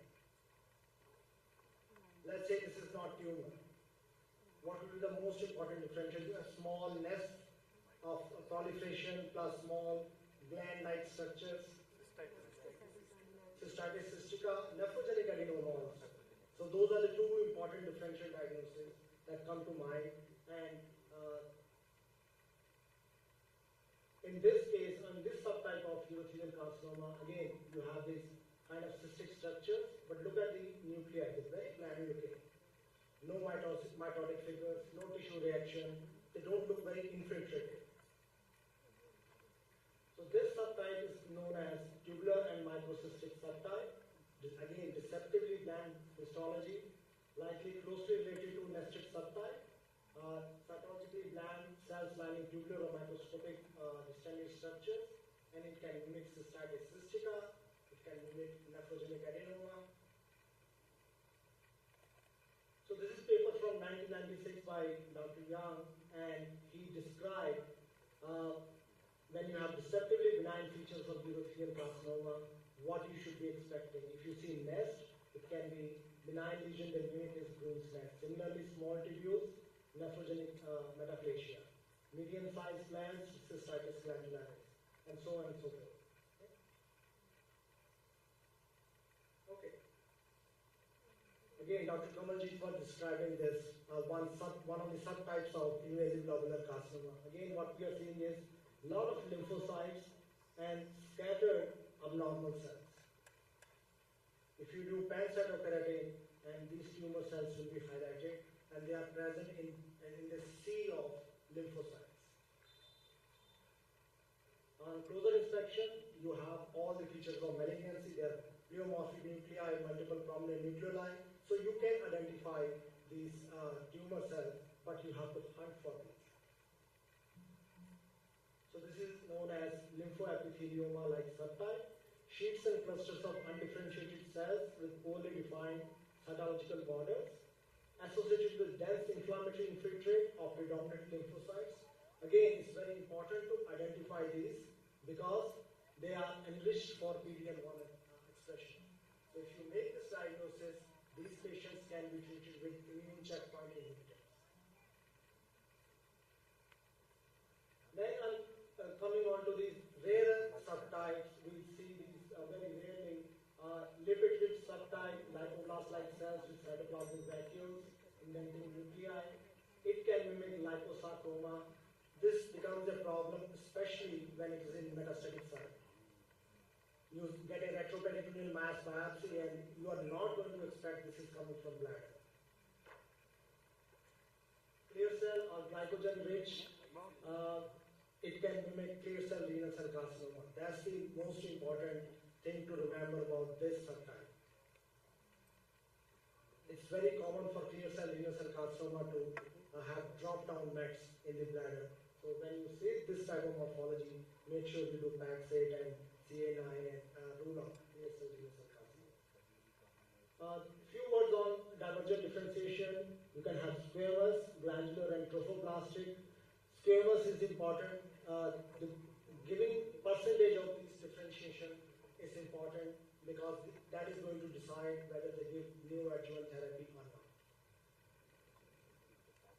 Number of studies have shown that urothelial carcinoma with mixed glandular and squamous differentiation or varied histologies, they do poorly.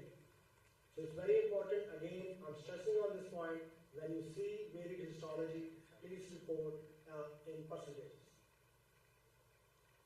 Another reason for subtype reporting, metastasis often shows subtype histology even if original tumor had low percentage of subtype, conventional urothelial component may not metastasize.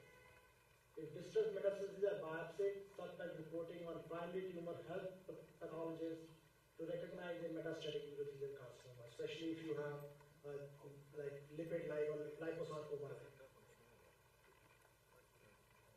But there are some unresolved issues with subtype histology. Conventional urothelial carcinoma is often mixed with subtype histology, sometimes with more than one subtype.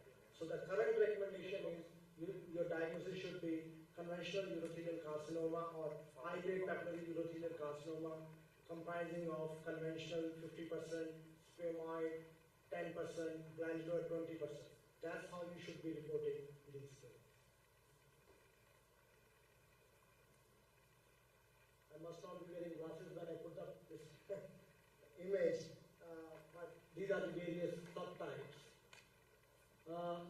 Very few words about the molecular diversification of bladder tumors. Just like the morphology, the genomic profile of bladder tumors is very diverse. But you have to remember that if you see a urothelial carcinoma with divergent differentiation or with subtypes, the base of that tumor remains what you see in conventional urothelial plus whatever you see in the subtype or divergent differentiation. If you see pure squamous, pure adenocarcinoma, those are separate tumors.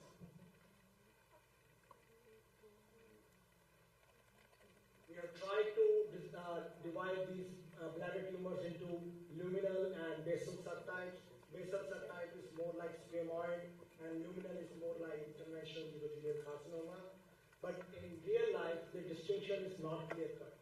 There is always a spectrum where urothelial, conventional urothelial and squamoid morphologies, they kind of intermingle. But if you should be looking for intercellular bridges, you should be trying to find what percentage of tumor is as divergent differentiation. I can speak on this. This is basically saying plasmacytoid have CDH1. Difficulties in studying subtypes, they are under-recognized, so under-reported. There is inter-observer variability, lack of standardized diagnostic criteria of cutoff percentage points, and there is sparse genomic data and molecular biology studies. When they did the TCGA for bladder tumors, they specifically said we don't want subtypes. We just want diagnosis of urothelial carcinoma. So we don't have the data of molecular profile of various subtypes. Take-home points, aggressive subtypes have both prognostic and therapeutic implications, especially micropapillary, plasmacytoid, and sarcomatoid, less aggressive subtypes and diagnostic implications, and conventional urothelial carcinoma is often mixed with subtype histology, sometimes with more than one subtype, so report in percentages for these tumors. Thank you. Thank you, Dr. Mehta, for enlightening us the role of the pathologist, especially to pay attention to the morphology. Because in many centers, even INC is not available to label these types. So definitely there is a role of the pathologist to give the subtypes. Bladder tumors are purely morphological diagnosis. First, muscle invasion is a challenging, Yeah. then is the subtypes. Thank you so much, sir. Questions, please. Yes. A very nice elaboration and giving us a tips how to differentiate these on minute point. But my question is, as you said, most of the neuroendocrine carcinomas, they are from prostate. No, not most of it, but always rule it out. Rule it. So how you differentiate the primary urothelial neuroendocrine carcinoma from metastatic prostatic? And second is there any role of NKX 3.1 in the neuroendocrine tumors of prostatic origin? Depends if it is post-therapy, NKX, PSA, PSMA, all those markers might be negative. If it is de novo neuroendocrine carcinoma of prostate, then PSA, PSMA might be positive. And you can always do ARC will be positive in prostate neuroendocrine carcinoma. Not in urology. Not in urology. Thank you. Pure squamous cell carcinoma and pure black adenocarcinoma, the percentage that you take to call it pure and in which situation? We don't have that data. I would call pure squamous cell carcinoma in the setting of neurogenic bladder. The patient has been paraplegic for 20 years. In those situations, I see pure squamous cell carcinoma. We don't see pure squamous cell secondary to infectious causes, but I see in neurogenic bladders, I see pure squamous cell carcinoma. So the ISA 95% cutoff, do you use that? No, there's no consensus on that. In breast, there are cutoffs. You know, like if you see more than 90% tubular, you can call it tubular. But in bladder, there is no cutoff. They have done some clinical trials. I'm blanking on the name of the primary investigator. Their cutoff is 50%. Yeah, so they're trying to come into this era of subtype. And secondly, when you are seeing predominantly adenocarcinoma, do you have a IFC algorithm in the absence, say, of radiology to distinguish urachal versus adeno of the bladder versus mets from the or local spread from the colon? Yeah, there are no good immunostains to differentiate from bladder to colon.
showed P16 positive, but not, they were HPV positive also. That's the only series I know. Dr. Reuter published that series. But I don't think the bladder tumors are HPV mediated. Right. So we can use HPV DNA or HPV-ish if available naturally. Thank you so much. Excellent. Thanks.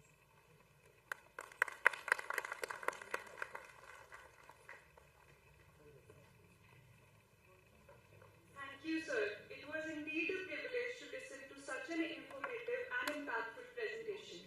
May I now humbly request Dr. Ranganathan, Coordinator EPNA, Dr. Ritambara Nada, Secretary ICP, and Dr. Prameet Kaur Bagga, Organizing Chairperson EPNA, to kindly honor our